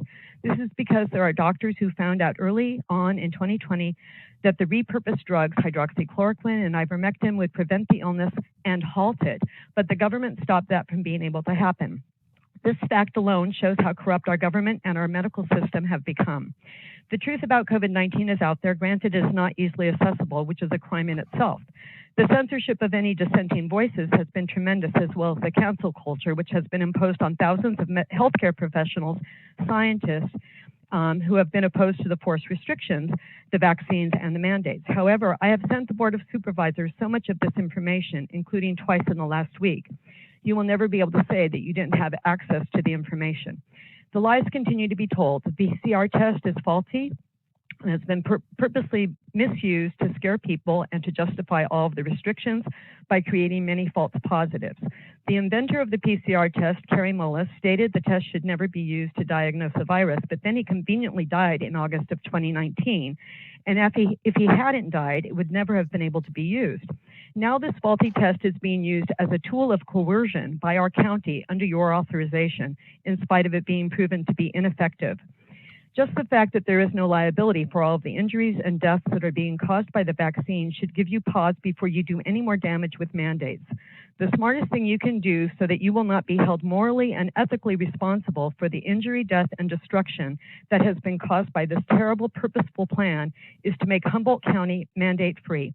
The illness has a 99% survival rate. The drugs to prevent it and halt it are still being made difficult and expensive to acquire.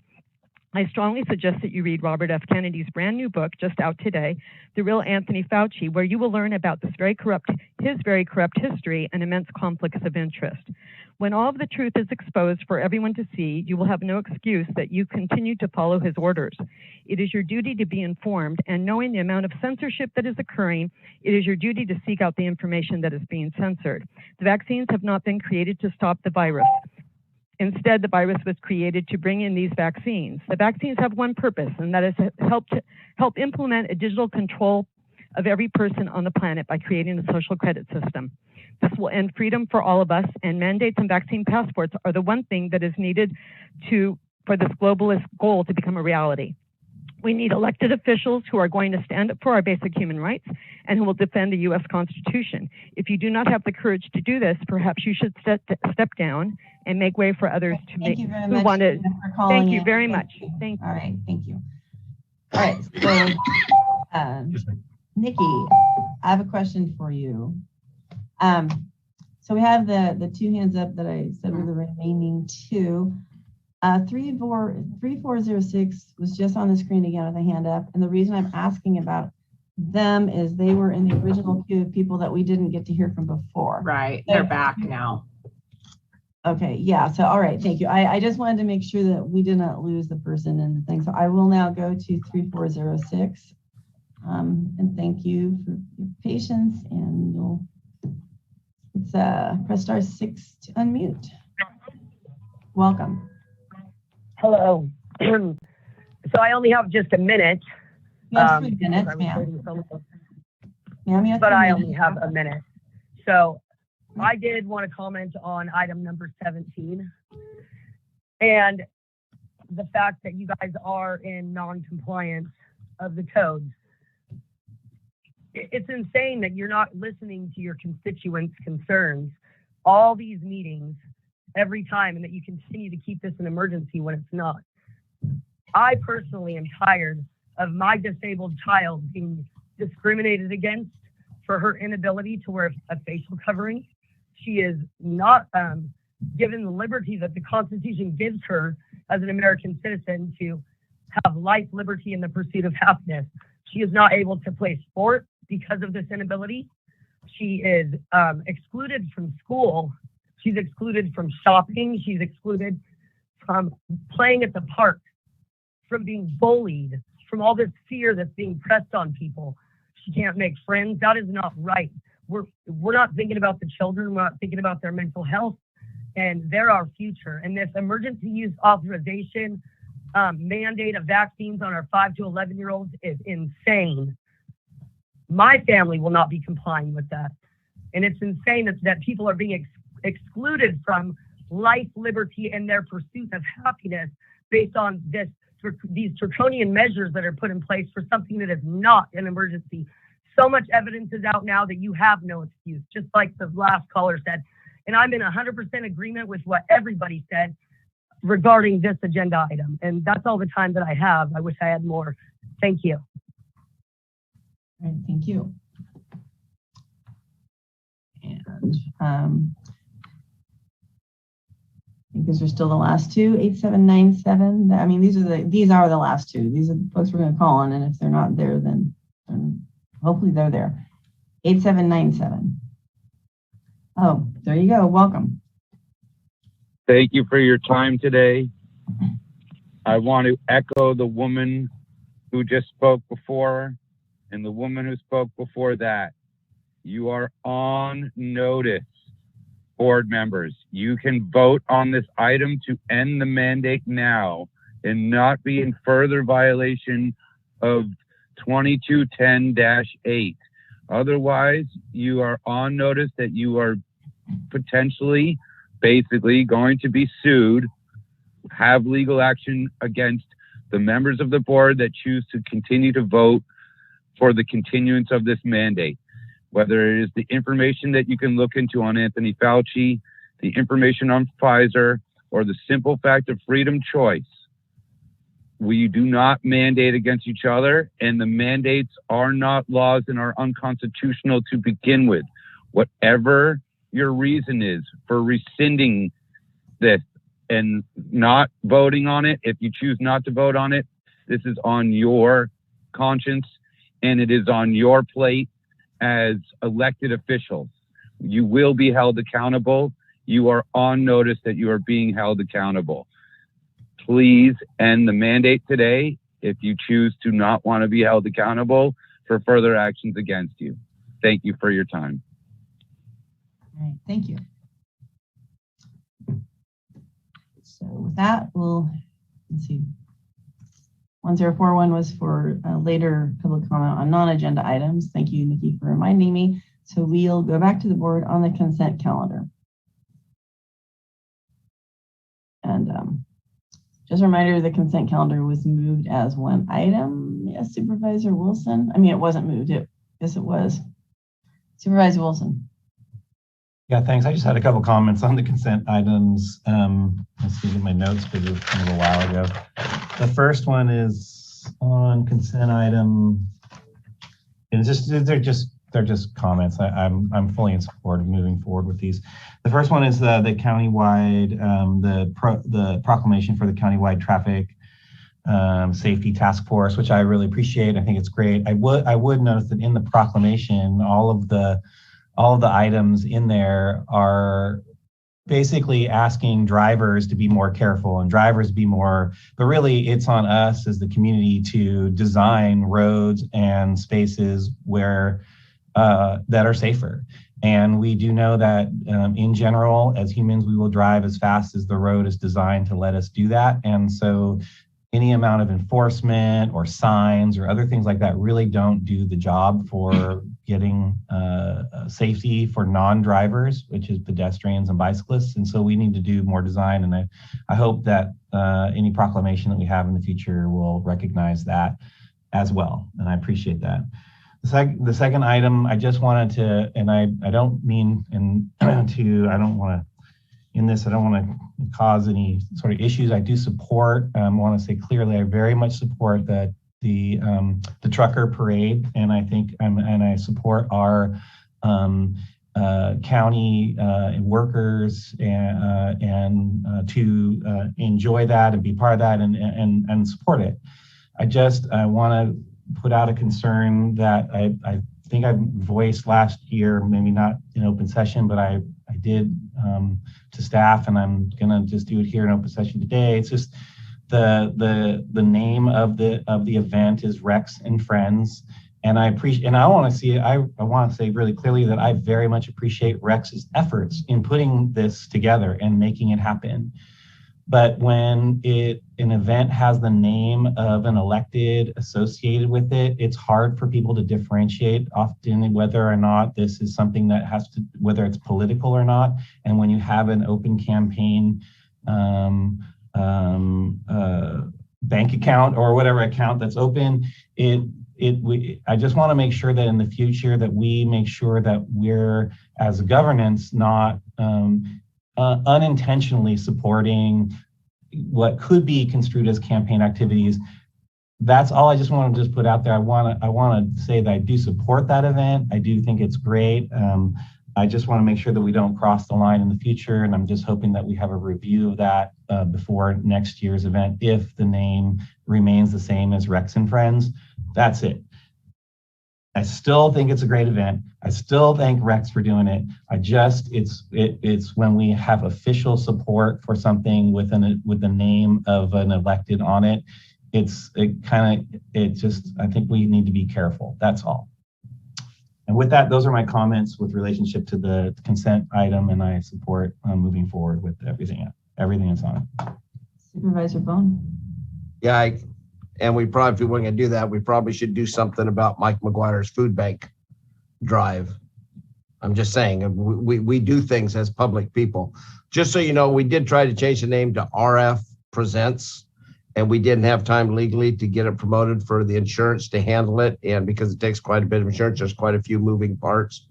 I didn't pick the name. So my friends picked the name, sorry, because we give $30,000, well, $29,000 a year to the Boys and Girls Club. There are no paid individuals on this. And I really want to thank again, like you did, thank our employees who probably don't vote for me anyway. But I really want to thank them because the last 33 years they've been involved as I have. But the best thing about it is they have won first place like 7 or 8 times, which is like $1,000.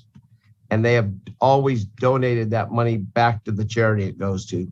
So I think as public officials, I mean, we'll see Mike McGuire's name on the food bank, which is getting hundreds of thousands of dollars and stuff like that.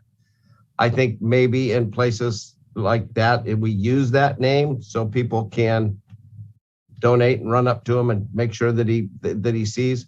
I don't see as much of that. I just try to hornswaggle some people to help the Boys and Girls Club. And if my name is any way at all, the money gets into my campaign open donation fund. I think the FPPC, I think there's a whole bunch of rules with that. So I apologize for that. I appreciate your extreme concern on this. And hopefully next year we'll start earlier and get this changed. But there are a lot of political people that support a lot of good causes, that give a lot of good money back. And this is the first time I've ever heard it brought up because we've been doing the food bank for quite a while too. And that's the only one that comes to mind. I can get you a list of, since you just threw that out there, but I got a flyer the other day on a piece of paper from Mike McGuire and his food bank because I've always donated and I've got a connection with Santa Claus and sometimes he shows up at it.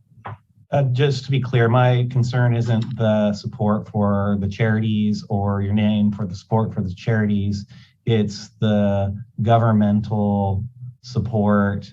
And I don't know where Mike McGuire's food bank, whether they get official governmental support to that in a direct way. And that's the issue. That's the part I'm just a little concerned about when it doesn't look like in endorsements of politicians versus charities. And that's all and I could be totally wrong on this. And I just wanted to make sure that for next year, if someone could take a look at it, make sure we're all clean and good. I'm good. I just want to say thank you, Rex, for actually doing all the effort that you've done to put that event together. Thank you for the stuff, the charity donations that have come from that, the Boys and Girls Club and anywhere else. I really do appreciate it. And I thank you to our staff for being supportive. And just so you know, I paid their entry fee. And the reason I paid their entry fee the last 9 years is because the previous 12 years previous that Jimmy Smith paid their entry fee. And I was very well told by Public Works, Jimmy always paid it. And following big shoes, I paid it. So anyway. Well, hopefully we've promoted the trucker parade in a good way today with this conversation, and everyone goes and enjoys it. So I really appreciate that. So with that, I'm ready to move forward with the consent calendar if no one else has anything else. All right. Well, I did want to mention the traffic safety proclamation. Mayor Seaman pulled together folks from across the county with different cities, and Director Matson and I have been involved. Tom has brought wonderful things to the table. So, it's a start, just the recognition for people to start noticing. I hear what you're saying. That conversation came up a lot. The one item I did want to mention was I had a resolution about the retirement of Eureka Police Chief Steve Watson. And he retires at the end of the month, and we don't have any other meetings that would have worked by then. So it's a basic proclamation, with everything he's done. And the part I wanted to highlight, though, was because I feel this very strongly. I do think Chief Watson went above and beyond to cultivate and nurture an excellent working relationship with his county partners. And I can't say that's always something that happens. So I just wanted to thank Chief Watson for his years of service to the city, but also extending to, like I said, his county partners, obviously mostly the county of Humboldt. We're the biggest part of the city, and we bring in an awful lot of traffic and other challenges. So I just wanted to let him know he was very much appreciated. So anything else before we vote on the consent calendar? I'm saying that. All right. Nikki, can we have a roll call vote, please? Yes, we can. All right, Supervisor Madrone? Yes. Supervisor Wilson? Absolutely. Supervisor Bushnell? Yes. Supervisor Bass? Yes. And Supervisor Bohn? You bet. All right, thank you. Motion passes 5-0. All right, thank you. And so I had said we would take a lunch break until 1 o'clock. I think this is a really good example of why we try not to have specific time sets on our agenda, because what gets us, it can sometimes cause, not knowingly and not meaning to, but it can cause some real impaction issues. So I do apologize for anyone who's been on wanting to talk about general public comment, which will be coming up after we have the next item, but we kind of get in a pickle with time sets, so try to avoid them. Anyway, we'll meet back here at 1 o'clock. All right, so thank you for letting us take a lunch break. And I do want to turn this over to the time set a couple times for the drought task force report from them, and also say, thank you for being flexible with your time. And I know we tried to get you to do a little bit later, but some of your team have commitments. So this is now that we're turning this over to you. All right. Thank you, Madam Chair, members of the board, for giving us the opportunity to speak today. To begin, I just want to discuss some recent improvements to the drought impacts in Humboldt County, provide a brief overview of the monthly and seasonal drought outlooks, and provide a recommendation from this group for the future of the local emergency proclamation for droughts. On October 19th, Governor Newsom expanded the drought emergency to all 58 counties in California. What this did was trigger the authorization of the California Disaster Assistance Act, or CDAA, for counties to use on various emergency protective measures in response to the current drought. Though it might be too late to mitigate the impacts of the current drought situation, this task force recognizes the ongoing, potentially multi-year action is needed to mitigate the effects of future droughts. Whether this ongoing effort entails continued interdepartmental coordination in the form of a task force or a dedicated county position focused on drought and climate resiliency, as mentioned in a previous board meeting, we feel that it's important for Humboldt County to continue prioritizing resilience in future planning, mitigation, and response efforts. Drought conditions in Humboldt County, as well as the larger California coastal region, have improved slightly due to the wet month of October. And it's likely that Humboldt County will continue to see improvements in drought conditions moving into the winter months, provided the precipitation levels remain similar to what we've seen in the past month. I'm going to try and share my screen. I have a couple images that I think will help just show the improvements we've seen the last month or so. And right now, can you all see the U.S. monthly drought outlooks? I can. Okay. So what this graphic shows is that up here in the northern portion of California, drought conditions are improving, but will remain likely through the end of November. And if we fast forward to, if I can get my cursor to work, fast forward to the end of January, these green portions along the coast of Humboldt County are areas that drought designation is likely to be removed by the National Weather Service. So with these notable improvements in the drought conditions, our task force has established some benchmarks for potentially rescinding the local emergency proclamation. Right now on your screen, you should be able to see the U.S. Drought Monitor that was issued in August, and then the one that was issued in around November 2nd. And what you can see is that the D2, or severe drought intensity rating, has expanded, with portions of the eastern interior still remaining in extreme drought conditions. And since providing the staff report for this item, We got a new U.S. drought monitor that's showing improved conditions, particularly along the coast, moving down into a moderate drought intensity rating, or D1, with D2 or severe drought being along the southeastern interior, and then extreme drought, or D3, up in the northeastern interior of the county. So the benchmarks that we have set, we feel that once the coast of Humboldt County reaches a D1 rating or lower, and the interior portions reach D2 or severe or lower, that the county can consider removing or rescinding the local emergency proclamation for drought. And looking back at the seasonal outlook, we're close, but we're not quite there yet. I feel that by probably the end of this year, early next year, we'll be able to reach these benchmarks. And again, these are just recommendations from our group. But we feel that the more important message to take away is that drought conditions are going to be a continuing issue. Historically, we see droughts every 5 to 6 years in Humboldt County. And in order to mitigate some of the negative impacts of this, we need to be able to prioritize some resiliency efforts to make this a less impactful disaster moving forward. So with that brief overview of the conditions, I'm going to pass it over to Jana Valkovic to talk about fire season.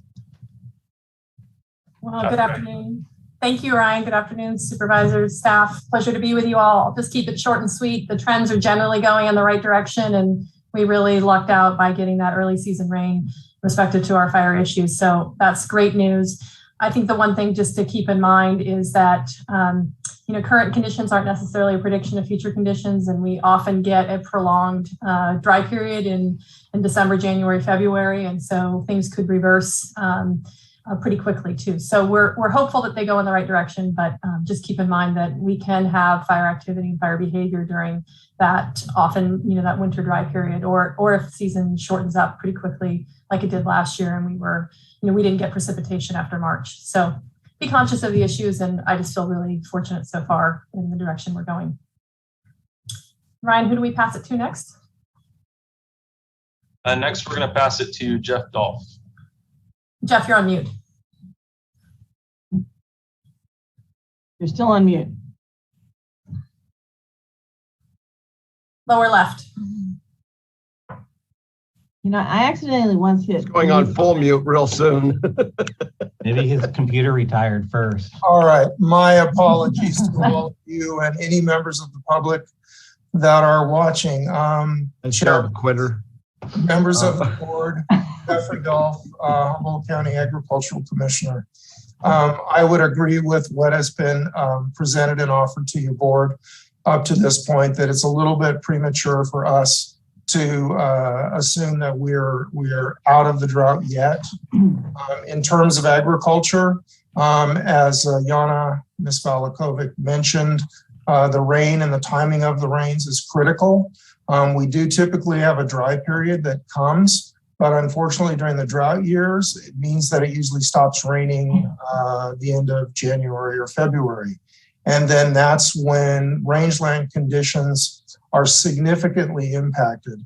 It's really the timing of the warming of the spring and those rains that come during that warm time that is responsible for that flush of growth that allows agricultural producers, specifically livestock producers, to keep their animals out on the rangeland and to get them to put the weight on that's ideal for them before they take the animals to sale. I would also mention that agricultural producers are still covered under the U.S. Department of Agricultural Secretarial Disaster Designation that was granted on March 5th of this year. As long as there is a portion of the county following that designation, as long as there's a portion of the county that remains in that D2, they'll be covered by that. Should the entire county drop out of that D2, it would be another 8 weeks before an automatic declaration that would cover and offer assistance to agricultural producers that are affected by drought would automatically be issued. So That's briefly what I would like to say. I think one other thing I should probably add is that if there are any producers out there who still feel like they may qualify for program assistance from the Farm Service Agency, they should contact the Farm Service Agency. In speaking to the local staff, I was told that most of the payments that are due to producers under one of those programs, which is known as the Livestock Forage Program, have been made. But, I encourage anybody, if they believe they would qualify for assistance, to please reach out to the office and we'll see what they can offer to you. I'm happy to answer any questions and thank you today.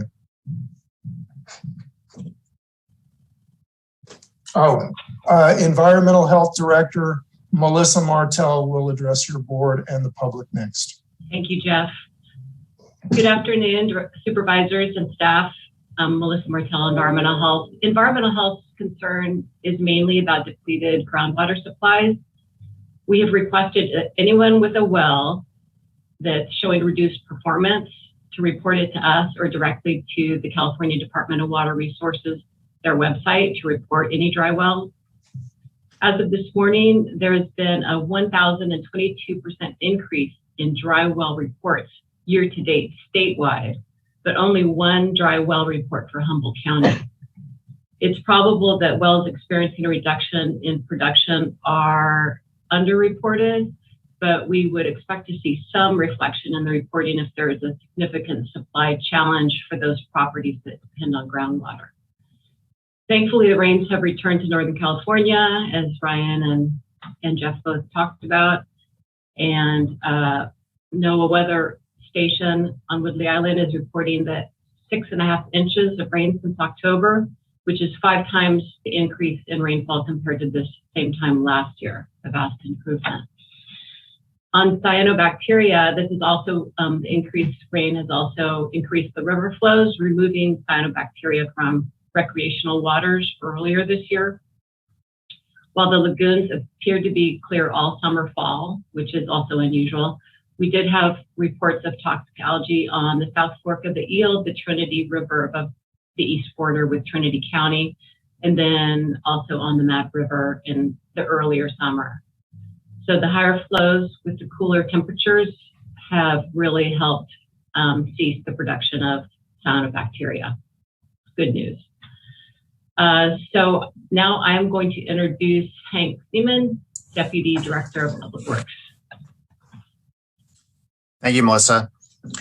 So I wanted to give just 3 brief updates on initiatives that Public Works is directly involved with that relate to water resources and drought resilience.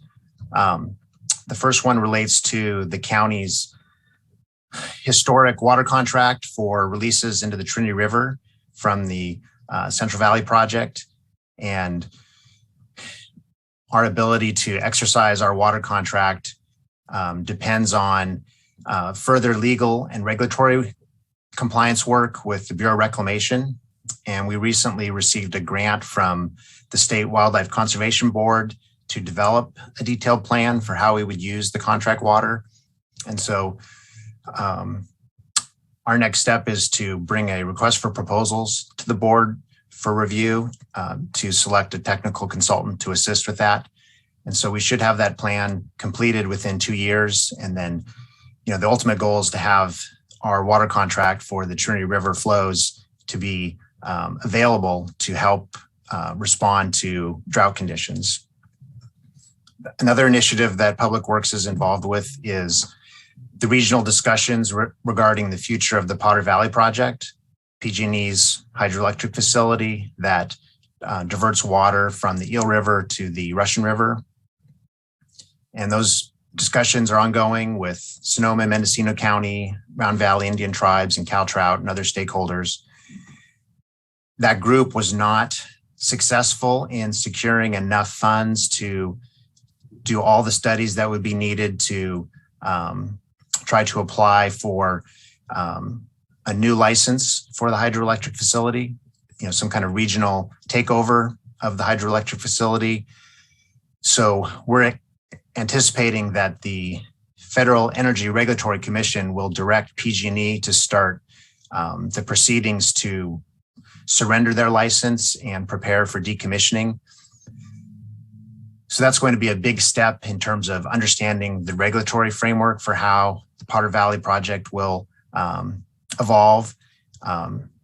It's really, the good news is that it's really a certainty that the Scott Dam will be removed in the near future, and that will have a big effect on Chinook salmon and other species that will have access to some good cold water habitat. But whether there'll continue to be some winter diversions remains to be seen. So that'll be part of the regional discussions going forward. And then finally, Public Works is developing a groundwater sustainability plan for the Eel River Valley. That's been a mandatory compliance requirement from the Sustainable Groundwater Management Act.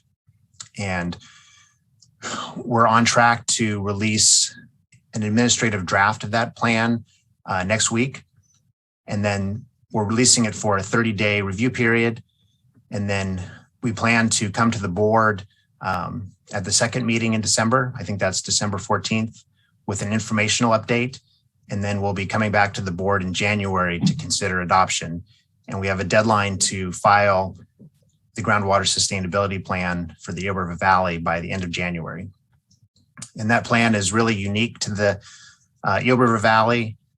That's the only groundwater basin in the county where compliance with the Sustainable Groundwater Management Act is mandatory. And that basin is also, really unique for its size, volume, and recharge characteristics and the availability of water. So we're learning a lot about the dynamics of the basin there and how it affects other beneficial uses of water. But yeah, there's other questions about, the conditions of groundwater elsewhere in the county. And that's a good segue to Director Ford with Building and Planning. Thank you, Hank. John Ford with Planning and Building, going to address updates on two things. One is the work relative to well permitting, and secondly is establishing a climate resiliency coordinator.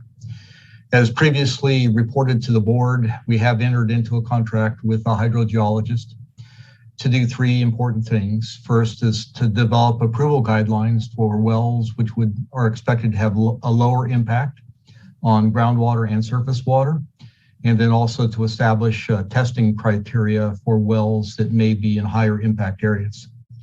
Second thing is develop a database of all existing wells in the county. This will be used to further refine the permitting criteria used for wells. And then third is to develop a flow chart for decision-making relative to authorizing wells. It's important to point out that the county has received a letter from an attorney representing some concerned citizens expressing concern with approval of wells. And so until some of the information relative to approving wells is better understood, we are not moving well or cannabis applications forward relying on wells for water without a analysis from a hydrogeologist. Just as an informational item, the Planning Commission will also be conducting a discussion on cannabis permitting this Thursday evening. One of those discussion points is relative to the use of groundwater wells. Moving on to the resiliency coordinator position, the board did direct that such a position be explored. And the drought has heightened the desire for this position to be established, and there has been some discussion about this at the staff level. Part of the questioning is this a policy position? Is this a implementation position? And then at the same time, the county has been working with the cities within the county to develop a climate action plan. And we're approaching having a draft of that that's ready for public consumption. The board also directed that a citizens climate panel be established. And this effort has been waiting on adoption of also on the climate action plan. So there's a number of different things that are kind of coalescing. There's the climate action plan, there's the citizens climate committee, and then there's the need for a resiliency coordinator. What we would propose is that we will bring forward to the board options with a recommendation in January of 2022 to begin formulating the climate resiliency coordinator. We recognize that this position will evolve over time, but probably is better to get the position established sooner than later. And so in January, we'll bring a recommendation forward to the board. This concludes our update. Be happy to answer any questions. Great. Thank you, Director. Thank you, Director Ford. Supervisor Wilson? Yeah, just a quick update on what I guess what you're saying is for Director Ford is there seems to be a bit of a moratorium on new well permits for cannabis, and I just kind of wondering why would we limit that to just cannabis? The complaint is relative to cannabis permitting, and I think it largely has to do with the number of new wells and the number of cannabis applications that have come through. But from an equity perspective, completely understand the question.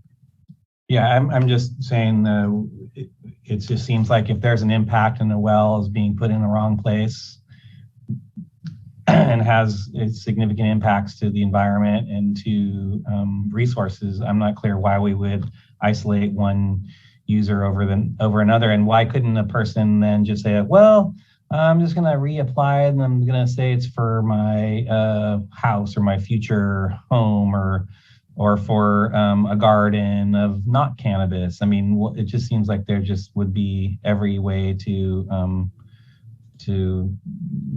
not have that be a thing if they felt like that was slowing them down for some reason. Supervisor Bushnell? Thank you. So I just want to clarify, there's not a moratorium on wells. We're doing some discussion and thought processing. Is that correct? That is correct. Thank you. There is no actual moratorium. My question to, I guess, the committee is going forward in anticipation that if what we predict comes true, that we don't get enough rain or it stops raining early in the season next year. And I heard what Director Ford said about the committees that are being organized, but are we getting some guidelines together that could help us in the 2022 year earlier than later? Kind of this year we were like, oh, what do we do? And so that was one thing that I had requested at the previous discussions with the drought task force. And that's free for anybody to answer, please. I'll jump into the fray there. I think part of our effort today is to ask the question of whether or not the board wants to continue with the proclamation and also with the drought task force. Given the fact that there has been rain, there are reasons to continue with this effort in preparation for 2022 if, as was mentioned before, the rain does not come or continue. And then at that point, I think we would be looking to try to be proactive for 2022 in the event that we have a third dry year in a row. Thank you. I would like to ask Director Dolph, so with the ag community specifically, clarification for drought for them, is it sometimes not just limited to water? Is it limited also to graft growth or the amount of feed that they have available to them as producers of agricultural, say for cattle? Absolutely. Impacts are, as in a drought with climate, they're highly localized. And individual impacts are going to depend upon wherever that producer is located and what resources he may have available in order to respond. And a producer can take proactive steps anticipating drought, and there are then reactive steps that they can take. But to your point, absolutely, some may be impacted by having to haul water, whereas impacts for others are primarily based around feed. And so their responses to the drought will be based on their individual needs.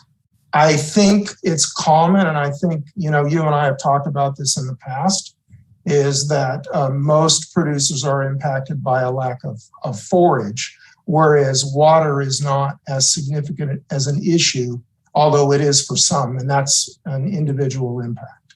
I hope that is what you were seeking in me as a response. It was very clear. Thank you. And my question pertains around constituent concerns that I have received about why we're still in this drought declaration. And I want the community to be clear that rain does not stop a drought. Just producing of rain, that the effects of the drought are seen and felt in many different ways. And I think with the presentation today, that's very clear that it's just not water in our rivers. So thank you for that. The other supervisors have a question before we go to public comment? Rex? Well, and I appreciate this coming forward because we get a lot of people. And I guess this would be, I got one for Ryan and one for John. Don't want anyone to get hurt here. Ryan, you showed the map earlier, and now it's showing that we're less of in a drought, or it's not as important. It looks like the map's showing, and you say when the map cleans up all the way to a certain level, you will drop the drought thing. So how often are we changing these maps, and with the last night's rain, the oncoming rain over the next 30 days and stuff like that? Are we projecting? I know we're pretty good at projecting weather. So do we expect to be out of this? So it gives some people to look at? Thank you for the question, Supervisor Bohn. So typically we get a drought impact report from National Weather Service weekly. And these drought monitor maps are updated roughly weekly. And one option before the board we haven't mentioned is, as we start seeing improvements in the drought conditions, there may be a small sliver of the county that's still experiencing extreme or severe drought. It's feasible to say that a county-wide proclamation could be rescinded and a localized proclamation could be put in place for a portion of the county. If conditions are met along the coast or in the southern interior, that may be an option that the board may want to consider. But I try and do well to push out those drought reports when they're received, and I'll continue to do so as I get them from the Weather Service. Supervisor Bohn, those drought monitor maps are issued every Thursday. Okay, great. Thanks, Jeff. And then John, I want to go back to this. We have approximately 472 acres, and I'm just amazed. 472 acres of licensed cultivation in Humboldt County. Percentage-wise, 25-30% probably have on-site storage, if not more. So we're getting down numbers, and we have almost 2.6 million acres in Humboldt County. Are the pot wells really the main focus when 70% of our land is forest and state forest land that is overgrown? We've all agreed. I think we're hearing that from everyone. And so I'm just saying, are we just taking cannabis as the fall guy when we should be talking maybe to the state and the feds saying, hey, we'd like our watersheds to be a little more addressed, and maybe if we could cut some trees, at least in the watersheds, selective harvesting, because they take 60 gallons a day. Could we work with them on that? I'm just wondering, because I can't believe 472 acres is causing all of our water problems in all of our watersheds, because they're spread out over all the watersheds also. And but we're going to address that and use that as our vehicle of transportation to stop it. If we want to stop it, we take it to the voters and we just stop taking permits altogether. But I don't know where we're supposed to hit it up front instead of trying the back door. Yana, did you want to respond? Or Director Ford, I just saw Yana's hand up, so. Yeah. I have a comment earlier, but why don't you take that one? Go ahead, Yana. In relation to your question, Supervisor Bohn, about what the longer term projection is, when you look at the seasonal precipitation outlook projections that take us into February and March, we still sit in between below normal and above normal, and we're in that equal chances category. So, I think it's a little too early to have super confidence in what things are going to look like this coming winter and spring. And so I think my general recommendation is, while we're still activated as a team, maybe carry us forward for a couple more months and make sure that we're still a unified body and an organization, so that we can do some of the things that Supervisor Bushnell is recommending to get us ready for next year if things turn out to be not as wet as we hope. And that'll give us a broader place to sort of talk about some of these more complex issues that are going to continue to face us. Yeah, through the chair, Jan, I fully agree, and I trust you with utmost. I'm just saying, if we shut off tomorrow, if we decide we're not going to permit any more marijuana cultivation in Humboldt County, it makes it seem like our water problems are going to go away. That 472 acres will have to affect that 2.6 million acres. I'm just trying to get a balance here, because it seems like we're putting a lot of pressure on one segment when there are more segments to that involved. That's all I was asking, John. I'm sorry. No, I'd be happy to. I completely understand what you're saying. And as you have basically stated, it's a much more complicated issue than just focusing on cannabis. I think relative to just the groundwater concerns, though, what we're trying to do is respond to public concerns with information. And so, we are anticipating that with good technical information, we'll be able to continue to make good decisions. Okay, thanks. And I'm sorry, through the chair. Melissa, where was the one well that ran dry? Out of all the wells you have, I thought that was pretty cool.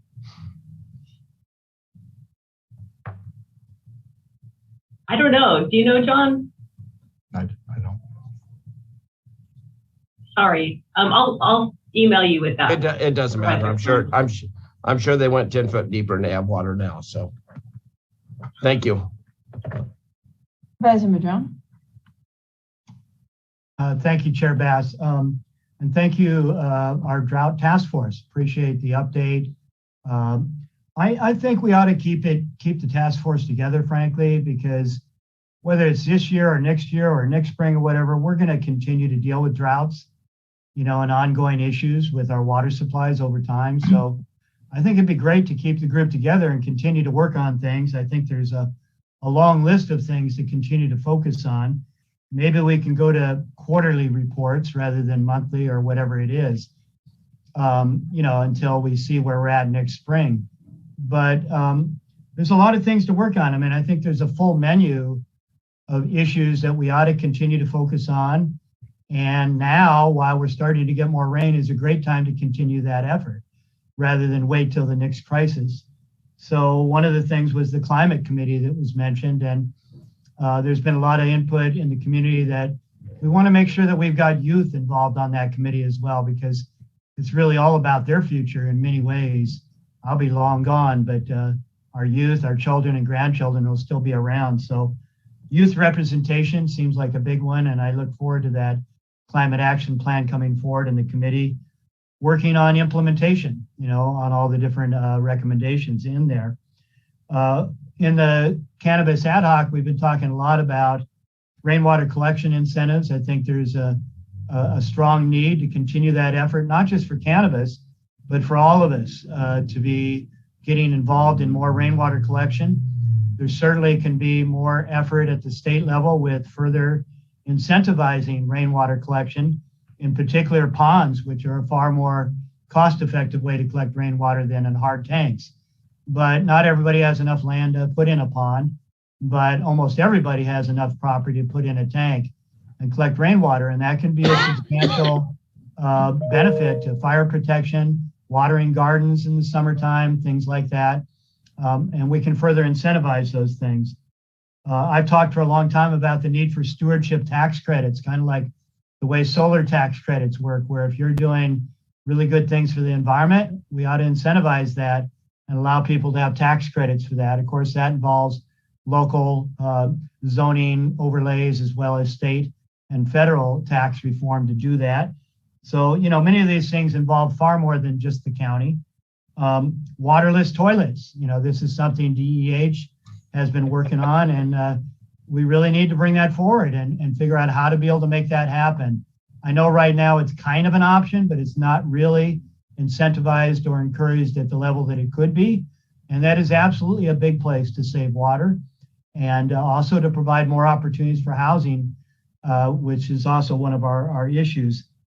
Forest health management, there's ongoing needs there for the federal government in particular to invest a lot more money in taking care of these federal lands in terms of thinning and value-added manufacturing related to that. We have the program we're doing with the Forest Service and others, but all of that needs to continue to and expand and be working with private industry like North Fork Lumber, Green Diamond, and others to try and really bring forth a lot of jobs and a lot of work in our forests to do with the thinning and fuel reduction to prevent catastrophic fire. But that also helps our hydrology. It helps bring back water tables when we thin out all those straws. And Supervisor Bohn was right to be bringing that up, that's probably the far greater issue of our low flows than cannabis ever will be. Now, it's absolutely true that in some neighborhoods, in some streams, in some locations, cannabis wells and diversions can be a very big impact on certain sub-watersheds and things. But when we look at the county as a whole, it really does have a lot to do with forest health and how we thin our forest and manage them. And along with that, our roads, we've done a lot of work over the last 20 or 30 years. We've learned a lot more about roads and how roads actually cut into the landscape and drain surface waters out to creeks, rivers, and the ocean much faster than when we have outsloped roads and we build roads that don't affect the surface hydrology and in fact help infiltrate that water to recharge our groundwater sources and things like that. So we need a lot more investment from the federal government there. That's an ongoing issue, and also with our roads. So that's just a list of all kinds of things we could be working on. And there's really no better time to work on it than now when we're not up against the gun. Thank goodness we got all these early rains. And yeah, I think we're all praying that we'll have good spring rains as well. But I appreciate the work of the task force, and I want to encourage us to keep meeting and working down this list of things that we can keep doing. Thank you. All right. I don't see other supervisors' hands at the moment up, so we can go to public comment. We have a couple. And, first one, 0116. Welcome. Oh, press, there you go.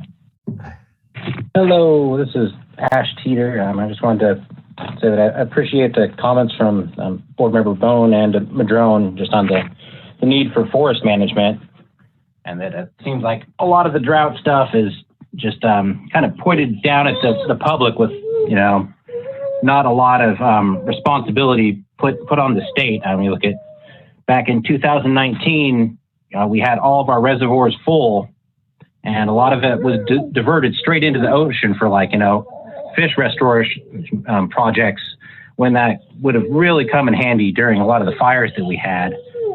And another thing with the public is with the cultivation. And I know not in this county, my dad's in Trinity. When he went to apply for a license, he actually had a deeded spring on his property.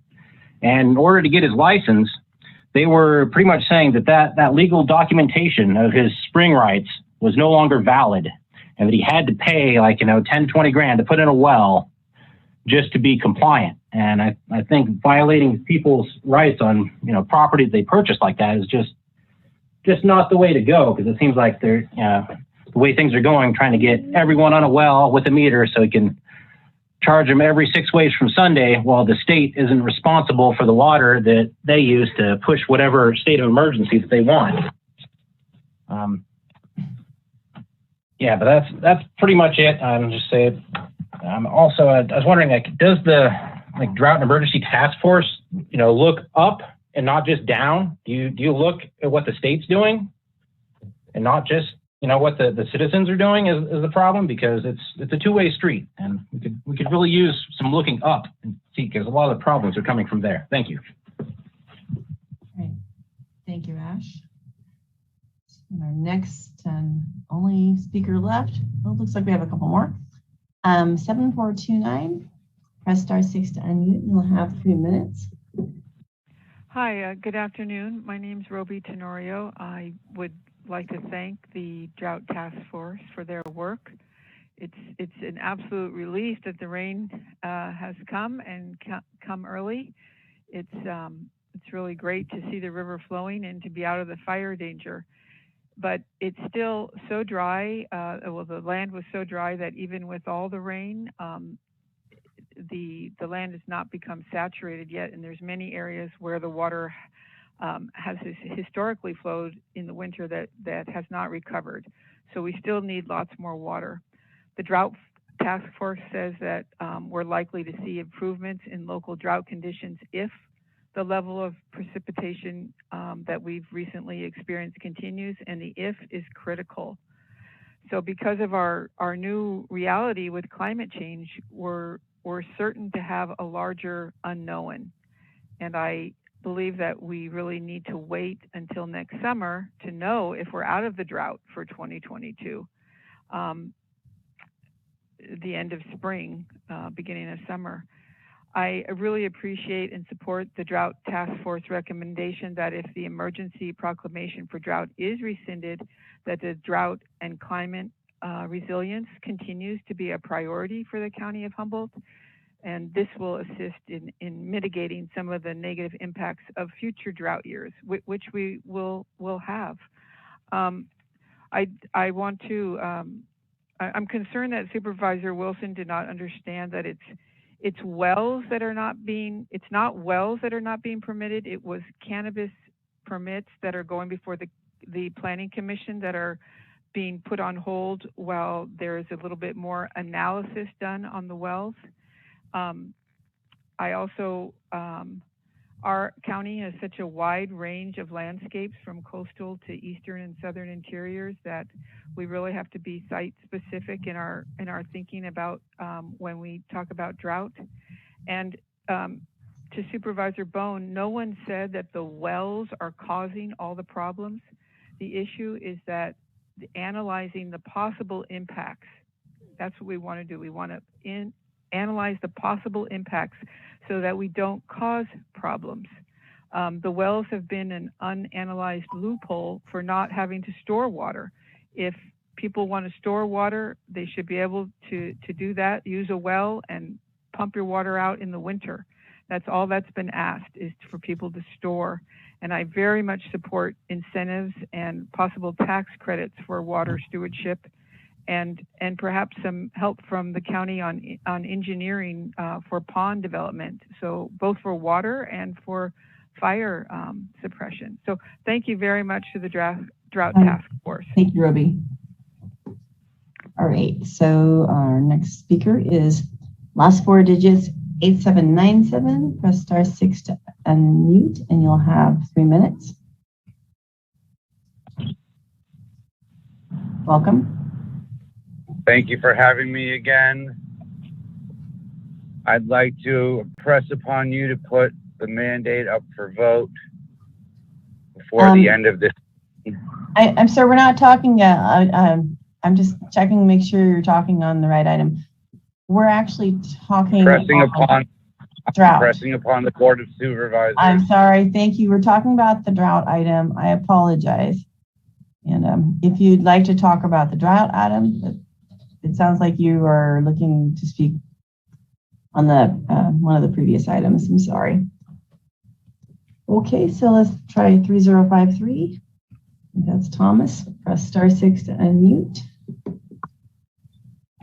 Good afternoon, Thomas Mulder here. Some interesting things from the Drought Task Force. I was really encouraged to hear all different water uses being discussed now with this presentation rather than just cannabis. I think 2 supervisors talked about forest health and resiliency and water use from forests, poor forestry practices. A lot of that happens to be owned by the state and federal government, though, so I don't know if there's a way that the Drought Task Force can go in and write a letter to the state. Say you have overgrown underbrush, it's sucking up the water. That needs to be dealt with because that's a fire hazard and also contributing to the overall water use of the community. As far as wells, I have a question. I'm kind of confused. If a well was in existence before a project was, if it was in that baseline 2016 study and it was properly permitted, how that would affect someone moving forward or not, as long as I believe everyone to get a state license has to file an LSA that is with the Department of Fish and Wildlife, and they tell you if they have jurisdiction or not. And if they don't have jurisdiction, then you get to move forward with your state licensing and all that kind of stuff and don't have to forbear. Just food for thought. Another thing, I think those in the cannabis industry, it'd be nice if the Drought Task Force set standards as far as if we don't reach X amount of our annual rainfall, you're going to need to store X amount of your annual water use to not get your cultivation area reduced. I know there was a lot of uproar back in August when that was a possibility. So it'd be nice if we move forward with having just a simple framework. If we get 50% of our annual rainfall, you're going to need to have this much storage to be able to cultivate all year long, or whatever that may be. But being upfront with it as much as possible, and just trying to be really, really open with the dialogue and continue this conversation about all water use rather than just some of us out in the hills. I mean, a lot of high density populations use a lot of water as well, and they are able to, there isn't really a lot of restrictions on them. So why should someone with a homestead out in the hills, not growing weed, not growing cannabis, be impacted if they have legal rights to a well? Thank you for the opportunity to speak. Thank you, Thomas. And 7108 is the final hand that's up at this moment. And if that's you, press *6 to unmute. Welcome. Hi, this is Bonnie Blackberry, and I want to thank the board for having this on the agenda and the task force for looking into all this. I believe that climate change is here. It's not like this is just one of these regular drought cycles and then we'll be back to everything's okay. And yeah, so I really hope we're planning to deal with the in case it doesn't rain instead of just hoping that it does. And I was really glad to hear that there's going to be a database on the wells, and hopefully it'll include their locations and amount they're drawing. Things have been brought up about the wells, and only one, somebody saying their well went dry. I have a neighbor that got a cannabis permit, and in their application, the well was going to be their water source, but by the time they got around to getting I guess they had an interim, the permit, the final permit, the well was unproductive. So I don't know if that got put in there, and I would think that people that have gotten cannabis cultivation permits that rely on well water, that if their well was unproductive or wasn't giving them enough, and they had to go and buy trucked water, which under the ordinance it's forbidden to truck water. I just don't know how many people would submit to the record that they ran out of water or the well went dry. I have heard of people that live near some large cultivations that their wells have went dry. So the reporting, just because one's being reported, I wouldn't count on that a whole lot.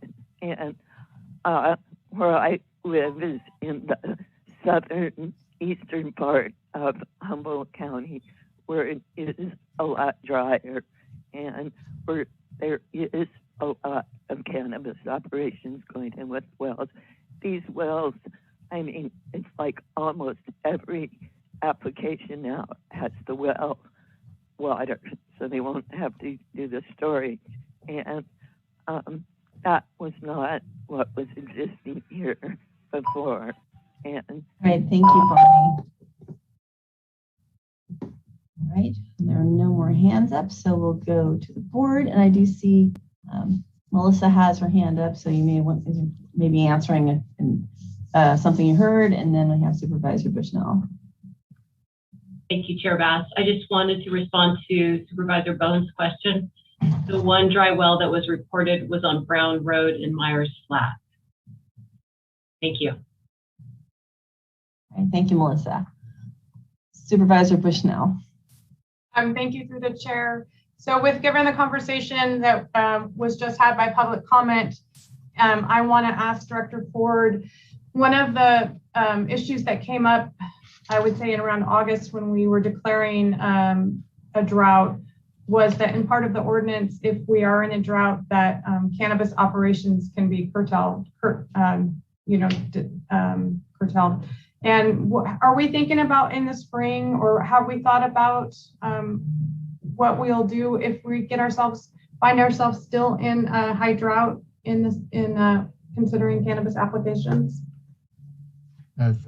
Through the chair, thank you, Supervisor Bushnell. That is a really important question, because one of the things that we ran into last year, even recognizing earlier in the season that drought was imminent, was that people had already purchased their clones, purchased their plants. They'd already expended money for the cultivation season. And so really what we do need to do is to be ahead of that and to put people on notice as early as the first of the year, which is just immediately, about whether or not we're anticipating that this is going to be a drought year and may require cultivation to be curtailed. Now, curtailment of cultivation really relates to situations where they don't have stored water. Obviously, if they have sufficient stored water on their site, there is no reason for curtailment. If their ponds are full and their tanks are full and they have sufficient water to do their full allotment or full permitted amount, then they're free to cultivate. But in situations where they are either diverting, they should have stored there already. Very few do have the ability to use springs and other surface diversions throughout the year. They're limited in the amount, but they would be probably asked to curtail. Well users would probably be asked to curtail under those circumstances. And so I think that that will be a discussion that we as the Drought Task Force have and bring back probably in January to identify what the ground rules would be for cultivation in the coming year if the drought persists and if we find it necessary to cut back on cultivation. Thank you for that, and I'm glad that we are moving in a direction of having some guidelines. I think it's very important for the industry. Supervisor Madrone and then Wilson. Thank you, Chair. I think Thomas made a really good statement earlier, and he's made this statement before, that it'd be really nice for folks to know what to expect, right? Some sort of a heads up, a warning system, that kind of thing. And, like you said, Director Ford, really you almost need to get that out in January. You can't tell people in June because then they've made all their investments, which you talked about. But let's be honest about it here. We're not going to really know, what the summer season is going to look like in regards to drought until May is over with. Because, I've seen dry February and Marches where late April and May rain saved us, really. And it depends on how those rains come. If you get 50 inches of rain in 50 days, there's a certain amount of runoff. If you get 50 inches of rain in 100 days, you get a lot more infiltration. So it's not just how much rain we get, but when we get it and how intense is it? In other words, how well did it recharge the groundwater? So I agree with you that we need an early heads up approach. so people can plan accordingly. And yes, if you have water stored, you're already in a storage and forbearance situation, then you're in good shape. You've done what you need to do to be able to make investments and to follow them through.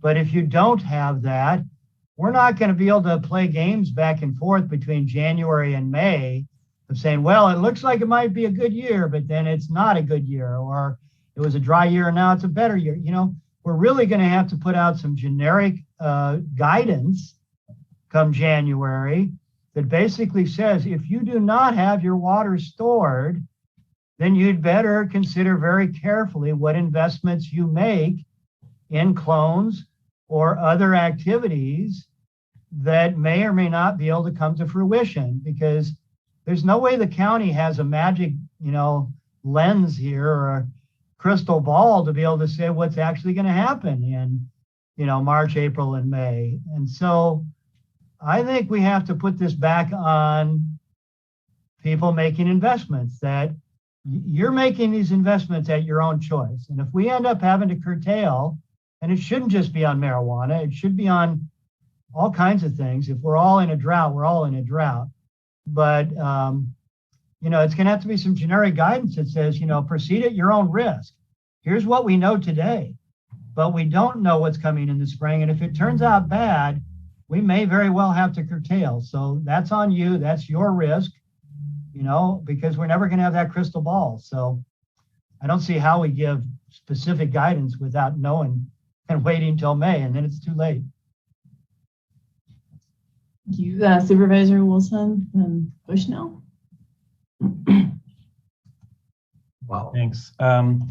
First of all, I was just wondering about with regards to direction moving forward. I didn't see anything in the staff report about ending this committee or anything like that. And I don't think we should. And I'm hoping that's not really where we're going. I do think we may want to maybe have this report every 2 months during wet season, and then maybe every monthly during dry season or something like that. Just even though the expectation would be that your board or your committee would meet monthly just to keep up on things. It seems like it's fruitful. And I'm hoping, and maybe if you guys are finding it to be functional and useful to your various departments to connect, and I think it's great. You should definitely continue with that. And I think it's fine, again, during wet season for us to look at it bi-monthly as opposed to monthly. It's just my 2 cents. But I do think continuing forward, we're not out of the drought. And I do agree with one of the commenters that this is we're on a climate trend. This isn't it's kind of blip. For sure. Just to clarify, and I used the word moratorium, I guess really we're looking at a pause of permits that are well related. And to clarify also, I think there's a good clarification from a commenter with relationship to this. These are associated with permits themselves.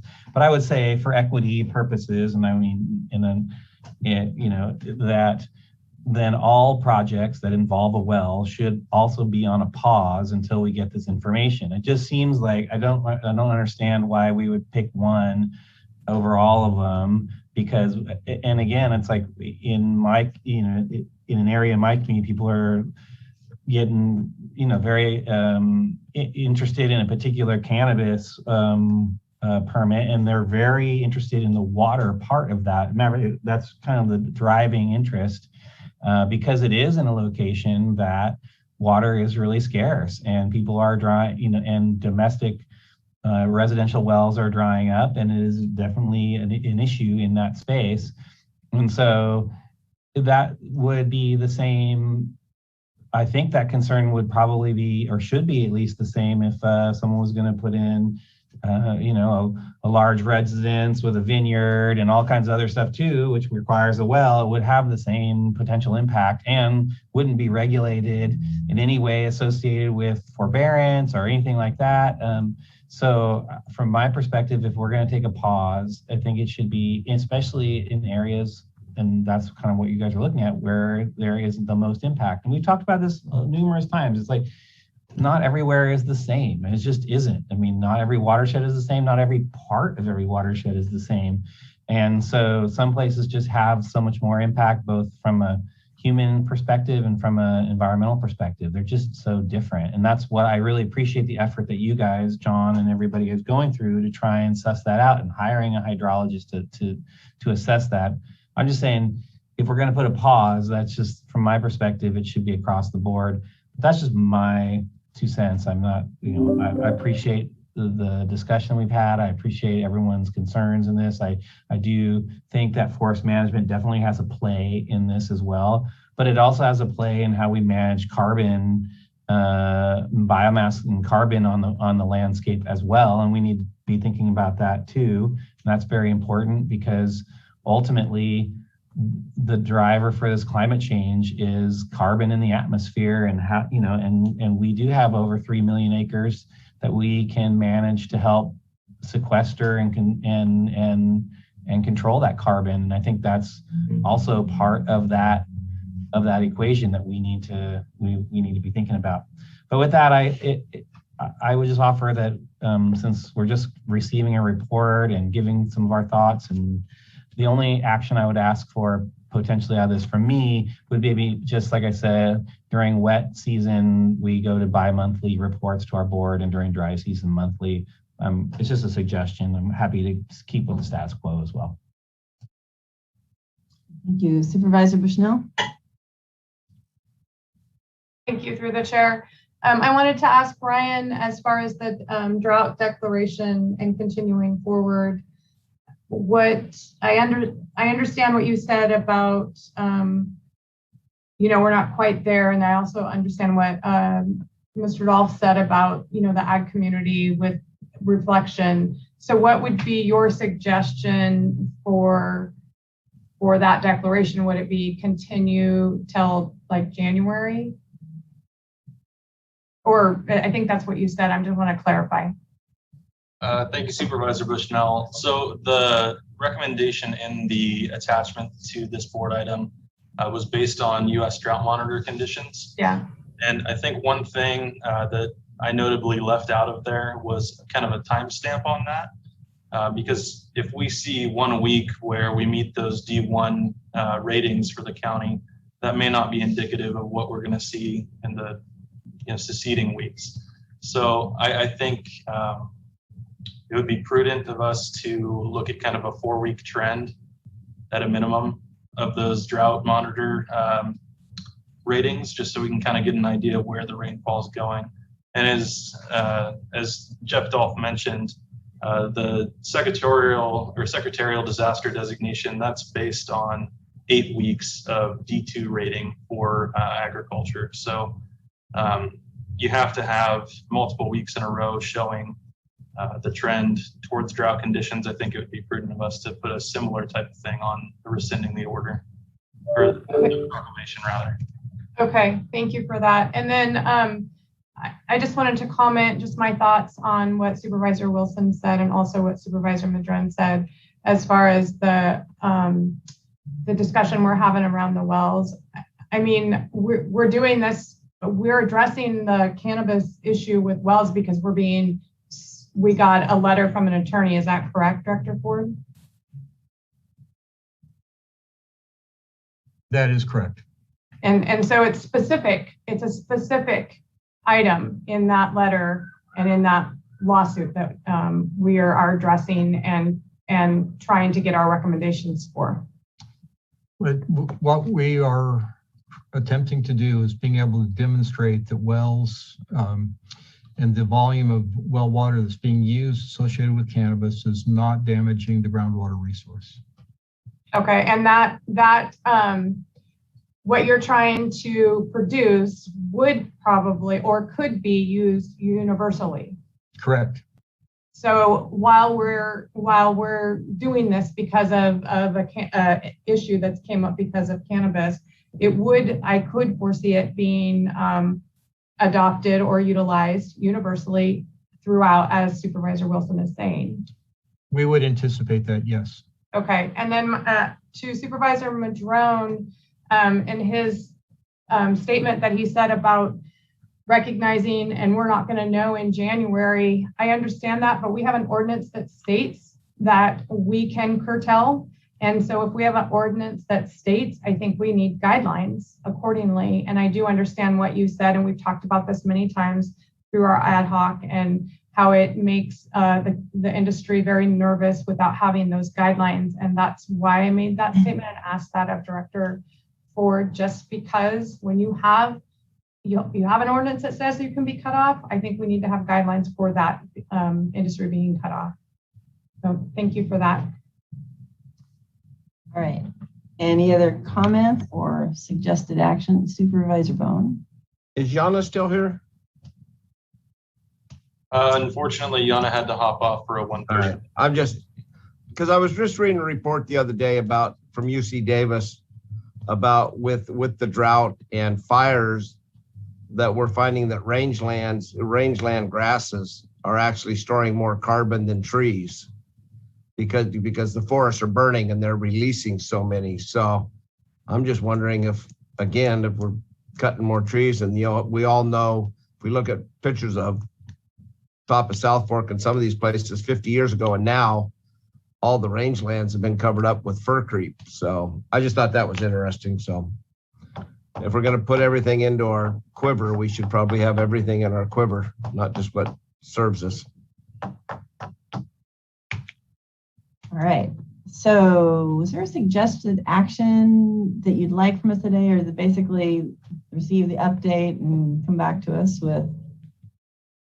Receive the update, and if there is no change to what we've presented, then you can just receive the report. All right, thank you.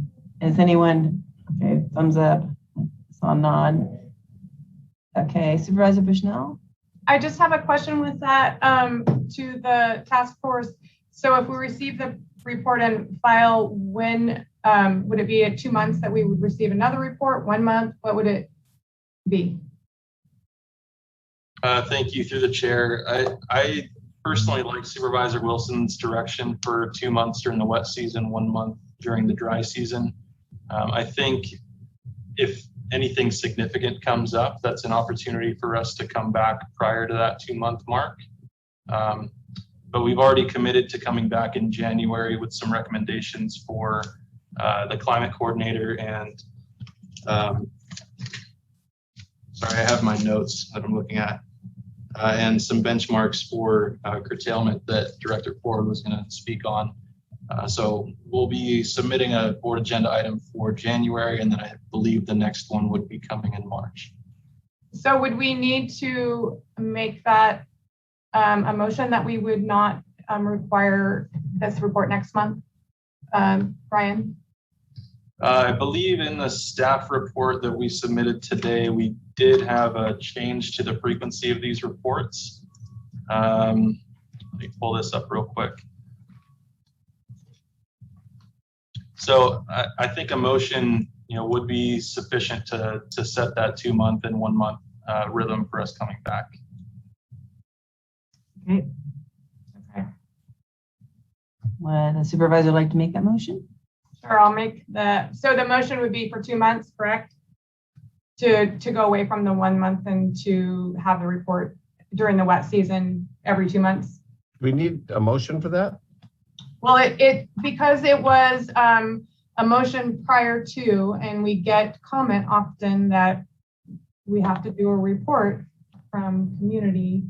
I just want to make sure we're. Well, Second.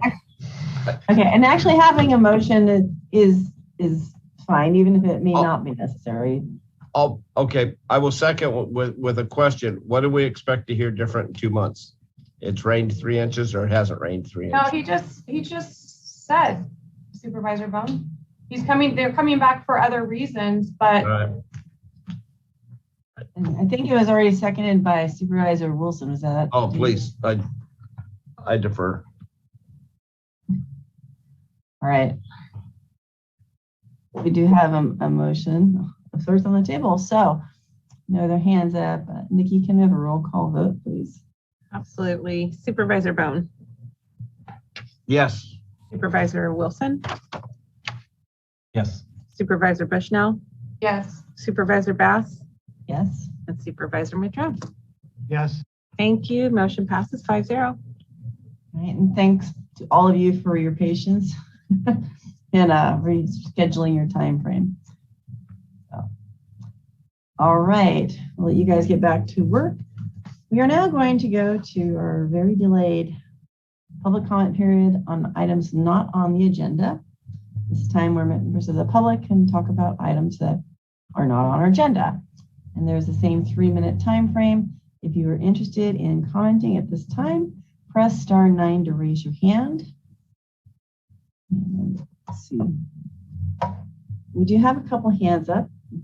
So we will, and this is items not on the consent. So just to clarify. All right, we do have 0116 as our first.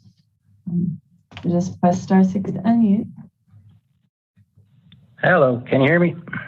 Yes. Hello, my name is Ash Teeter, and I wanted to make a comment on the extended mask mandate for indoor purposes as of last week's board meeting. I believe. But I know you're probably tired of listening to all of us local folks, so I wanted to play you a clip from a second grader.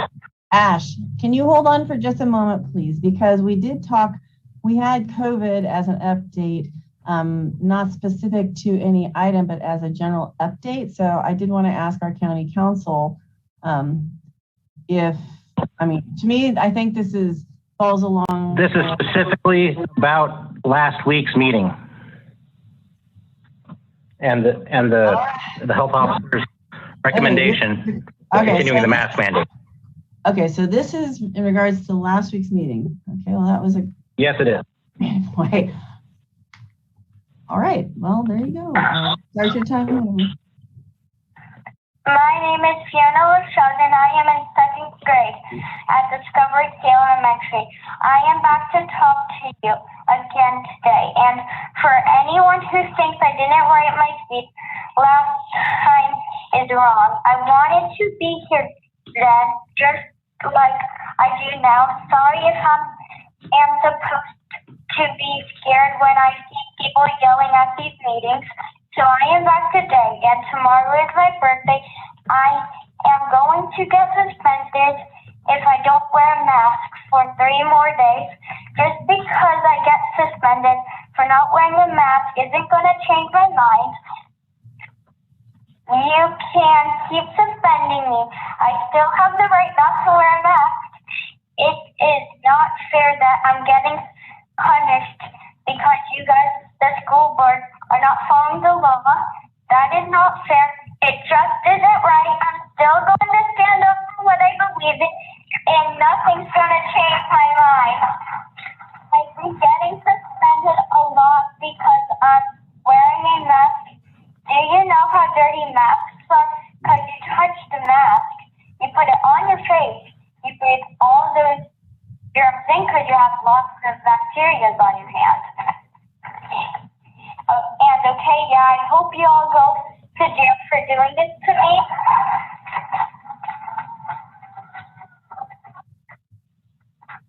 And my family is proud of me, and my Uncle Murphy that is in heaven is really proud of me. And I want to say Burke sucks, but instead on your rules suck.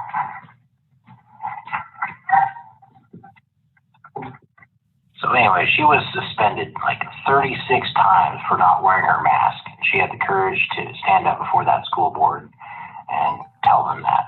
So I would just like all of you to think about that too when listening to Health Officer Hoffman's, ongoing recommendation that like really more than half the country is not following anymore. It's political. It's not based on science. Thank you. Great, thank you.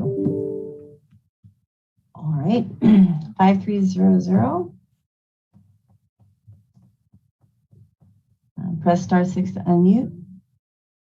Yeah, this is Adam Lustig, Lost Coast Populist, calling in again from District 4.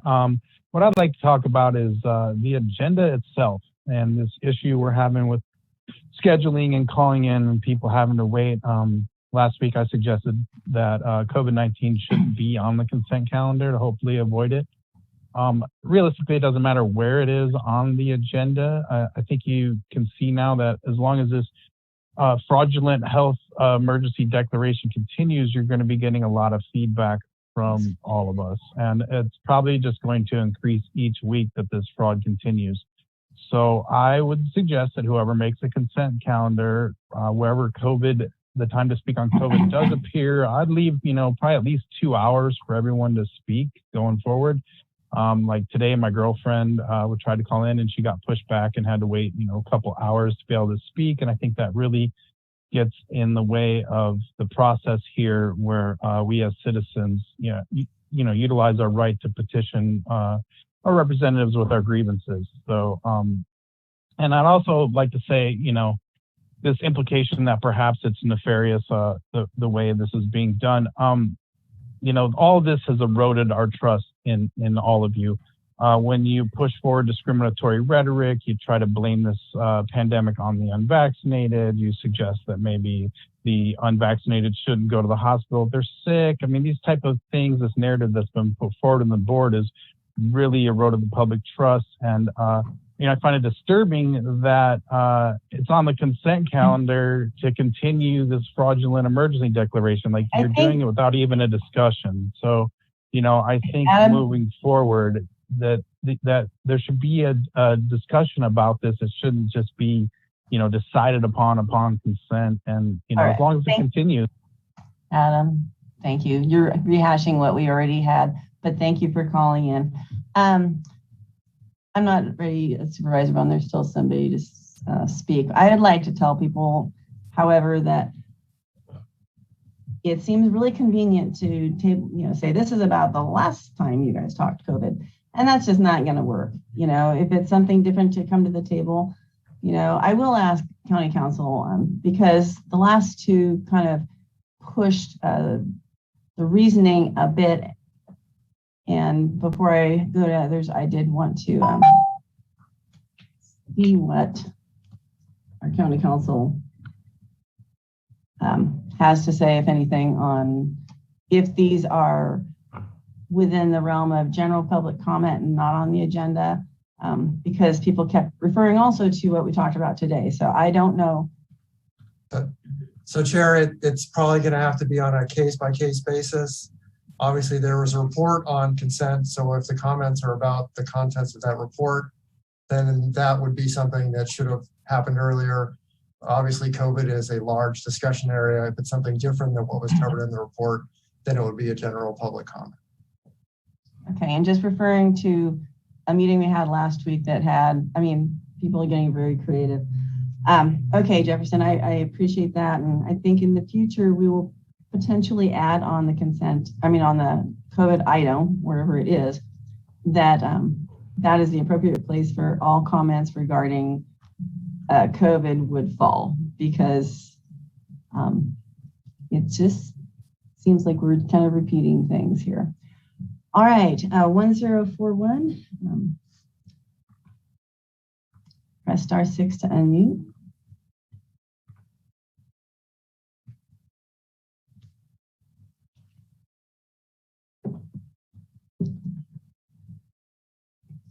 All right. Can you hear me now? Yes. Can you hear me now? Yes. Sorry about that. I was trying to hit *6 and it just wasn't sticking.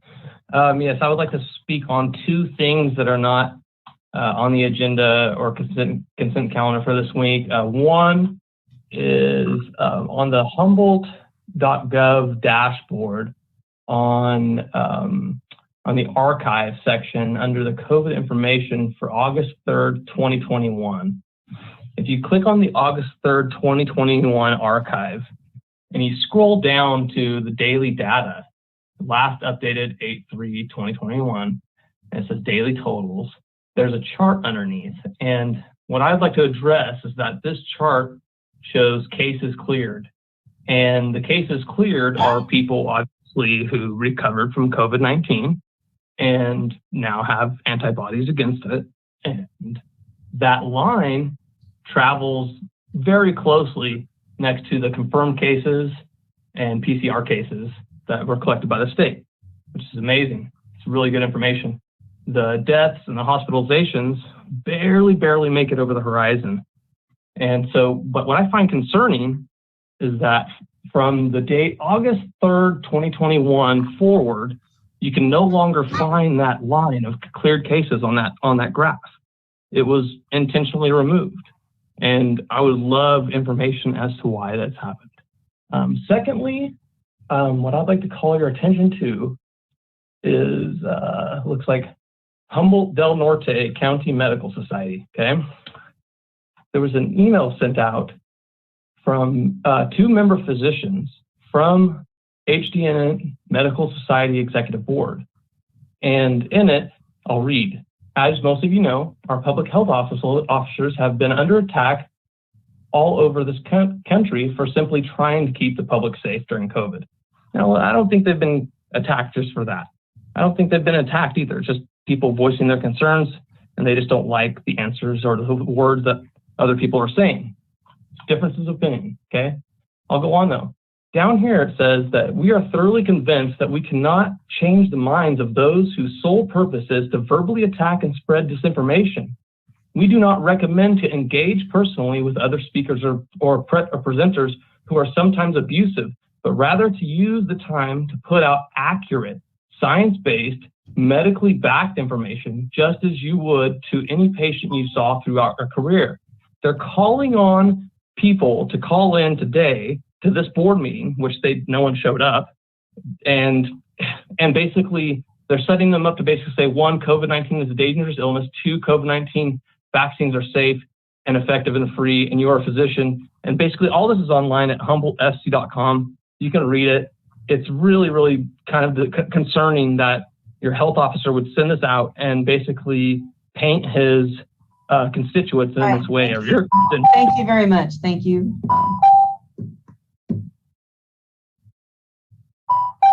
8767, press *6 to unmute.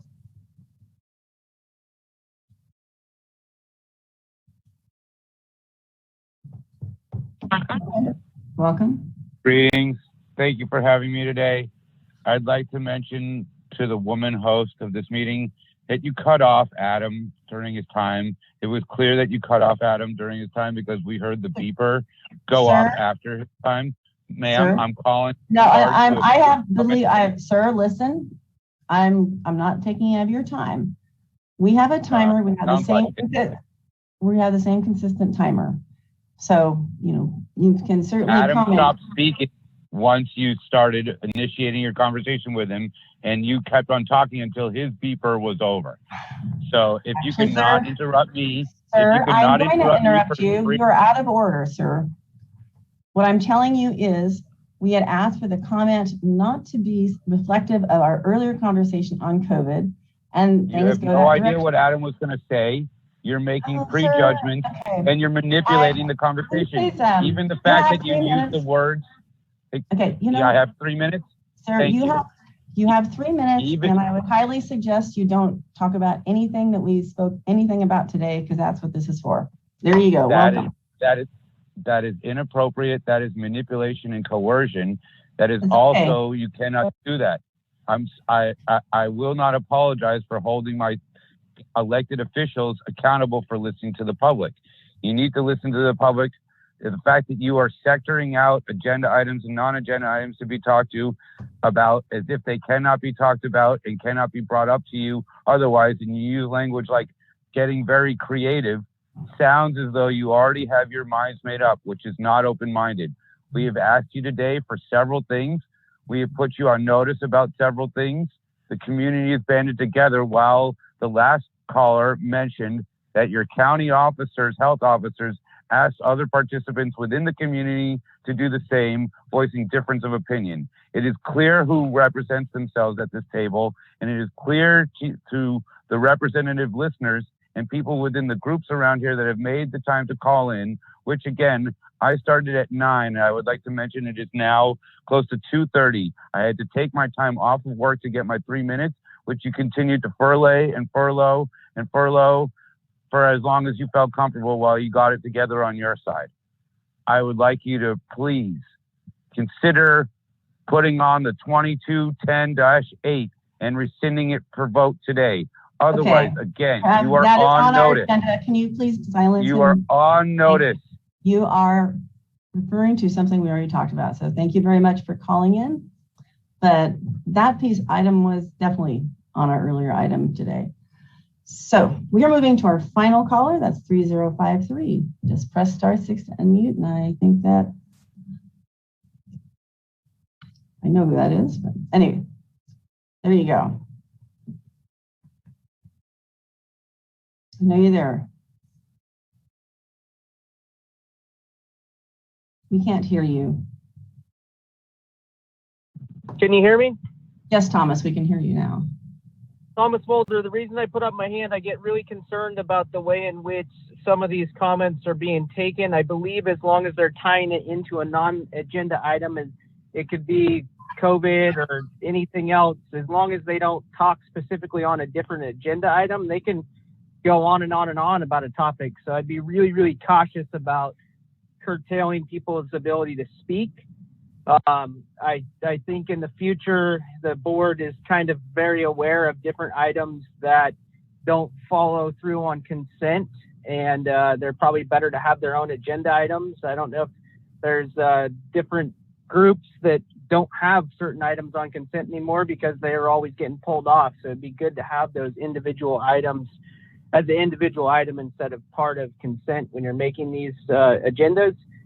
It's challenging for the public to follow. It makes it challenging with multiple time sets to follow for just general public comment.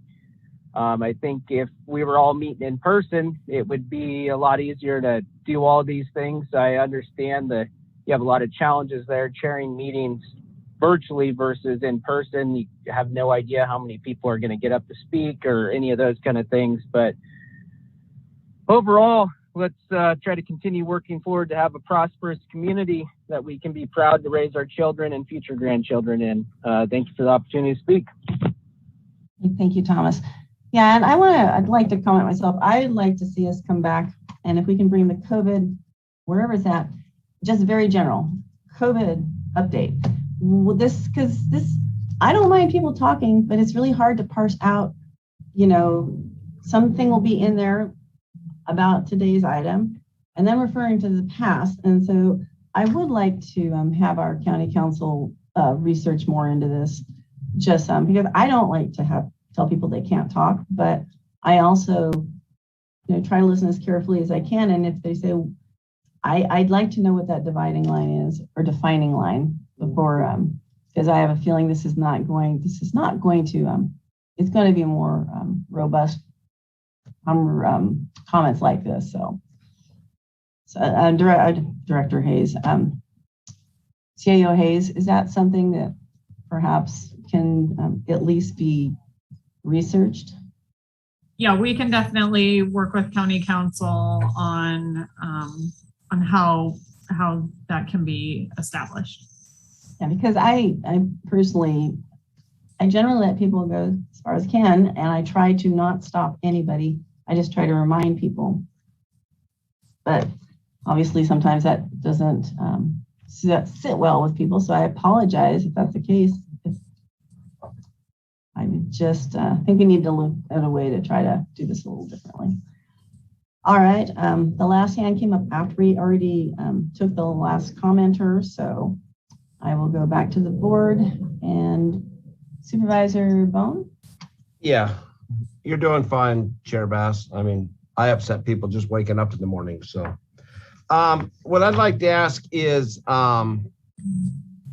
if county council's on board, since 22-10-8 has been mentioned no less than a half a dozen times, and the threat of a lawsuit, and since we seem to get sued on a regular basis, if the threats keep going across the bow. Can we address that? Are we fully, I know the answer, but are we fully within the guidelines, or are we gonna, I'll just ask because it keeps coming up.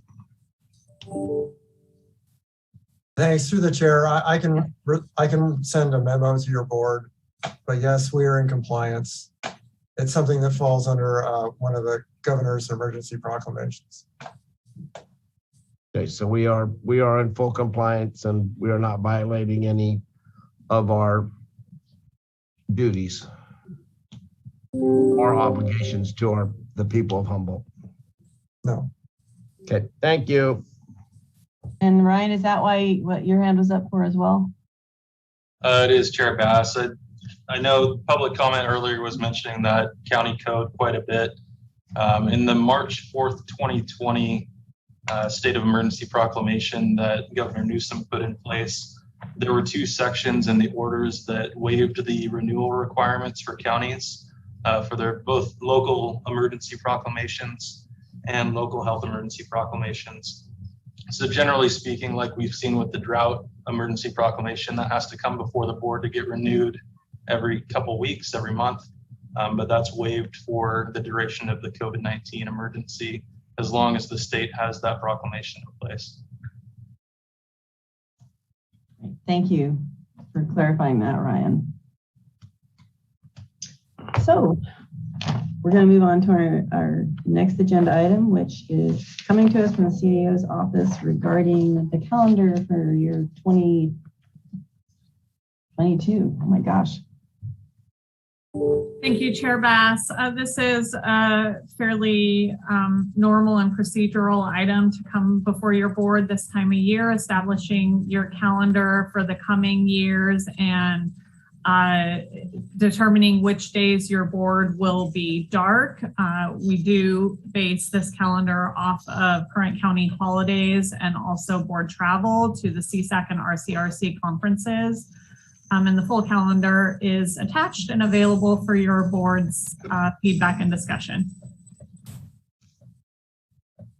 All right. Any supervisors? I make a motion to accept staff's report. A second?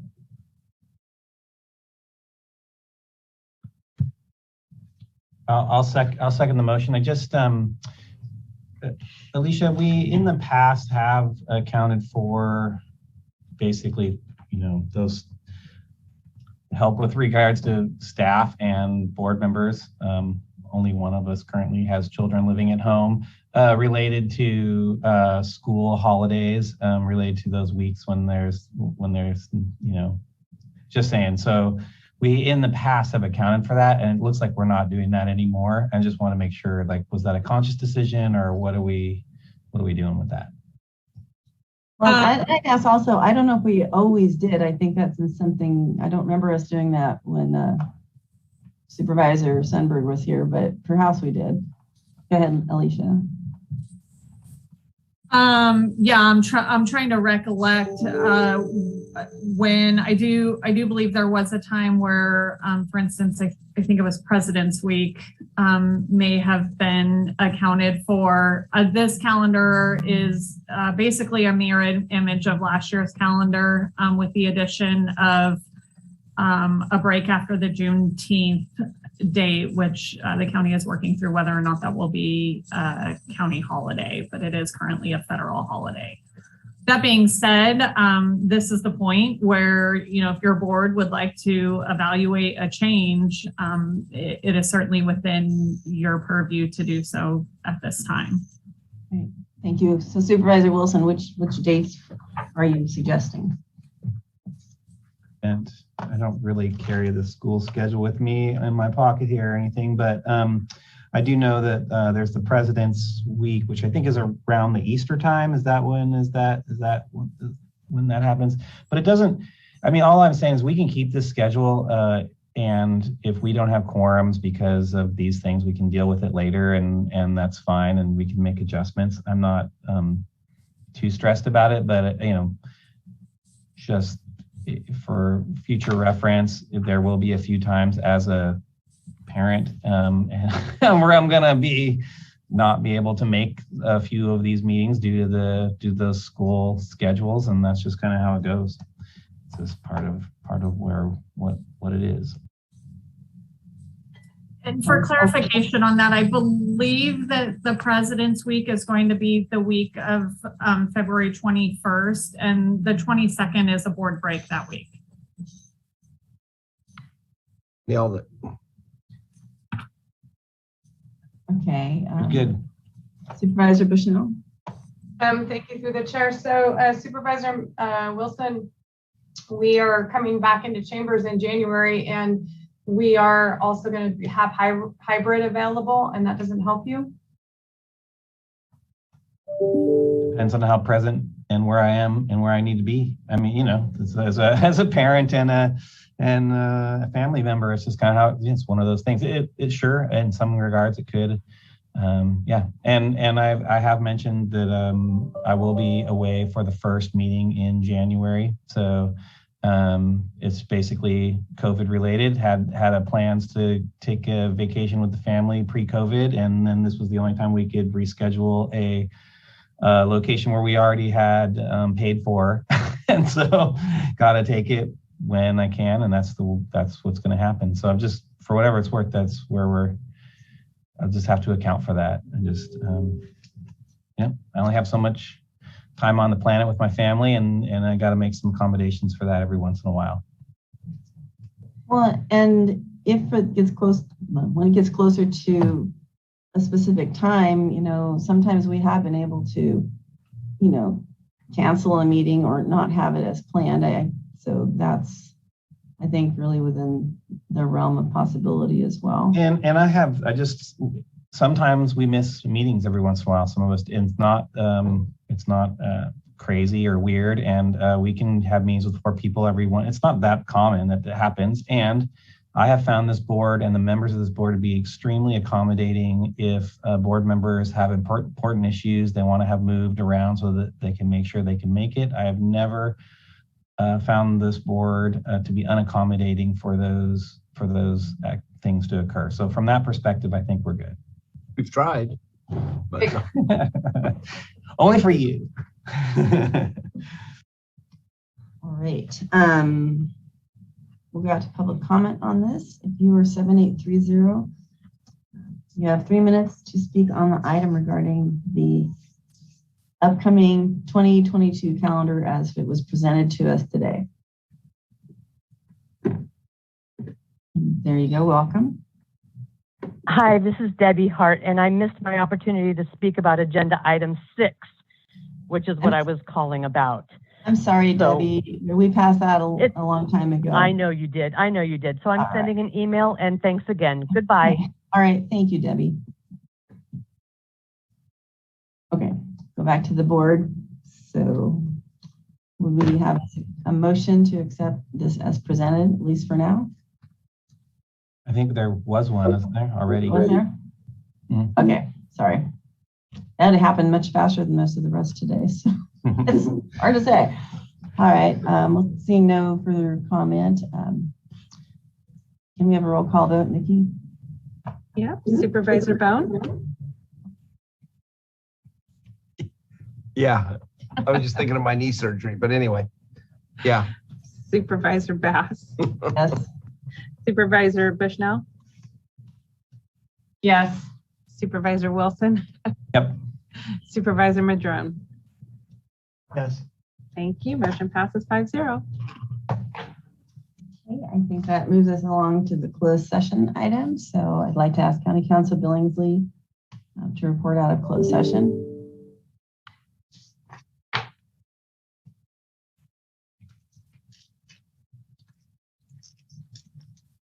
We can't read you. So. Muted. Sorry, I thought I clicked it.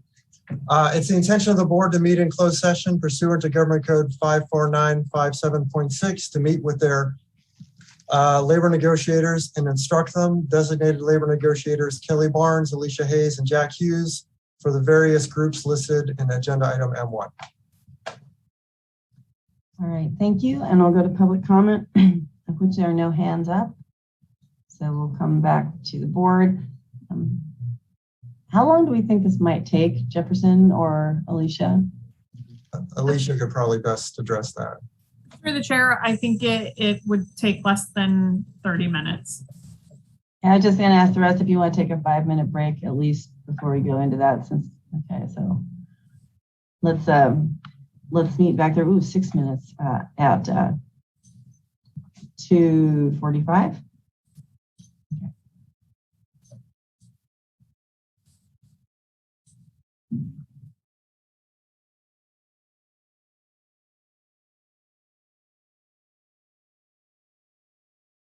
County Council Billingsley, do we have a report out of closed session?